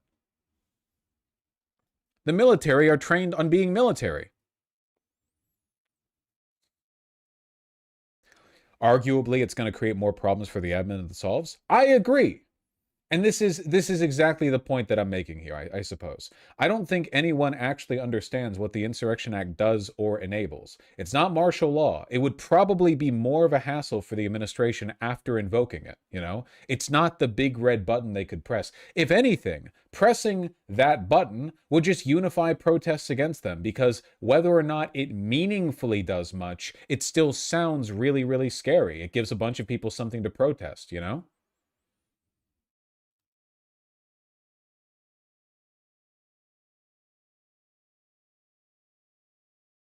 Anyway, just important to remind people of this. U.S. Appeals Court ruled that Trump can send National Guard troops into Portland, Oregon, despite objections by the leaders of the city and state. Yeah, I kind of expected this, to be honest. Chud-ass Court of Appeals. Insurrection Act, and then all of this nonsense would go away. You have the absolute right. It's the strongest power a president has. And you have... See, again, he doesn't know what the Insurrection Act is. It is not the strongest power the president has. Not even close. It's not even in the top 50, probably. It's nowhere near the top. The absolute right to do it. We wanted to go this route, but we get sued every time you look at somebody. You look at somebody the wrong way and you end up getting sued. We just want no crime. We want to have crime-free cities. That's not a big... I mean, it's pretty common sense, I think, but that's all I want is crime-free cities. I campaigned on it. It's become, I think, even more successful than we thought because of the tremendous success that we had literally in 12 days in Washington, D.C. And it can. Very good, very good. That being, the main reason I thought this was shocking, I guess, is that he just started talking about it without even being prompted to. He must be having a lot of conversations about this behind the scenes. It makes me think that if he's going to apply it, it might be relatively soon. I don't know how long they can keep dancing around this. So far, right now, they're not really achieving anything with their deployments, either of ICE or the National Guard. They might try something more extreme. I don't think it's going to lead anywhere. Don't forget, and I haven't used it, but don't forget, I can use the Insurrection Act. 50% of the presidents almost have used that, and that's unquestioned. It would be so cool if just one journalist had the balls to ask him to name the presidents who have used it, knowing fully well that he wouldn't be able to name one. power. I choose not to. I'd rather do this. But I'm met constantly by fake politicians that think that, you know, it's not like a part of the radical left movement to have safety. These cities have to be safe. We'll see if it happens, but again, if it does happen, I really don't think much is going to come of it. I really don't. Well, I don't think much is going to come of it in the sense that I don't think it's going to meaningfully add to the president's power. A lot may come of it in like a social repercussion sense. Hopefully. I mean, I would like there to be social repercussions for this bullshit. That would be nice. Just something. Political consequences, anything, you know? That'd be cool, in my opinion, maybe. It's been invoked 30 times for what it's worth. Yeah, but usually it's invoked with the consent of the governor you're sending them into the state of, you know? It's rarely invoked otherwise, and a bunch of that was during the civil rights movement.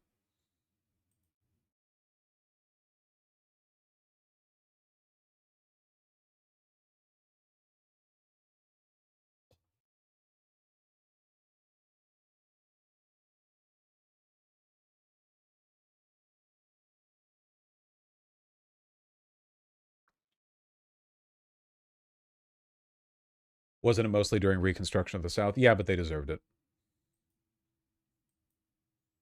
That was their fault.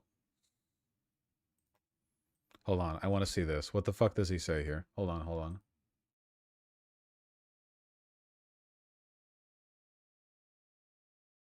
Question is, what do you have to say to U.S. farmers who feel that the deal is benefiting Argentina more than it is them, as they are Argentina's fighting for its life, young lady. You don't know anything about it. They're fighting for their life. Nothing's benefiting Argentina. They're fighting for their life. You understand what that means? They have no money. They have no anything. They're fighting so hard to survive. If I can help them I don't know. Sounds like their problem to me. survive in a free world. I happen to like the president of Argentina. I think he's trying to do the best he can, but don't make it sound like they're doing great. They are dying. All right? They're dying. What do you mean by It does go a long way towards explaining why so many world leaders clearly hate Trump but are bizarrely nice to him. And it's just because Trump will do, like, genuine kindnesses to your country in exchange for loyalty. Like, right now, Argentina is getting $40 fucking billion for no reason other than because Milei is a simp who showed up to Trump's inauguration and praises him every chance he gets.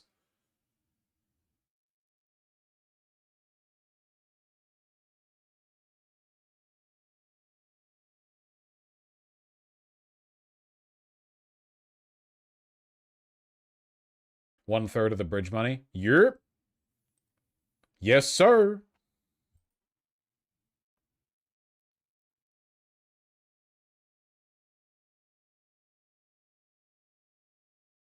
Also, Milei is about to get rocked during elections next week. My understanding was that he was still popular with the Argentinian people. Or is it Argentine? I always forget. No, he isn't Lamau. Is that outdated information?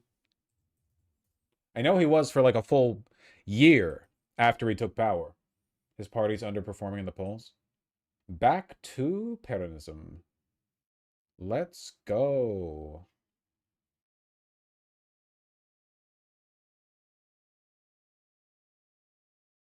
Oh shit, did they get George Santos on CNN?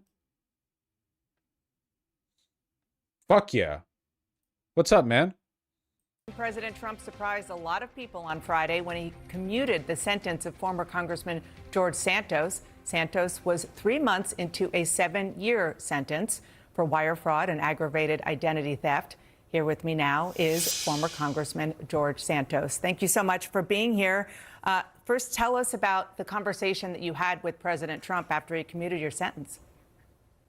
Thank you for having me, Dana. So, look, as far as having the conversation and its nature, I'll just leave it at the president was very kind, and it was a humbling experience to have the privilege of speaking to a sitting president of the United States. Where I come from, that's just not something that happens, and it's not normal for my family and I. So I'll leave the contents of the conversation private. It's also not normal for a president to commute the sentence of somebody like you who I know what you're gonna say, but fit check. I don't know. I don't know what he's wearing. It's all dark enough that it's just like a silhouette. I have no idea what he's wearing. pled guilty to the crimes that you did. So were you surprised that this happened? Did you expect the commutation? I had no expectations. I wasn't even aware until I learned it off of the chyron of mainstream media inside of the prison myself. I had just been released from segregated isolation after 41 days for absolute no valid reason other than retaliatory warden. So But sorry, I learned it from the TV. Is that why he's skinny? Were they starving his ass? He was in solitary, right? Yeah, so I mean, that's incredible. You were standing in prison, you looked up at television, and that's where you saw that your sentence was commuted? More like I didn't see it. Other inmates saw it and called me over to see it. I was not in the room at the time, and then I made my way to see it. I called my family, and they told me it had happened, but I was not aware. It was... Who is this guy? The funniest guy to ever run as a Republican, save maybe Sliwa. Is he lying again? No? You guys really think it's unreasonable to imagine that a prison warden might bully and single out a gay, politically notorious prisoner? That's like super, super common. You know, people get raped like all the time and like mistreated and abused and so on in U.S. prisons, right? Surprise. I want to just read to you something that your fellow New York Republican, the Congressman Nick LaLota, tweeted after he saw that your sentence was commuted. He said, George Santos didn't merely lie, he stole millions, defrauded an election, and his crimes, for which he pled guilty, warrant more than a 3-month sentence. He should devote the rest of his life to demonstrating remorse and making restitution to those he wronged. Another New York Republican, Congressman Andrew Garbarino, who is part of the ethics committee, at least he was when they were investigating you, said your victims haven't been made whole and that, quote, he has shown no remorse. The less than 3 months that he spent in prison is not justice. What's your response? Look, they're entitled to their opinion. Look, Dana, this isn't about tit for tat. It's not about revenge. It's not about retribution. It's obvious they are my critics, and they have the right to do that. And they have the right to say whatever they're saying. I'm not going to sit here and go on my former colleagues, LaLota and... Well, wait, no, defend yourself. Come on, what are we talking about then? And Garbarino, it's just... That's not what it's about. For me, I'm looking at this very simply, Dana. I'm going to look to the future. I've learned a great deal and a very large slice of humble pie, if not the entire pie, for the experience I had at FCI Ferriton under the care of Warden Kelly. But I will say that this isn't about that. I don't want to rehash and go into these things. Life is too short. I have been granted a second chance. I have made a very concise decision to apply that for good and use that to make amends with my community, with my friends, with my family, and those who I have left a sour taste in their mouth. And hopefully one day get my critics to at least appreciate that I've turned around and done better with my life. This isn't... He's being too serious. Sorry, guys. I'm sorry, guys. I misled you. I thought this would be wackier. I guess a couple of months in prison plus like a bizarre get out, you know, is it's difficult to... I just want to know who talked to Trump to get him to commute his sentence. Because Trump didn't do it on his own. I don't think Trump likes, you know, Santos that much. I just want to know like who my guess is Loomer. Loomer! That's not entirely unlikely. That's not entirely unlikely. That seems like just edge case, like just perma online weirdo wonk enough to be possible. I thought she was on the outside right now. Who the fuck knows?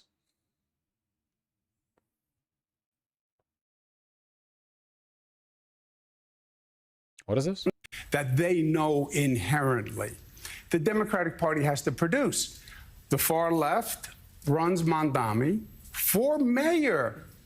33 years old, never had a job, never managed anything, an assemblyman passed 3 bills, worst attendance record in the New York State Assembly. As a mayor, as an executive, as somebody who's supposed to get things done, no, that's going to compound the problem. Go ahead, First of all, Governor, it's Mamdani. This is a very big, diverse city you want to lead. We should get the names right. Self-awareness is such a powerful thing in politics. You can't beat what you don't understand.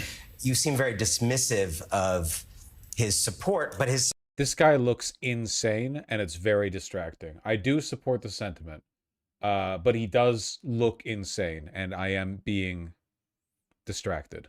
support has been overwhelming, and you know, he won the primary. His support is overwhelming the polls now. You come from a storied political family. You talked about your dad. You've been governor. You've had these big jobs. You have astonishingly good political networks, connections, bases of support. What is your most... In a good way or a bad way? Well, he does look like Chad, doesn't he? With the hair, a little bit? Like he's wearing a leather jacket too. I mean, I don't know. I feel like he's certainly conveying an energy, right? Self-aware understanding of what you failed to see in advance that would allow a 34-year-old upstart to be beating you so badly. What do you not see and understand about people who are living in the city and what they're feeling and going through? I did not see the energy of the 20 to 30-year-olds. I didn't see I knew the affordability issue. I didn't think they would accept the freeze the rent one slogan as an actual answer, and that we wouldn't get deeper and beyond that, because the rents are the... Seriously, man? Your clapback to his proposal to freeze the rent-controlled apartments rates was to introduce the Mamdani law, which would kick Mamdani out of his housing by implementing like an income cap that would ensure that only people who could barely afford the rent-stabilized apartments could stay in them, and would kick a lot of people who are already in those apartments and have been for a long time out of them. That was your... Oh, yeah, sorry no one else would touch on the depth of the issue with such superb policy ideas as yours. Problem. It's just... There is no answer that has been posed. It's not about freezing the rent. I'm the former HUD secretary. I know how to build affordable housing. I know the issue. I know the answer. But we just never had a real discussion about it. And that I didn't foresee. And I didn't see the anti-Israel anger. I didn't see that. I didn't see how that was going to motivate people in a mayor's race. I saw the anti-Israel anger. It was on the street. But you are going to vote for mayor based on your opposition to Israel? Motherfucker, you're the one... Your main argument against Mamdani is that he's anti-Israel. You're the one who... Your only fucking clapback to him, the only thing you have to say is this guy isn't sufficiently pro-Israel. That's your one argument. People aren't voting for Mamdani because he's anti-Israel. You guys are the ones who keep bringing it the fuck up. You wear your cringy little yellow flag pins to a debate. You talk about Israel all the time, running for mayor in New York City. The debate moderators keep asking about it. Normal people, regular, ordinary human beings are staring at their screens wondering, why the fuck is everyone here obsessed with Israel? It wasn't like this before. It wasn't like this in any previous memorial debates. I understand October 7th happened, but you have to understand that happened fucking 10,000 miles away. You're the ones who keep trying to force it as an issue, to make it everywhere. And you know what? If you're going to make the election about support for Israel, then yeah, I'll choose the one who's against it. If you want to make the election about whether or not a candidate is for or against a genocide, I'll go the anti-genocide route, you know? I'm not even fighting the sands this one. You are the ones who... You could have not talked about Israel and then lost on any other issue. You could have talked about affordability and lost on that. It was your strategy, your cynical, DNC, deep state, fucking everyone get together and pretend we care about this bullshit strategy that coordinated your campaign and the news media and the DNC leadership around making this about Israel. Last time I checked, the mayor doesn't have a lot to do with foreign policy. You know, I don't see the mayor walking in and out of the United Nations. But you use that as a vehicle to express your anti-Israel anger. It's insane. It's so fucking, even here, man, it's so fucking insane. All he wants to talk about is Israel. That's all they want to talk about. I'm sorry your strategy didn't work. I'm sorry that the people of New York City weren't willing to choose a worse future for themselves as long as it meant they also got to defend the genocide abroad. You know, it just wasn't a trade-off they were willing to make. They didn't want to take evil for evil. They wanted good for good.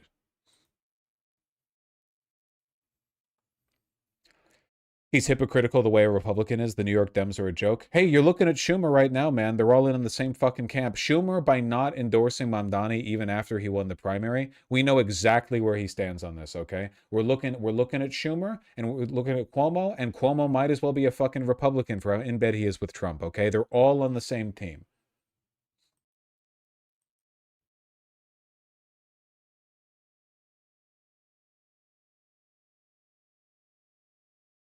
Hakeem Jeffries refusing to endorse is the goofiest. Yeah, they don't even have a good excuse for it. It's crazy, considering the fact that their literal job is lying to defend Israel. You'd think they'd have some kind of like amazing argument prepped, but they never do.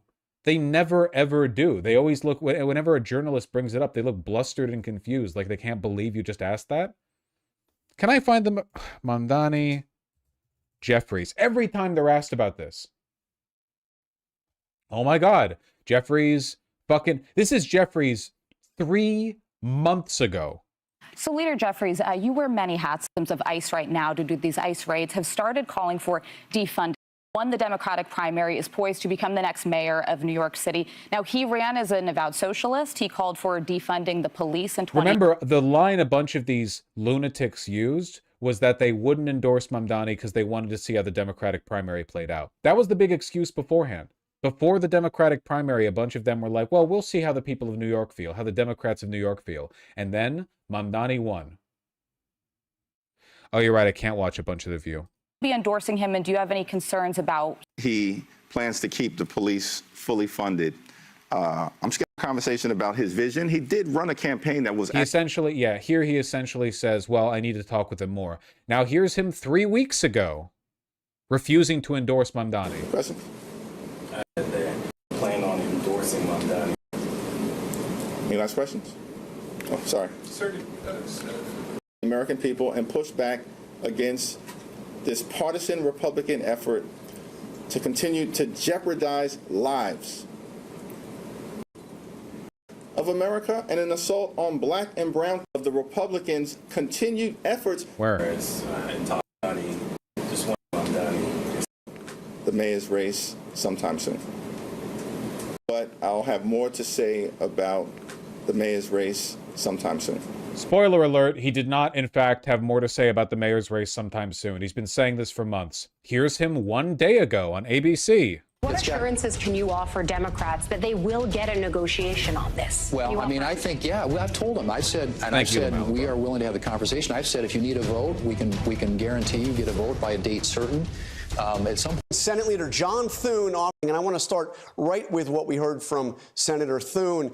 Open the government is a hard subsidies so people's and that emerged from that Donald, by the way, was asked about the health care issue, and I want to play what he said. Take a listen to this. Mamdani. Call President Trump directly on this. I do know he picks up that, while at the same time decisively addressing the Republican health care crisis. Democrat, the American. I have not. People, and that's unfortunate. I want to also ask you, obviously, we're getting closer to that New York mayor's race. You still haven't endorsed Zohran Mamdani, have you? I have not. And why is that? Well, as I've indicated, I expect to have a conversation with him at some point this week in advance of early voting, which begins next weekend in New York City. And we'll certainly have more to say about the mayor's race and about our Democratic. It's months and months and months and months, and it's the same. It's insane. And none of the journalists call him out in this. You know, they'll say, like, well, you've endorsed them. They won't, like, hey, listen, you've been saying the same fucking thing non-stop. Just decline to endorse him. This coward bullshit where you don't just endorse Cuomo. Say something, man. You've been asked numerous times if you will endorse this fucking Zohran Mamdani for New York City mayor. You always say you're going to continue to talk. There are two key questions here that you haven't answered. One is, will you ever endorse him? And two, what do you need from him to get your endorsement? Okay. Well, first of all, you know, I know him. We've had a good relationship in the past, and we had a good meeting 2 weeks ago, a very long meeting with a lot of serious questions. And all I can tell you is I'm going to continue talking to him. What's the holdup? I got to continue talking to him, and that's what I'm going to do. Is part of the calculus that if you endorse a Democratic socialist, you're worried it will be damaging to your party, maybe inhibit your chances of winning back the Senate? I'm going to continue talking to him. Dana, you can ask me again. I know we've seen that one. It's just, God, man. She even gives him an out and he rejects it. Yeah, no, because they're really bad at their jobs, too. Hold on, this is a short. There is less than 3 weeks. I'm sure you're counting down to go until Election Day. We know because it's sweater weather for all of us. And there are some New York leaders like Chuck Schumer and Hakeem Jeffries who still have not endorsed you, which frankly I don't understand, and I've said many times. But if you're elected mayor without their endorsements, which you are on track to do, how does that affect your working relationship with them? I mean, how will you approach it? You know, I don't see it as affecting our working relationship at all, because in all the conversations we've had, we've always spoken about the fact that we share constituents and we share the responsibility to deliver on their needs to afford this city. Because in as much as New Yorkers are under attack from an authoritarian administration in Washington, they're also under attack by an affordability crisis right here, one that's put the fucking message of discipline on him is subline.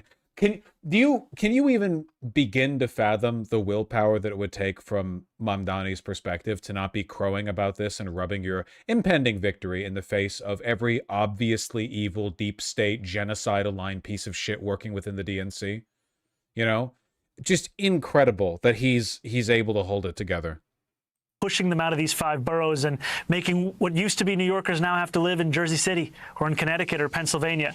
And I know that I will work together with every single elected official, no matter if they've endorsed me or not, to deliver the city that New Yorkers deserve.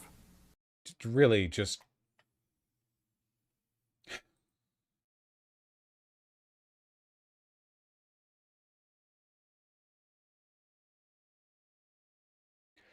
I mean, the DNC endorsed him openly and has been posting ads for him. I understand that, like, there are vestiges or elements within the Democratic Party that are not as aggressively anti-effective as their leadership.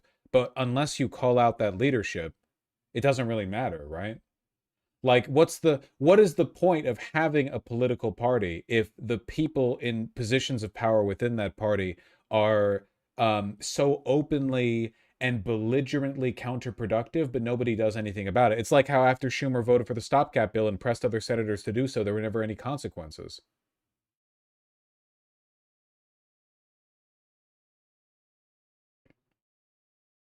Yeah, but they're the minority House and Senate leaders, Masaigo. That matters.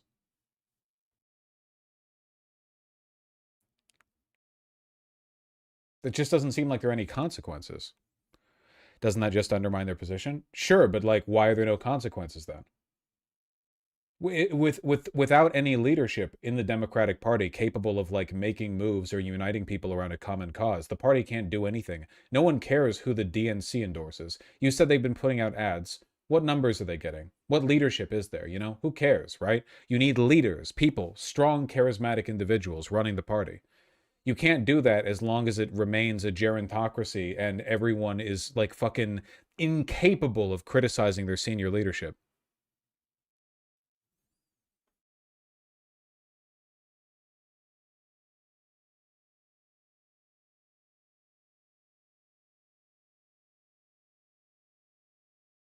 Is there a point to the endorsements at this point this late? Marginal. It's mostly about bending the knee. Which they should do.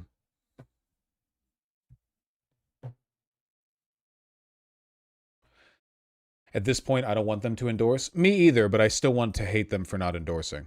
They shouldn't endorse because it wouldn't be a sincere endorsement, but they also should suffer consequences for not endorsing. Such is life. If they don't like it, they could be better, but they're not.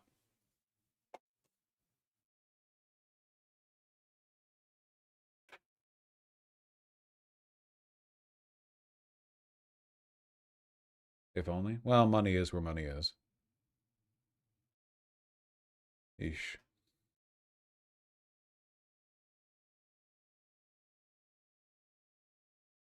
Oh my god, it's 154. Instead of endorsing Mamdani, Schumer's endorsing the other candidate going against Plattner. Tells you their priorities. Yeah, did you see this shit? The fucking ad she put out. She's going to get bowled over in the primary, of course. She's going to get annihilated. But Janet Mills, look at this. Still looking 1,000 years old. I'm the only person who can beat Susan Collins. Let's do this. The only way to beat a heavyweight is to run a heavyweight.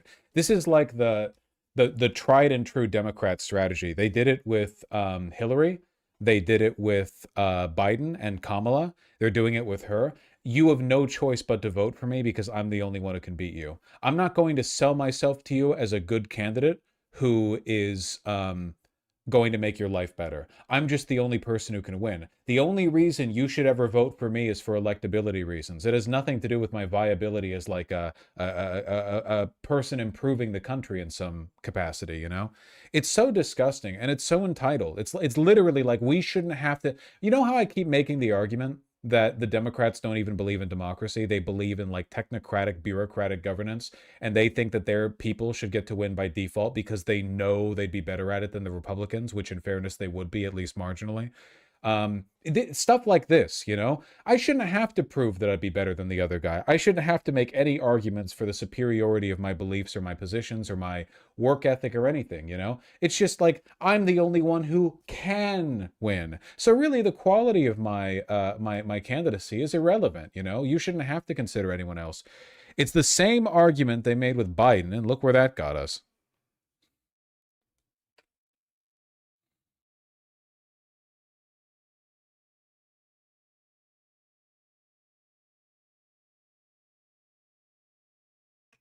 Am I allowed to make a fat joke? You can't really make a fat joke about super old people. If you're like 78 years old, you get to be fat.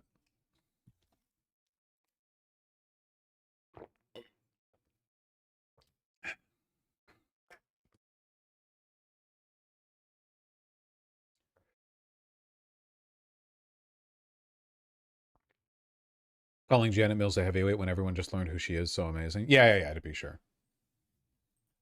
Not exactly a high-profile governor, you know.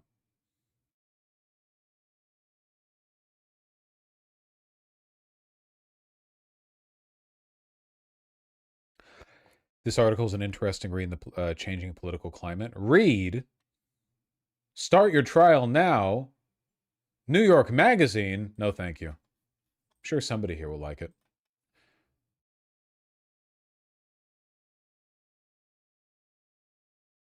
How confident are you that Plattner will beat Mills in the primary? Pretty confident.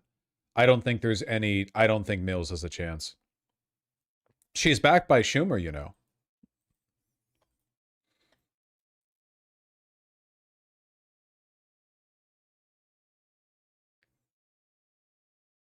You see Ken Martin actually defended Plattner? Yeah, I don't know.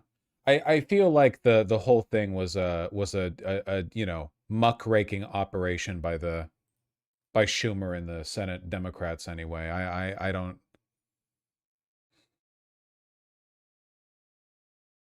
Hurtful but not disqualifying. You know, I saw the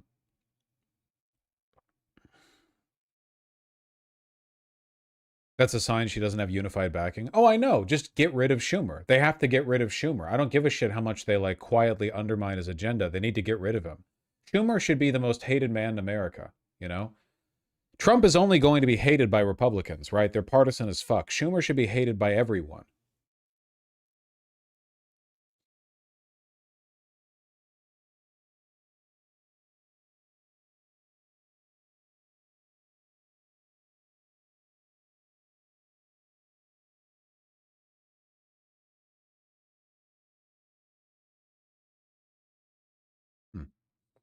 Benjamin, don't I have an appointment? Like now about? Yep. Yep.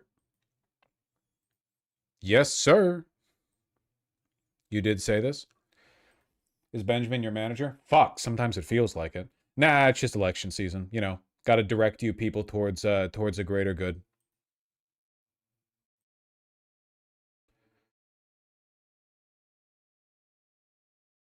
PV o'clock. What is this? Just created a text chat, schedule talk, posting stuff to have later. Oh my God, so many images. Ready when you are? Okay, okay, okay. Call here? I'll call here.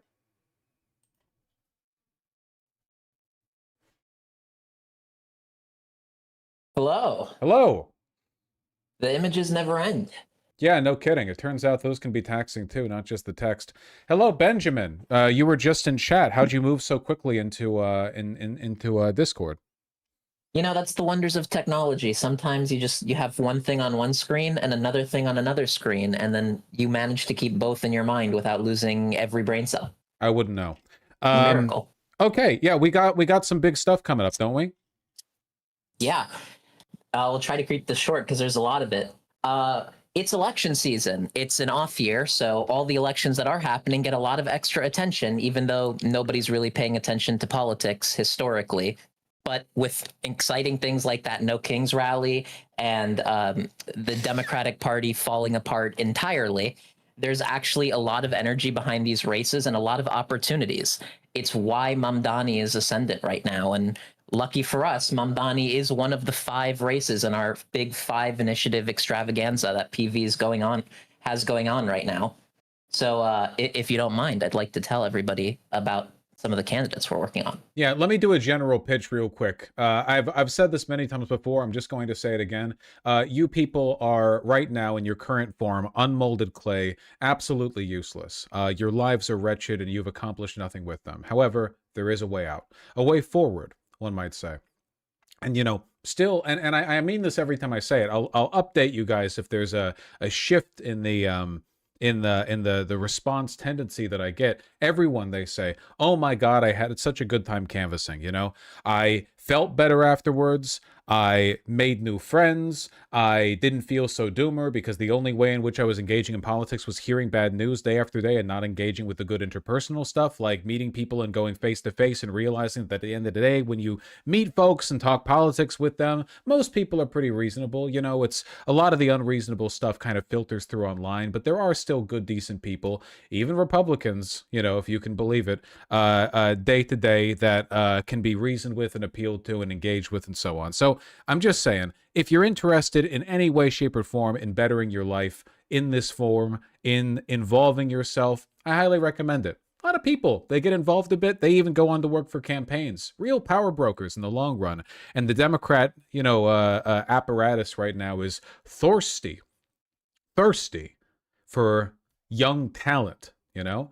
For every young incel neo-Nazi working at a local level for state Republicans, we need to back them with at least 2. We need to meet them, you know, tip for tip with at least 2 equally enthusiastic, somewhat less Nazi-esque young lefties in the local Democrats. So yeah, that's my pitch. Benjamin, what the hell are we doing with it?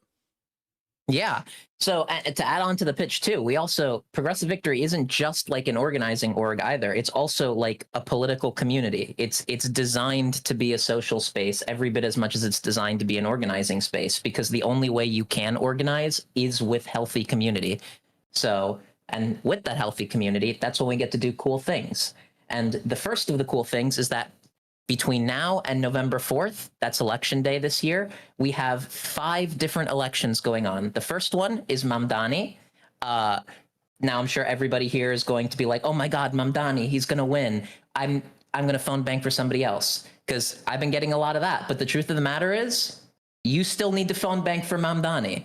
Just because he has a very good chance of winning doesn't mean it is guaranteed, and there are a lot of things trying to stop him from winning. Can I add to that real quick? Because this pisses me off. This is one of the numbers are down too on our side for people phone banking Mamdani. It's stupid. This is one of the reasons why we can't fucking win. It's because you people only see this as a means to an end. Trump supporters go out there and they get out in the public square and they bend over and they suck their own dicks for Trump while wearing the hat. They do that whether or not Trump's having a good day or a bad day. Sometimes the way you people involve yourselves, you go out there, you're like, well, I'm willing to help if like it'll I need to tip it over from a 51-49 to a 49-51, and if I can do that, that's me helping, but otherwise I don't really care. You need to be fighting and rallying all the time, everywhere, for everyone good. I'm sorry, but that's how you win. That's why the MAGA movement was able to have such a disproportionate impact on American culture, because its advocates aren't out there, you know, timidly waiting for the next moment to make their case. They're not out there looking to flip every 51-49. They're out there all the time. And you need to do that too. If Mamdani's already going to win in an area, make him win by 5 more votes, okay? That attitude is how we take back purple states and make them blue states, or take red states and make them purple states. The idea of it's only worth our time if it's like, oh, it's a marginal case and we need, oh, but who cares otherwise? That's how you lose ground. A bunch of people, by the way, thought that like New York, New Jersey, whatever, why bother voting there in 2024? Why bother advocating there? What fucking happened? You guys remember the first hour and a half of the 2024 election where we all watched as the state of New Jersey looked like a fucking purple state? That's complacency, and that's how we got to this point, okay? So none of that bullshit. If you get involved because you love the means, not the ends. You're there to get involved at the ground level, regardless of whether or not you think you get to stand triumphant over some edge case victory. Yeah, right now, unironically, like, lefty volunteers in a lot of ways, they get mobbed by like internet Nazis simply just because they are more earnestly pathetic in how much they single-mindedly think about just wanting to obsess over their cause. And it's not like anyone on our side isn't obsessing on our cause either. They're just, you know, a little bit more effective about it, which is, you know, really sad the more you think about it. But if we just stay focused and just actually try to integrate being useful into our like lives, into our routines in a healthy, sustainable way, you can actually make a shitload of difference. And there's a lot to make a difference on. Actually, can you pull up the graphic, the one with just all the names? Pull up the graphic. This fucking guy, my manager, Jesus Christ. Pull up the graphic, he says, with all the names. Yeah, okay, fine. I'll pull up the graphic. Really, though, only participating in the races because you're like, well, this is the one that needs to win or whatever. That's like going to the gym and then you start selectively not exercising the muscles once you think they're strong enough. Oh, yeah, I'm into the gym life, you know? I'm not working out my right bicep anymore because my left bicep is actually 2 pounds per curl weaker, so I'm going to focus just on that. But we basically got it cinched for the right bicep. You fucking loser. Do leg day. Anyway, here's the thing. Yeah, so we've got Mamdani, we've got Katie Wilson, and we have a huge announcement there, but I'm going to save that for last. We have Mikey Sherrill, who is a lib, and not a great one, but she's better than a Republican, and that is enough sometimes. We also have Jonas Eppert, who's not on this list. Oh, no, he's on the list. Who we're phone banking for. He's running for the House of Delegates in Virginia District 74, who is a really good progressive as well. We're also doing the gerrymandering Prop 50 amendment in California. We're doing all of these different phone banks, all of these different campaigns, because right now they need volunteers. A lot of them are right on the margin of whether they can or cannot win. One of those rare cases where you can just do the cynical calculation and make a difference, even though, you know, that's the wrong way to think about it. But this is there's like a real opportunity here and a real moment to actually show like that you can get wins by just earnestly believing what you believe and just going out there and being as loud as shit about it. It's like shonen anime. It's like Luffy from One Piece. You know, you just have to believe. Yeah, there's 2 socialists and a socialist adjacent SocDem on this list. And that SocDem is a loudly, aggressively young, media savvy, pro-trans woman in Tennessee. Like, that's the conditions, the environment we're dealing it with. And also an annoying lib who beat our candidate in New Jersey. I'm still salty about that. Well, But as we get what we can. Look, folks, seriously, we're just saying there's a lot on the docket right now. We're coming up on the 4th, okay? It's election season. I mean, it's special elections, it's not the full midterms or presidentials. But if anything, that means you get to focus on the important stuff, okay? You get to, lock in on a couple of key races and get a good outcome. Really hoping Afton Bain goes far. No idea if she's going to win. Odds aren't high, but the better she does, the better a case you can make in the future about running progressive candidates in red districts rather than just, Schumer do-nothings. If I may, Benjamin, Katie Wilson, I've heard stuff about this lady. Yeah.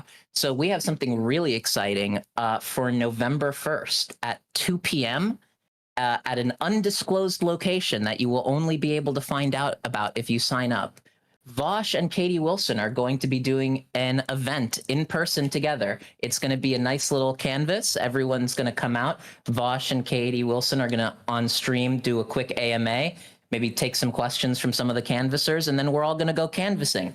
I'm going to be there, and a couple other people from PV are going to be there.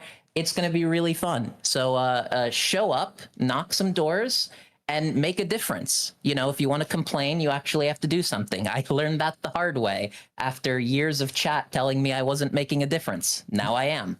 Yeah, It's your turn. I'll be going down there to rally the troops and say howdy to Katie. We'll try to get that on a live stream. I think we can probably figure that tech out, even though I don't really have a whole IRL live stream setup.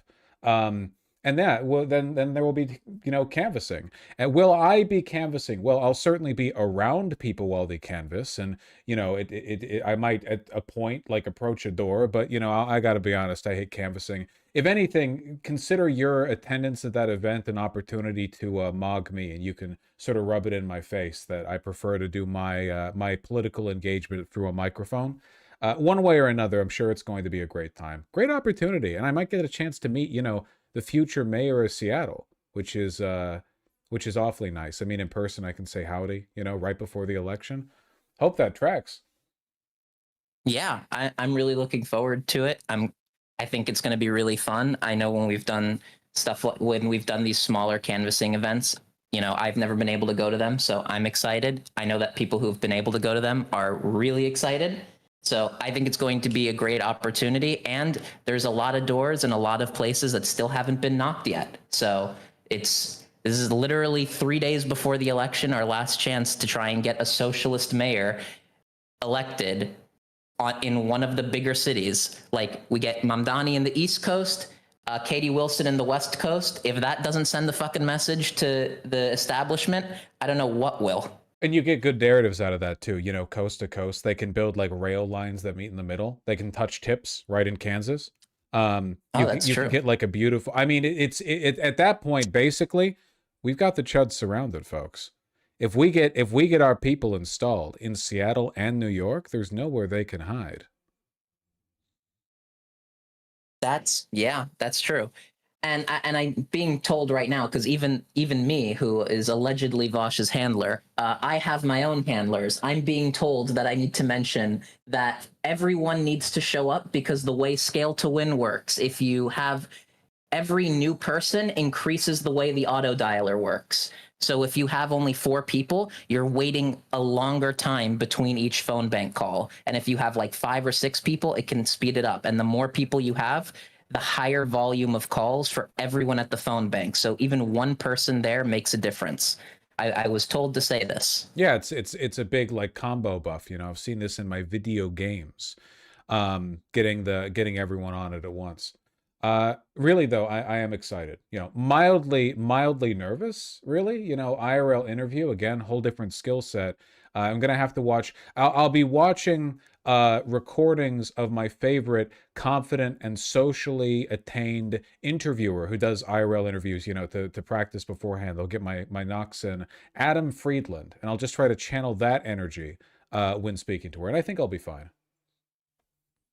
Yeah, You'll be fine. You're professional. Oh yeah. Not sure about what, but you're professional. Oh yeah. We also have our 2026 races that we just announced earlier today that we are officially endorsing Kat Abu Ghazalia. We're also have endorsed Graham Plattner. We're also endorsed a city council person who's actually a PV mayor.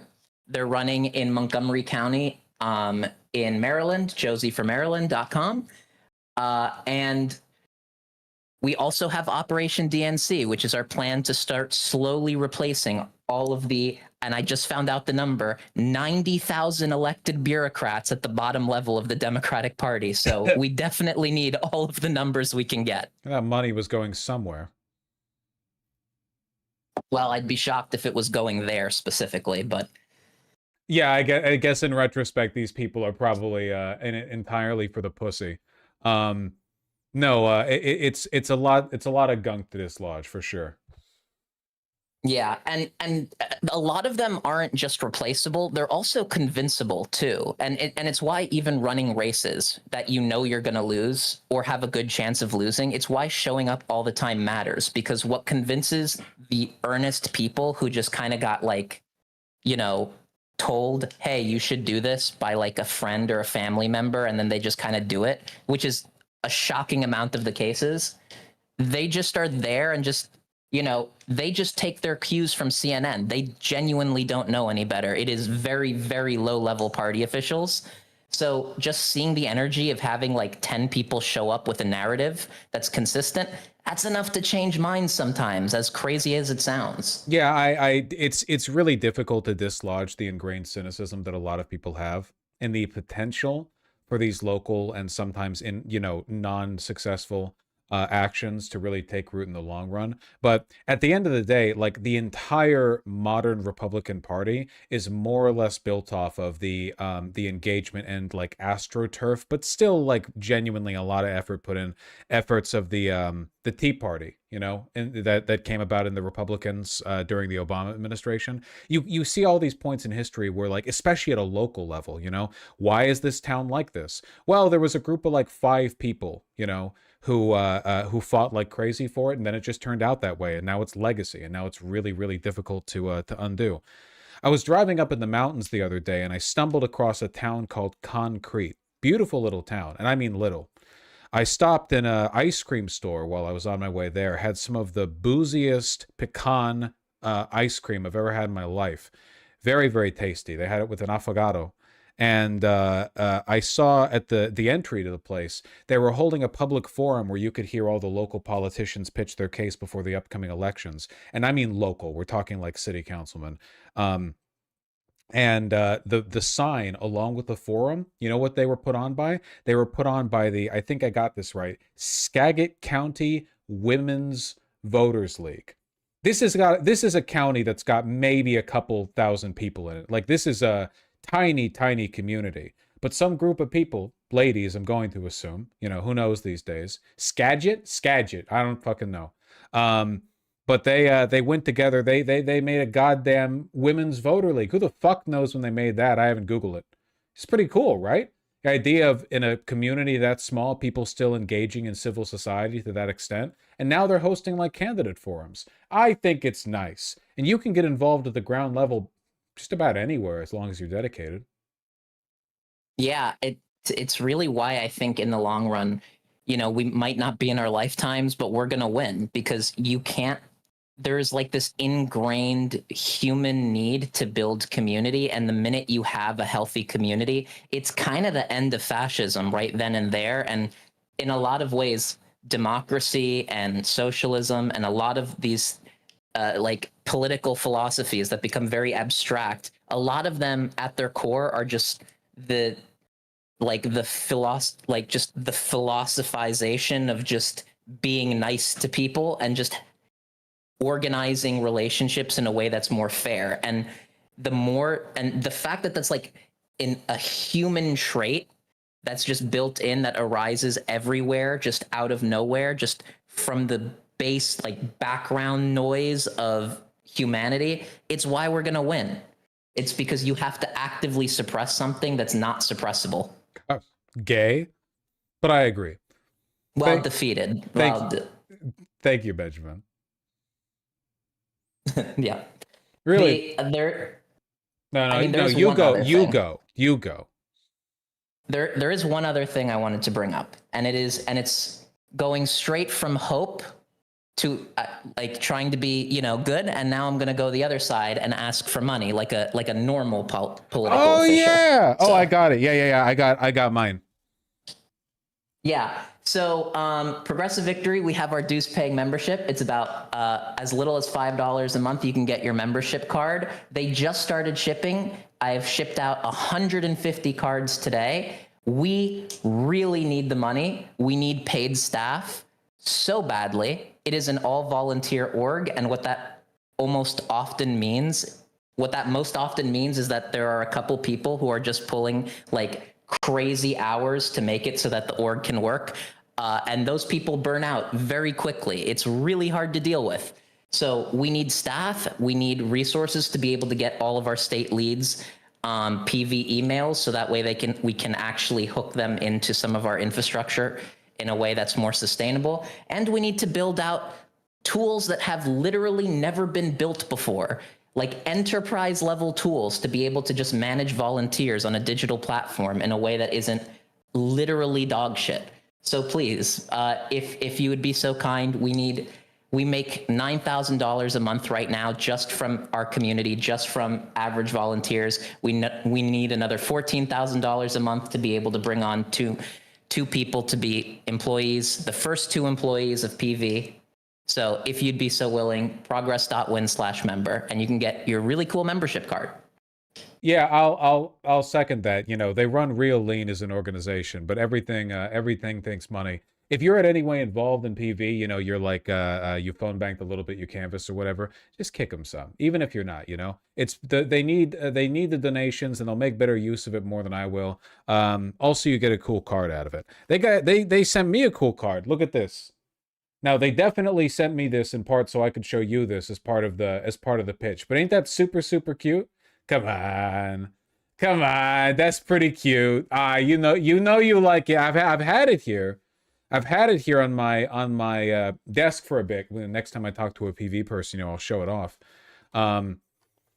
He finally paid. No, it says honorary member because I still keep forgetting to pay myself. I'd say pay. Yeah, we had to draw the line somewhere. We needed to send the card. I think honestly at this point, even if I do actually remember to kick in, it should still just say honorary member. I'm okay with that, and it does make me feel honored.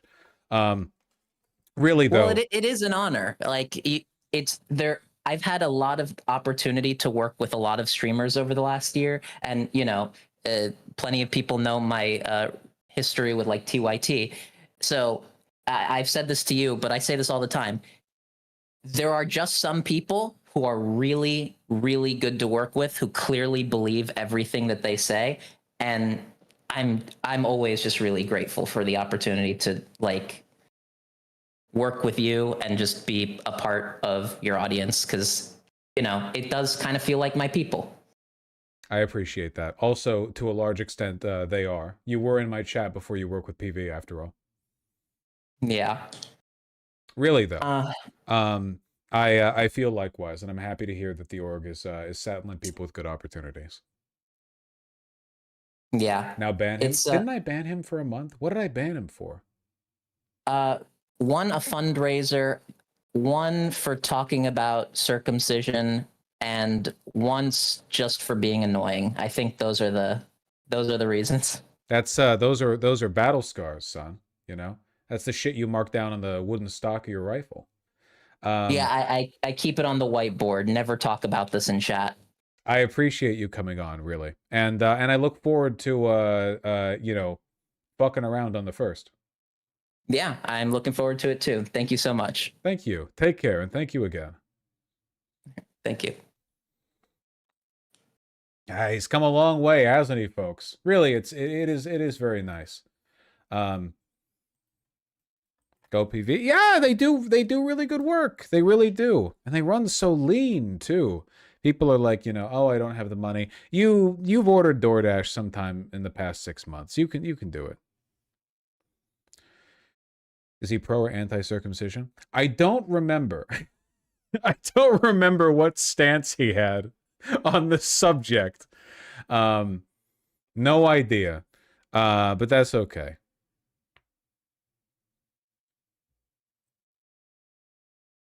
I only order DoorDash when I'm sick. That's when you gotta bust out the soup cans. Soup cans. Really though, it is pretty cute, ain't it? Look, it came with a little card holder. Do do do do do do do. I think it's delightful. Okay, it's sincere. It's sincere. You know, I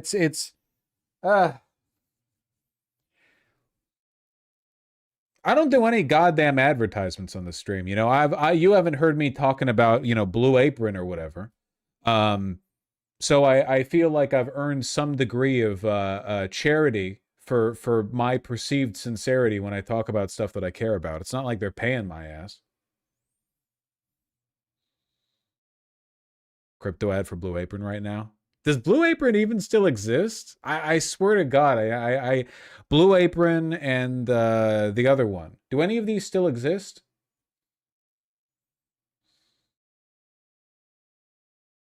HelloFresh.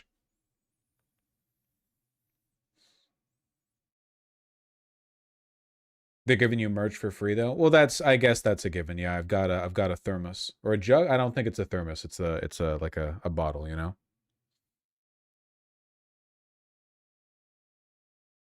Bridge wallets, yeah. I fucking hate those things. HelloFresh used illegal immigrant child labor. Who amongst us? Who amongst us? All right, okay.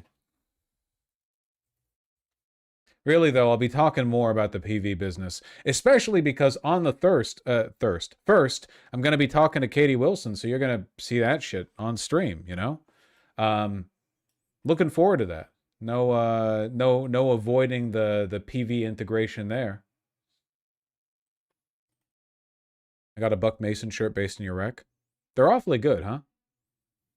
Really, if you're going to get anything from Buck Mason, their t-shirts are the things they're most proud of. You know, I think that it's worth going for that. It's like if you're going to a restaurant where they pride themselves on a given entree, you can't go and order the chicken tendies. You know? Chicken tendies are always going to be good. Vosh, how do you not get headaches from streaming for so long? It is true that I stream longer hours than basically anyone in the industry, and I'm often credited for this. Many people say it, and they ask me questions such as these, relating to the length of my streams, my rigid schedule, the discipline with which I stream. The honest truth is that, you know, the headaches happen, and sometimes you just have to deal with them. I did used to get headaches very often a few years ago. I switched to a better pillow, and my head feels so much better when I stream now because I fixed my setup. Fixed it ergonomically.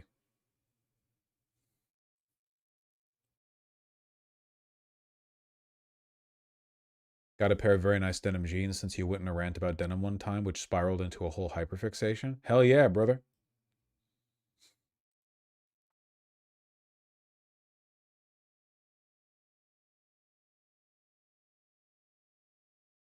What about sleeping on a pile of like 6 pillows? Is this healthy? Probably not. Are there jeans which are not denim? Look, it's complicated, okay? It's like the definition of a woman.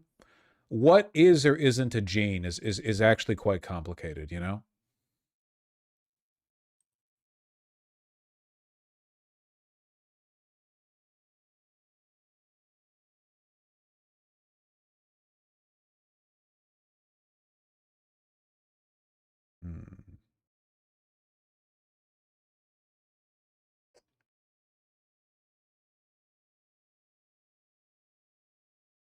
What the fuck is this? Trump nominee says MLK Jr. holiday belongs in hell and that he has a Nazi streak, according to texts. Who? Paul Ingracia?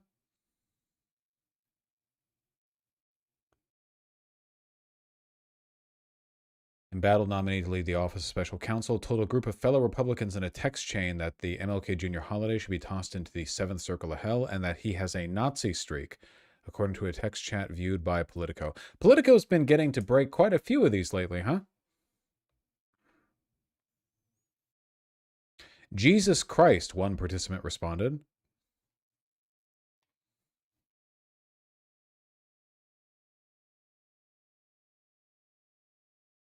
Using an Italian slur for black people, Ingrassia wrote a month earlier in the group chat seen by Political, "No Mulignan holidays, from Kwanzaa to MLK Jr. Day to Black History Month to Juneteenth. Every single one of them needs to be eviscerated." Jesus Christ.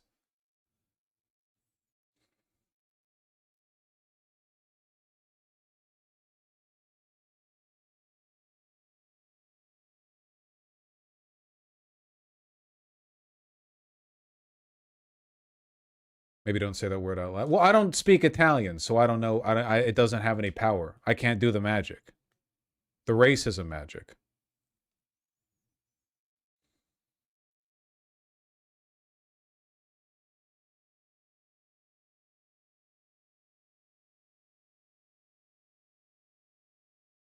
What the fuck? Paul belongs in the Hitler Youth with Obergruppenführer Steve Bannon, the first participant in the chat, wrote, referring to the paramilitary rank in Nazi Germany and the Republican strategist. Politico is not naming the participants to protect the identity of those interviewed for the article. In which he responded, "I do have a Nazi streak in me from time to time, I will admit." Okay, well. Referring to Nick Fuentes and the Live from America show on the video sharing platform Rumble, a second member of the group replied, "New LFA show starring Nick Fuentes and Paul Adolf Ingrassia," to which Ingrassia wrote, "Lamau." Okay, this is a Republican group chat. It seems like everybody here but him is just like unnerved by this. It's not like a youth Republican group chat where everyone here is a Nazi. It's just this guy with no prompting is just saying Nazi shit. And everyone else is like, okay.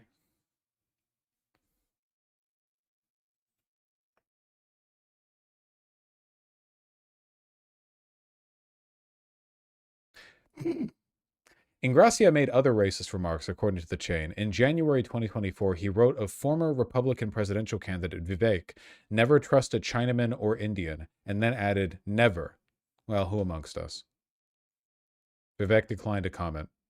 A month later, discussing why some Republicans feel that Democrats make black people into victims, the text show Ingrassia remarked, "Blacks behave that way because it's their natural state. You can't change them." Jesus! Okay, a lot of the other stuff here you could paint with some degree of irony poisoning. This doesn't have that at all. Like that, there's no... He then added, according to the chat, proof. All of Africa is a shithole and will always be that way.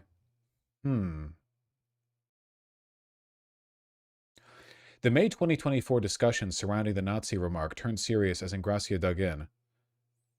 Here's him, by the way.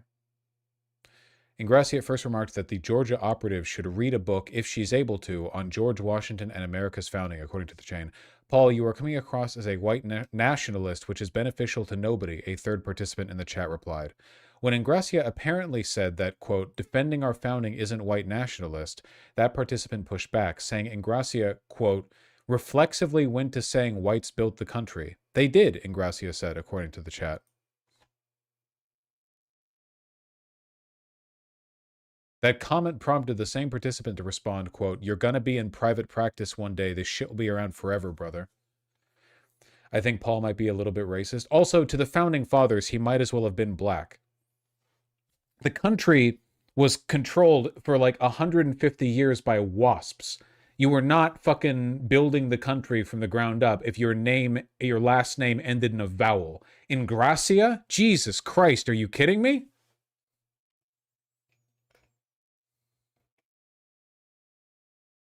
Dude, every fucking white nationalist is not white by the definitions they use. It's like how they're all Filipino or Mexican or whatever. Or Indian.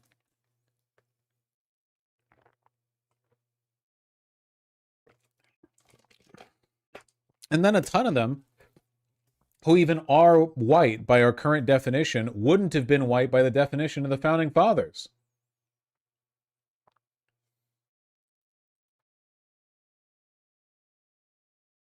Hot take, Italians should have never been considered white. I think you're onto something. Ingrassia posted an image of paintings showing several founding fathers, including Washington, John Adams, and Alexander Hamilton, into the chat. We should celebrate white men in Western civilization, and I will never back down from that. Do these people not realize how fucking gay and cringe they sound? Here are some paintings of men who would have hated me from 250 years ago. Deus vult, Deus vult, I pledge my life to you! Ah! Dude, they would have fucking hated you.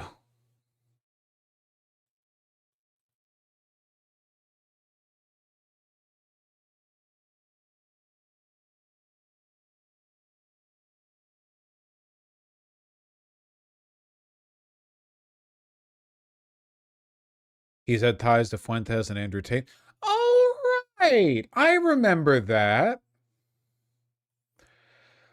Man, Hamilton the musical sucked. I feel like I'm taking crazy pills. It really didn't. You don't have to do that. You can just say it's like lib shit. You don't have to pretend that it's bad. It's obviously very good. It's basically everyone acknowledges like it's very, very good. You can just say like, oh, well, it's lib shit, which it is.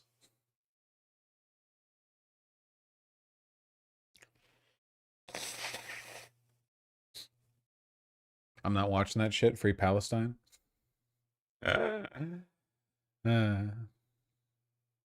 After Fuentes was kicked out of a Turning Point USA event in June 2024, Ingrassia called it an awful decision. I remember this.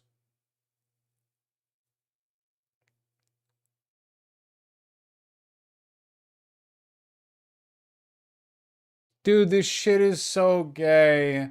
Ingrassia declared on X, exceptional white men are not only the builders of Western civilization, but are the ones most capable of appreciating the fruits of our heritage. This is what I mean about none of these people believe in this shit from first principles, and all of them are doing it to try to ape, like mimic the tendencies and stylings of the social group they're trying to fit in with. Like this gay, Deus vult, Europa will be rebuilt. The sweat and blood of the white man built Western civilization, and the other countries are trying to destroy it. No one talks or thinks like this authentically. It's just a bunch of incels like radicalizing each other into more and more hyperbolic versions of the same speech. It's so boring. And I don't mean, and the reason I can say it's boring, okay, like, and that wouldn't apply to like the messaging of other people or whatever, is that it's only rhetoric. There's nothing underneath it. No belief, no policy, nothing. No sincerity, no heart or emotion. There's no emotion put into it, by the way, which is why they all always talk in that same pompous, grandiose, fake literate type of speech. It's like how there's no beauty in all of the Roman statue avatar neo-Nazis on Twitter. Like there's no appreciation of that beauty in what they're doing, you know? I think those old Roman marble statues are gorgeous, personally. I think they look real nice, but they don't care. To them, it's just hollow messaging. Yeah, it's performative, you know? There's plenty of political messaging that's been more or less unchanged for a century, right? You know, to every man, a job, fair meal. You know, you can go to FDR's second Bill of Rights if you want. The reason that's not boring is because it's not empty rhetoric. It's an actual set of things people actually want. Nobody actually believes in those most capable of appreciating the fruits of our heritage. It's all just replaying the classics. Remember that one they really soyed out over? Or there was that one dipshit retard Nazi account that was like, only a white man could so beautifully appreciate the curves of a woman. And it was like a statue of a pretty lady. And then the artist was an Asian woman.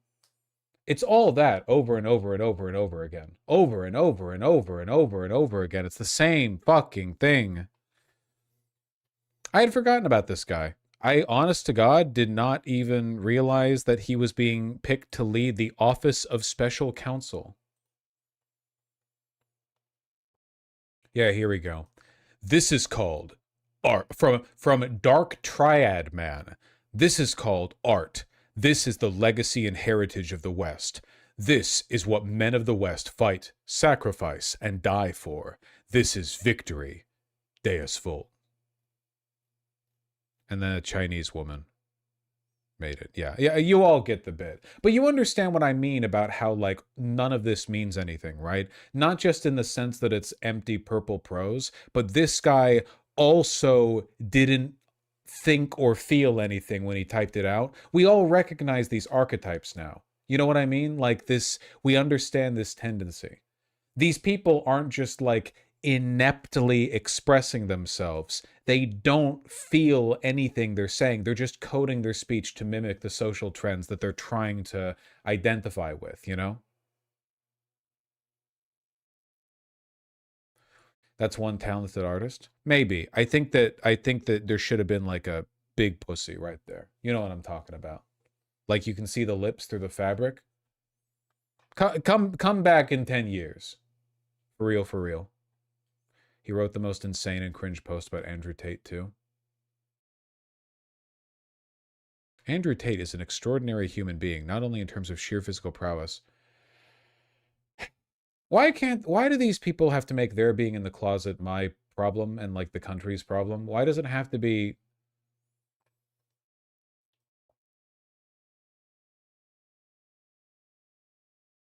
It's so, like, it's...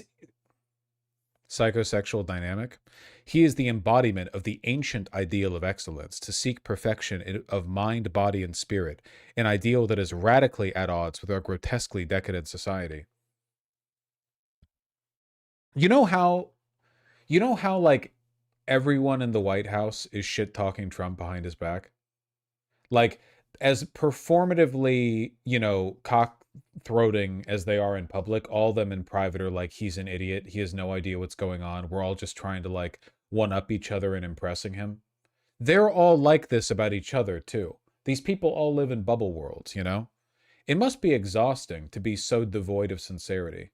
Like, never a real expression or thought. I feel that way sometimes when I look at those blue check accounts where their whole job, their whole life is posting something, and then when other people react to it, they reply to those replies, and their job there is to pretend to be emotionally engaged in the conversation that's happening. You know, like you scroll down and somebody will be like, you know, somebody will say, they'll do like the blackface GIF tweeting. They'll be like, I know he didn't. And it's like a white gay guy, but then he'll post like a black woman going, and then the blue check will reply to that, and they'll be like, girl, with 17 laughing, crying emojis. And then it's just that, like the whole way down, like hundreds and hundreds and hundreds. And past a point, I just have to think, fuck, I hope you're a bot. I hope everyone involved in this is bots, but I know that's not always the case. I don't know. It must hurt to live a life that devoid of sincerity. It's just it must be like taxing on the soul. Sorry, I'm rambling now. It's difficult to look at something like this and not, you know, reflect on that kind of thing.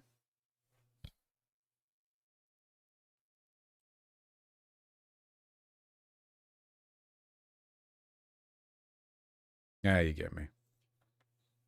You get me. You get me.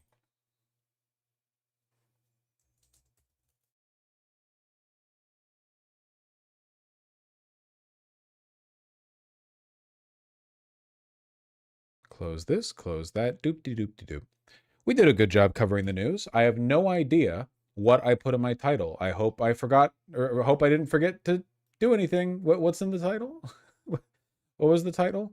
No King's Rally, Trump poop. We didn't talk about that too much. Economic anxiety. We didn't talk about that at all. Fuck! All right, well, we tried our best. The White House is being demolished. I know that. Wait, what?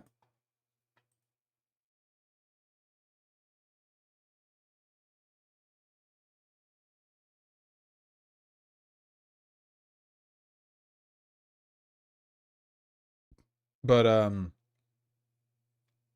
they're demolishing the White House for the ballroom. They're actually going through with it?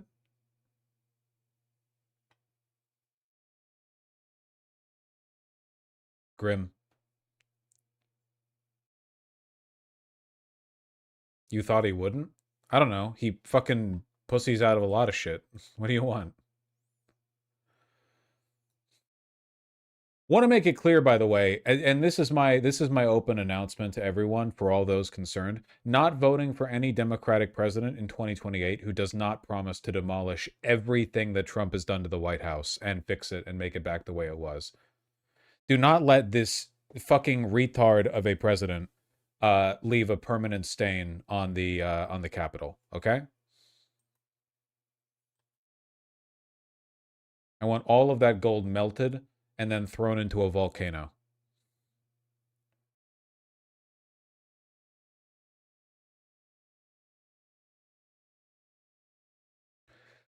Something tells me not a single Dem is going to do that. Then I will dedicate my life, career, and platform to making sure that they lose to the Republican, who will add more and more and more until eventually the tacky bullshit is so overwhelming that a Democratic presidential candidate will have no choice but to pledge to get rid of it. It's called accelerationism.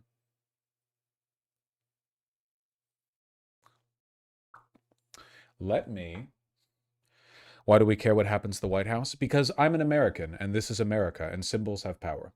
It is the White House. It is the seat of executive power in the country, and it would be a blighted eternally by this this stain of a presidency. There's nothing that really compares to this presidency in terms of like disrespecting America.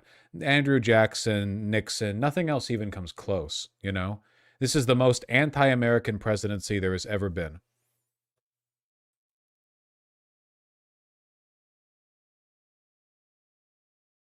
How much did the ballroom cost? It's being funded privately. Anyway, let me read this. Skiing Bubo, thank you for the tier 1 sub. Max Punk, thank you for the $25 dono. Really appreciate that. Thank you. Max Punk and Broody B, thank you for the $5 both. Was phone banking while playing the new Pokemon game because it's that easy, folks? It really is. Glad you did something productive with that time. Yeah, we took a look at the Prop 50 stuff, Max Punk, for No Kings. And yes, it is. Thank you for the 2 additional $5 donos, Max Punk. Yeah, it is absolutely essential that Mamdani not only win but dominate. Yeah, it really pisses me off when people are like, well, I'm only going to participate in canvassing if the odds are like on edge case or whatever, which is like, what the fuck? Why? You know, that's not how you win the country. That's how you like win an election and then fall back.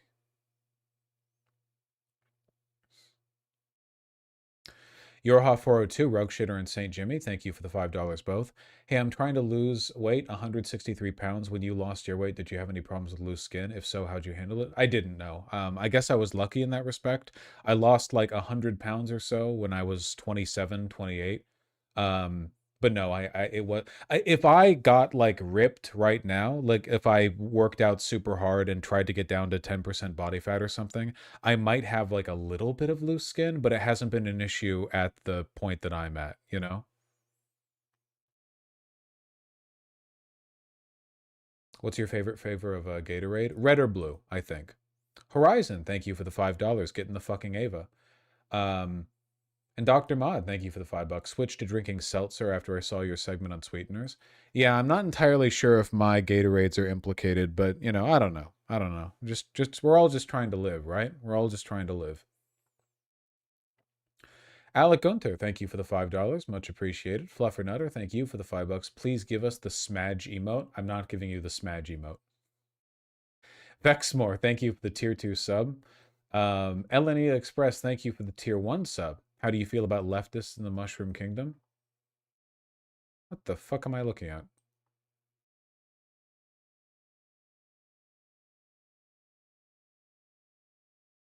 Is this that one place in Paper Mario? This doesn't just look like regular Mario. This looks like Paper Mario to me.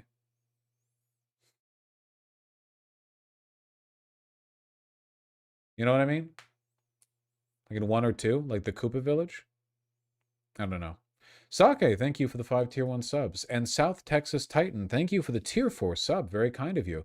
Don't question my bad decisions to give Pokemon money. I give you money too. Well, I would question your bad decision to do that as well if I wasn't so self-interested in that respect. Thank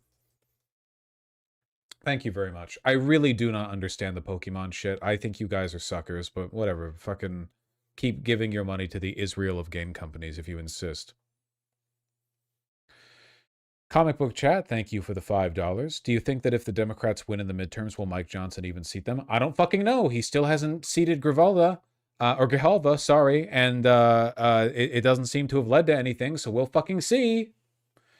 HG Drake and Tacalmo99, thank you for the $10 both. Really appreciate that. Just got back from my honeymoon in NYC. It's crazy how it's genuinely the best city in the world. I also thrifted an authentic M65 jacket in Brooklyn. Nice. Brooklyn has some of the best thrifting in the world. Nice, nice, nice, nice, nice. Very happy to hear that. M65 is fucking solid goddamn. I haven't been to Paris. One day. And HG Drake, I think that the internet has probably been less responsible for the reduction of violent crime as much as maybe the availability of cell phone cameras. Like, it's harder to get away with crimes now that everyone's surveilling everyone all the time. Killer Tofu and Madam Kate, thank you for the $10 both. Really appreciate that. Really happy to hear you had a good time in NYC, madame. I really enjoyed my visit there. Like, really, really, really enjoyed. I can't wait to go back. I'm from Tacoma, but staying in Brooklyn this week. I got some of the sweetest denim jackets at L Train Vintage. They got the sauce out here. I'm coming back home with the equivalent of a sauce packet. Nice. Some denim trucker jackets, I take it, Killer Tofu. I've never been to Brooklyn, but I've heard good things. I'm happy to hear you enjoyed your vintage shopping over there. I wish vintage shopping was better over here in Seattle, but unfortunately, it's pretty much just limited to like outdoor wear, Filson, that kind of stuff. There's good stuff here, but it's mostly in a specific category of workwear. The Mighty Tack and Arcane Spaghetti, thank you for the $5 both. Really appreciate that. VMan29397, thank you for the $10. How long till America collapses? I can't tell you that. Because when the collapse happens, as a Puerto Rican, I'm heading to Puerto Rico and helping the nationalists take power and free Puerto Rico. Might as well. It's not like we'll be doing much good for them then, as if we're doing any good for them now, you know? Yeah, give it 5 days. Zach of all trades, thank you for the $10. I'm a contractor, and one of the biggest issues we face right now is lack of skilled workers. Everything we build now is covered in layers of plaster and caulk. Not a lot of people do find work anymore. Yeah, and a big part of that is because the working conditions for these people are bad, and it's not guaranteed work, you know?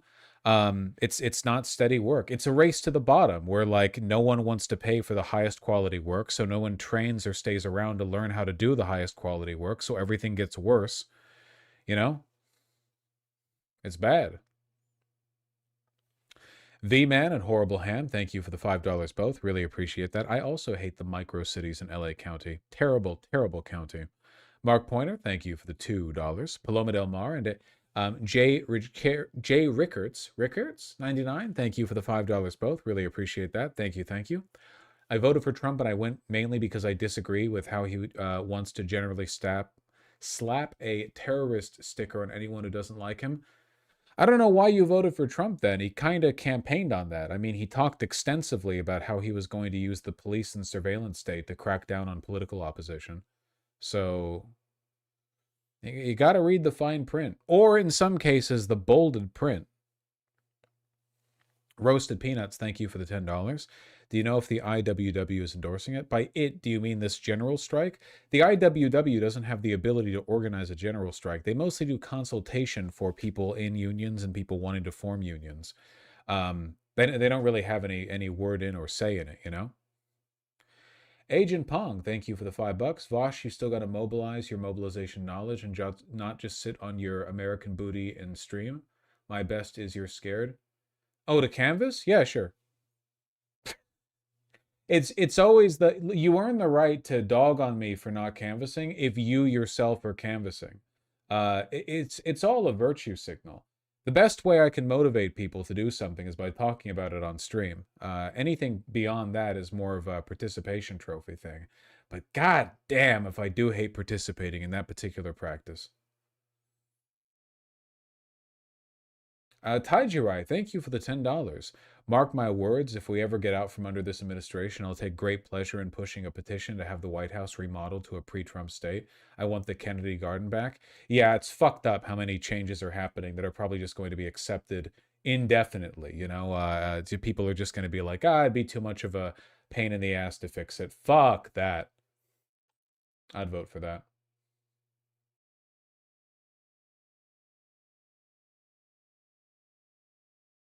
Still live at the $5. How much of the 3.5% rule do you think is really true to bring change into government? I have no idea what you mean 3.5%. What do you mean 3.5% rule? What is this? How a small minority can change the world. Nonviolent protests are more likely to succeed. When 3.5% of the population protest nonviolently against the government is likely to fall from power. I don't think that's true or real, at all. We reached the 3.5% threshold in the first and second No Kings rallies, didn't we? No, it's like 2% there, I guess. We did with Black Lives Matter. Maybe they mean violent protests? No, they mean non-violent. Unfortunately, like the problem at the end of the day is that oftentimes big protests in other countries refer to like genuine mobilizing civil unrest that threatens to destabilize the systems in power, and in America they do not. BLM didn't meaningfully challenge anything, neither do these No Kings protests. There's no real discomfort taking place.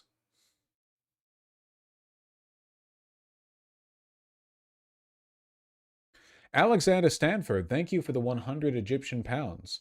I know I said this before, but I really think you should check Dispatch in 2 days. That game looks interesting with a good story and character. Is it check? Dispatch? Check Dispatch game? The game Dispatch? Oh, I see. This is where they're peeing at the urinal. I see. Well, I don't know anything about it. Superhero workplace comedy where choices matter. I'll stop you right there. I don't play comedy games. I just don't. I don't really play comedy or puzzle or anything like that. I tend to play very mechanically driven games. But I can take a look at it. You know, it might not be my thing. The problem with games that are built on story, I suppose, is that nobody actually knows how to write. You know?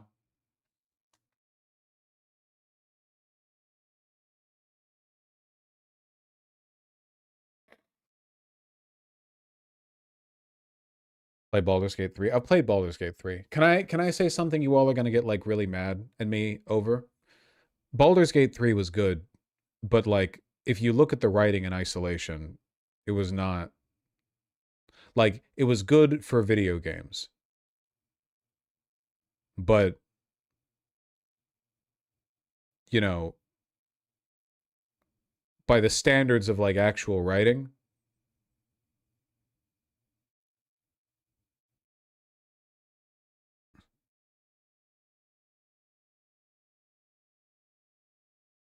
are you talking script or story writing? Mostly script. Story writing, I get it's an RPG. It's more difficult to flesh that out.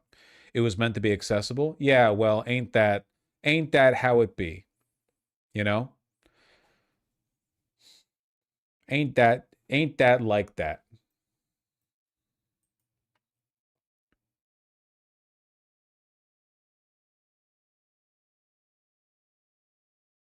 New Vegas had better writing?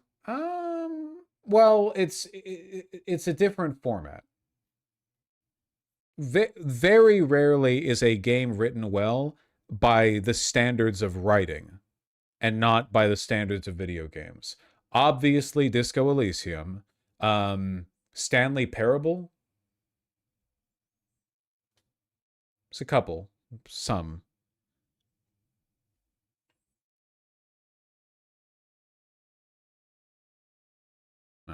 Sake, what the fuck? You're giving me a bunch of money. Thank you so much for the 10 and 5 and 5. A total of 20 gifted tier 1 subs. I really appreciate that. Thank you very, very, very, very much. It's pretty telling that Ezra Levine couldn't even end his AKD speech with, "They can't break a united America and we are indivisible, SMH. I have no idea what you're talking about, Sake. None. You had thoughts in your head. You transcribed them. You put them into the text box. Free Palestine. But I continue. I have done 10 more canvases for Zoran Mamdani since the primary. I only ever played the games from 1998 from Pokemon. Also, your NYC takes are confirmed from an NYCer. Oh, well, there you go. Winning in that respect, you know. People in chat, they're like, Sake must be bad. Pun donos. Money. I didn't get that reference. But they haven't done canvassing for Zoran Mamdani, have they? Nope. No, they have not. They just sit from the sidelines throwing peanuts like simple children. And then there's a Yakuza stage play? What in the shit? Complete English subs. I suppose you want me to watch this whole 2.5 hour stage play?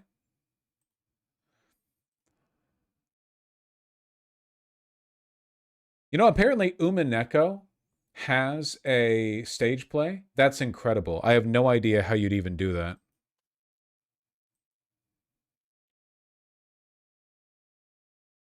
Holy shit. That looks just like him. Oh my god, that's like a dead ringer on the casting. It's John Yakuza.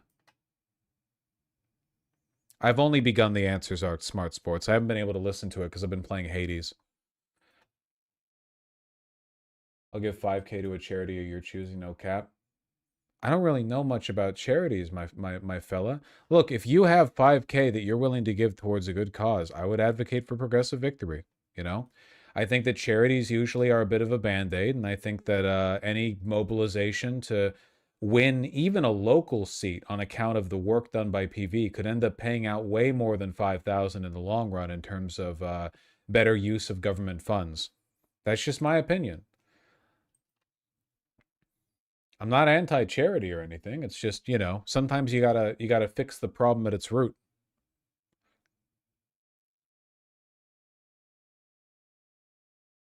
Donate to Israel. Yeah. Kowalski, thank you for the $5. 4 hours of entertainment, giving you $5. That's $1.25 an hour. I do more, but my subsidies are in Argentina. I'll send you 5 tons of soy. Buddy, I get sent 5 tons of soy every time I have to read chat. Don't you worry. I'm well covered. Thank you. Also, you fucking wish you had a place to deliver your soy right now. Listen up, folks. I don't know if I'm going to be here tomorrow. Do you know why? My beloved family is visiting, and I'm playing host. I know I just was away for the weekend. It's a really busy chunk of time for me. If I have the opportunity to stream at some wing of time, some chunk, then I'll try to. I don't know when that would be. If I have to record offline, that I will. But you know, I mostly just want to, you know, want to hang out with my folks for a little bit. So everyone, please take care. Jake Leisure, thank you for the $2. Talk to me about Econ. Sorry, buddy, stream's ended. Stream's over. But we can do it soon, okay? We can do it soon. Take care, and I'll see you guys soon, all right? I'll see you when I see you. Bye-bye. And go join PV. Phone Bank's live now. Progress.win.